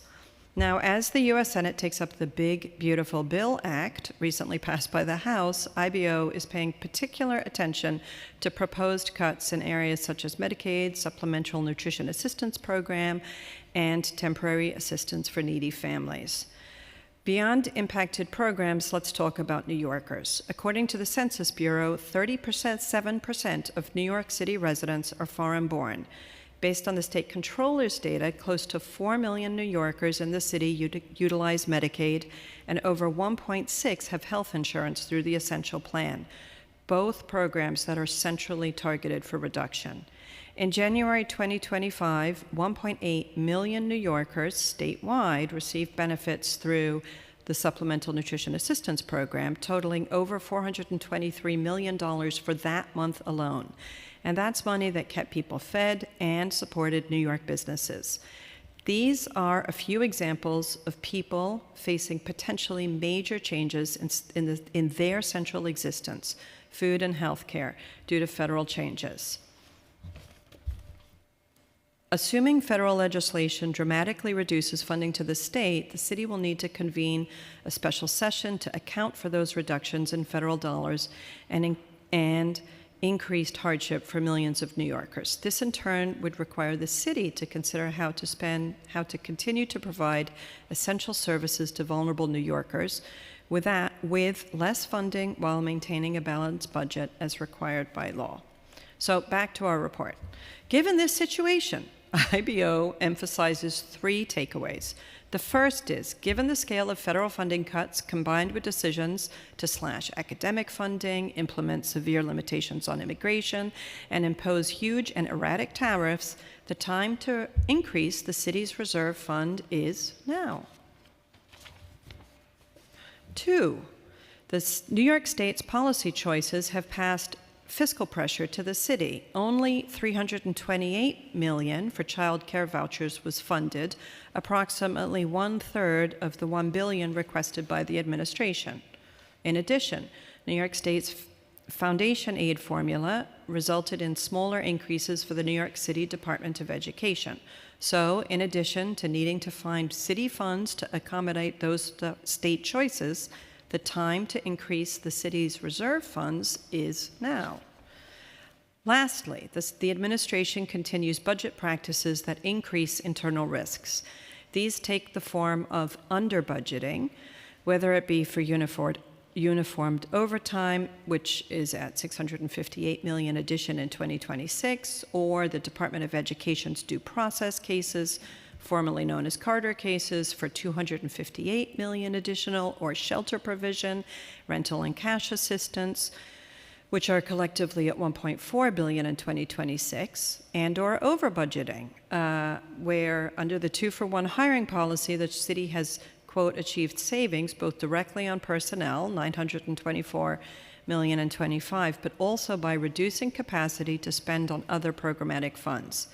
A continued dependence on prepayment to offset next year's expenditures. And remember, the proportion of prepayment continues to shrink each year, making this mechanism less and less effective.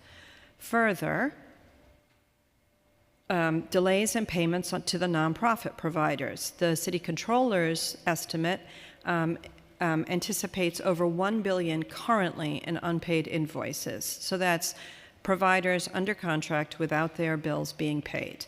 So again, the time to increase the city's reserve funds is now. Given these three areas of uncertainty, it's hard to describe this executive budget as the best budget ever. Thank you for the opportunity to testify, and we are happy to answer any questions. Thank you very much.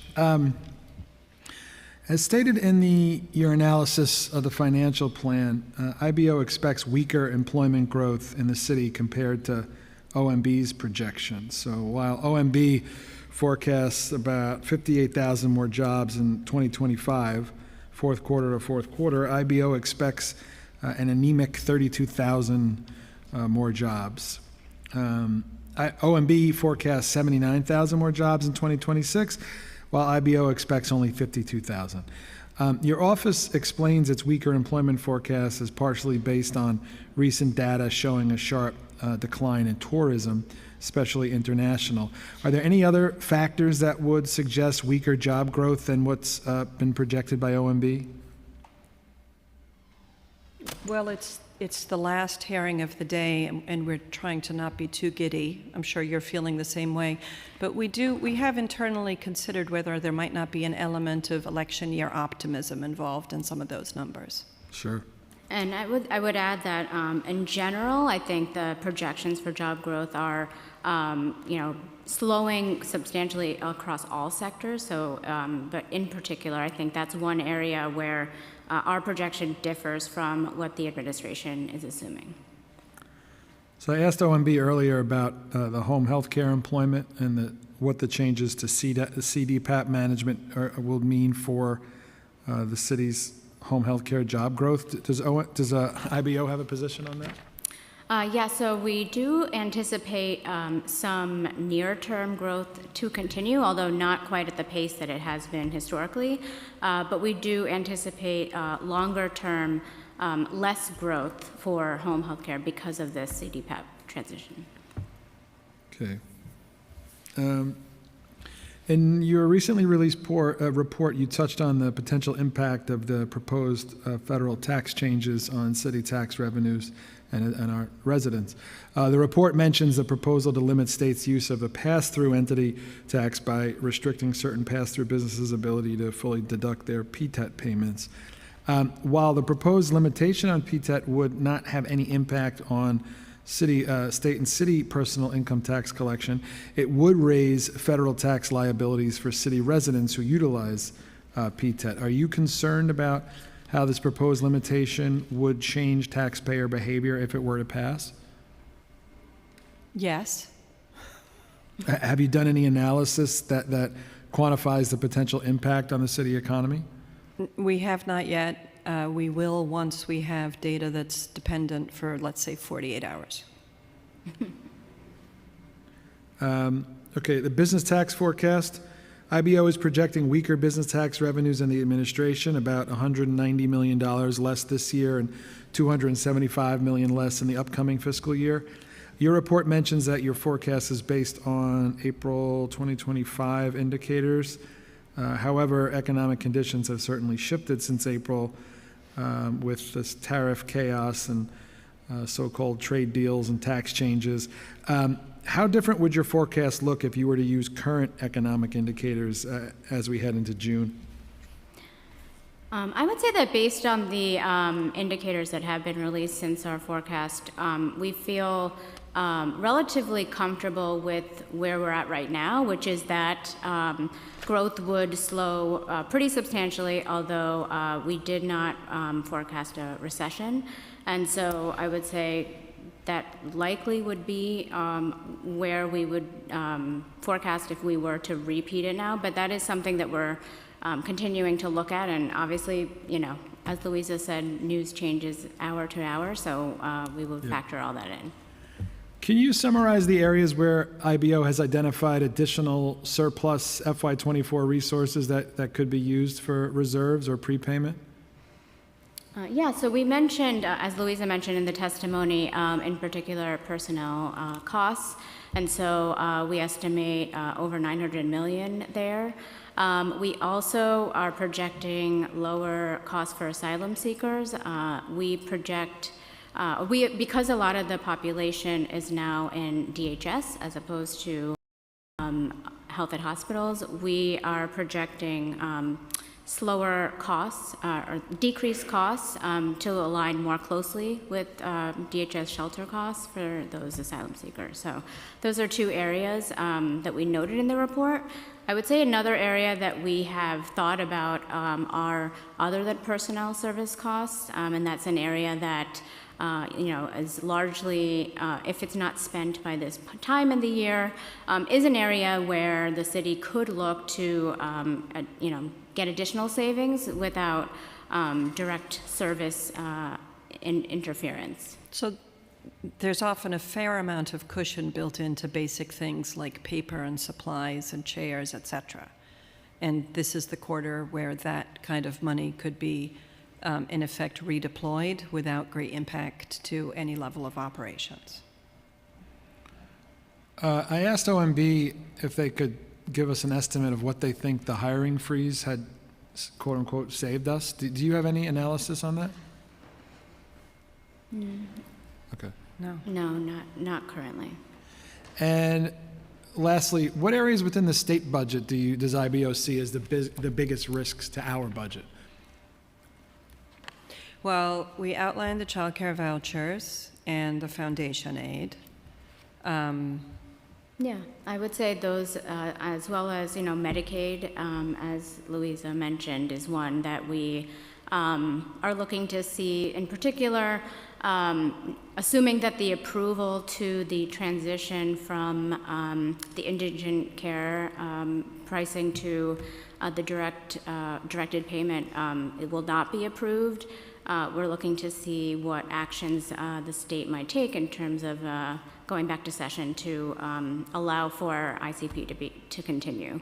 And then obviously the announcement about the waiver, being taken back, and that also being implemented on a pace that's a lot faster than what would traditionally happen, and that normally I think the federal government in those circumstances would give states longer time frame to adjust, and it sounds like that'll be about 6 months for the state. So what do you guys think of the mayor's bit bond idea? Oh, we're so glad you asked. Surprisingly, IBO was not consulted in advance. Do you think the city of New York should have anything to do with investing in crypto or Bitcoin? So we would defer to the controller's advice in that circumstance. Okay. My colleagues have any questions? Councilmember Brewer? Thank you. I know I always ask the same question, but I know you did an analysis a while ago of those taxes and parking fines and so on that could not be collected. I just didn't know there was any update. I've asked others about it, and I think everybody's trying, and the finance has got, I think, 9 collection agencies and staff trying, but I just didn't know if you've done any updated on that topic. We have not yet done an updated analysis. Okay.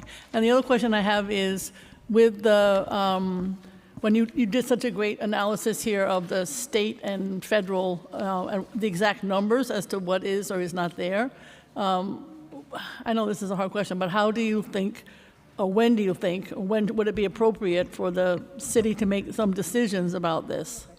Obviously, between now and the end of June, I assume you might say, but how do you look at this federal cut? So we suggest to add money to the reserves in advance of what we believe to be severe federal cuts. But we also recognize that the new acronym TACO may apply on some level, and that there may be far less, but then better to have reserves and be able to deploy them in future years in other ways. If this process goes through as anticipated, as outlined in the testimony, we would expect the state shortly after the Senate finishes to have to go into special session, and that the cities quite quickly after that would then also need to adjust its anticipated expenditures, so that probably by November, decisions will have been made. And that's when the feds will know more too, that they're what we're doing with them. In terms of education, is there anything that you could add because of your expertise there in terms of education, either from what the state did or didn't give us, or from what could happen in Washington? We're obviously concerned about the $2 billion. We're concerned, in my situation, about the migrants. I would love them to stay in the Department of Education. I feel so strongly about that. I just was wondering if there's anything you want to add about education. Yeah, so I would agree with you on particularly funds for immigrant students. So Title III is something that we're paying close attention to. In terms of the additional costs we project for education, I think class size remains to be the one cost that we anticipate, especially in 27 and the out years. I know the department has added some funds, and we're working to update our estimate of that as well. But I think actually what's unique about our analysis this time is that the challenges in ACS with the child care vouchers are trumping a lot of the additional education costs that we're estimating. So I would say child care vouchers is a really critical area. Right, and obviously the state put in money. It's not clear, even though we heard earlier that it's there. It's not completely clear what the city's putting in. Mm-hmm. In terms of vouchers for the housing, yep. That came up in the sense that we have X dollars. I think that the DSS commissioner indicated that she feels we'll save $11 million, but there's a concern that people have to pay more for their voucher. And so they may end up going back to shelter. That's what the nonprofits think. Is that something that you've looked at in terms of what the future could be for those with housing vouchers? We did not factor that into our estimate. But that is something that would certainly make an impact in terms of the number of vouchers that are issued. Right, okay, thank you. Councilmember Williams? Thank you. I know I've spoken to you about this already, but budget equity, and I look forward to figuring out how we could look into this from your office. And I know you were here when Department of Finance testified around the parking tickets. So from your vantage point, do you believe there are ways to assess how we are both generating revenue and spending money based off of different demographics and geographical locations in New York City? And does IBO in their work look at this in any of their assessments or reports? So to date, we have not looked at a geographic spread or the geographic variation of collections of fees and fines, although as Councilwoman Brewer referred to, we have been looking really closely at the total and where they're coming from and what has and has not been collected. But we would be happy to investigate this area further. Thank you. Yes, I look forward to us doing that. I have lots of ideas. Department of Sanitation is another place, and our deputy speaker has been mentioning that a lot in the hearings around not being able to assess or understand how Department of Sanitation chooses to allocate said funds to different garages. So yes, I look forward to talking to you more about this. The other question I have, because you were very clear that this is a great time to put money into the reserves. I'm glad you understood. And again, I'm sure you were listening to OMB's hearing earlier, and Jacques said something very interesting. He said two things that I thought was interesting. One thing he said was, essentially, they don't want to tip the city's hand, right? They don't want to give off this impression that, we have the money and we can deal with cuts.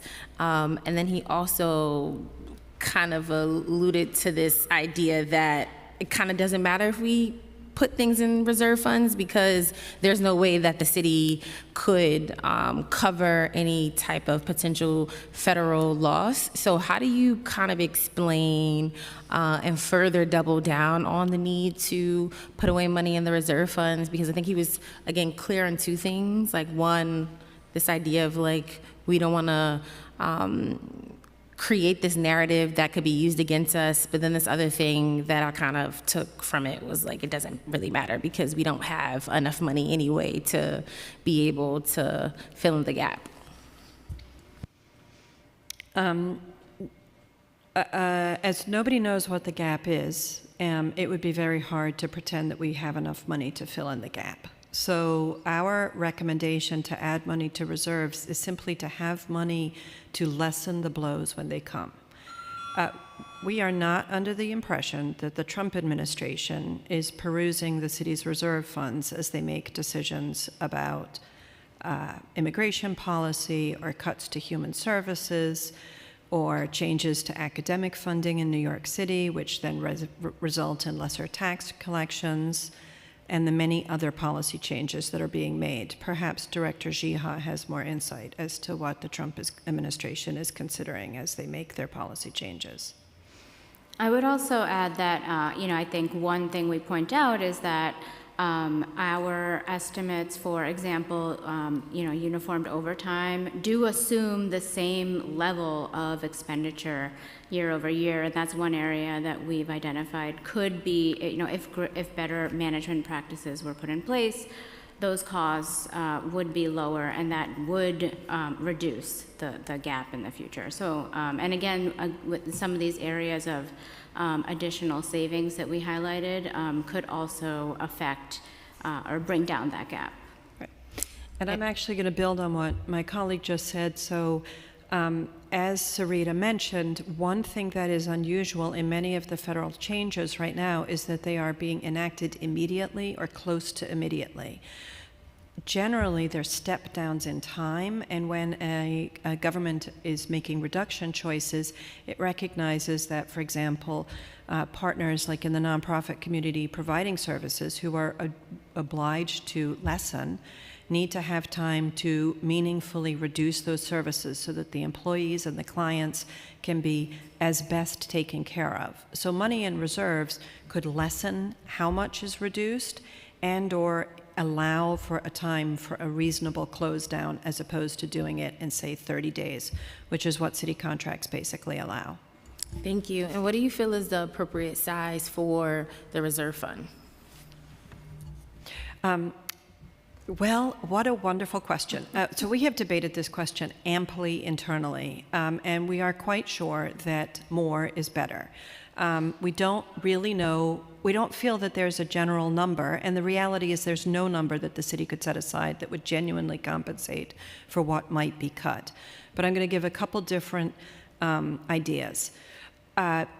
Best practices of household management, financial management, and the city's budget is not a household, but just a vague equivalent, is to have about 6 months of general spending in savings. Now, as Councilman Brannon knows, because of the request of what does it cost to operate the city for a day, you basically take the city budget, divide it by 365, and there's each day's cost.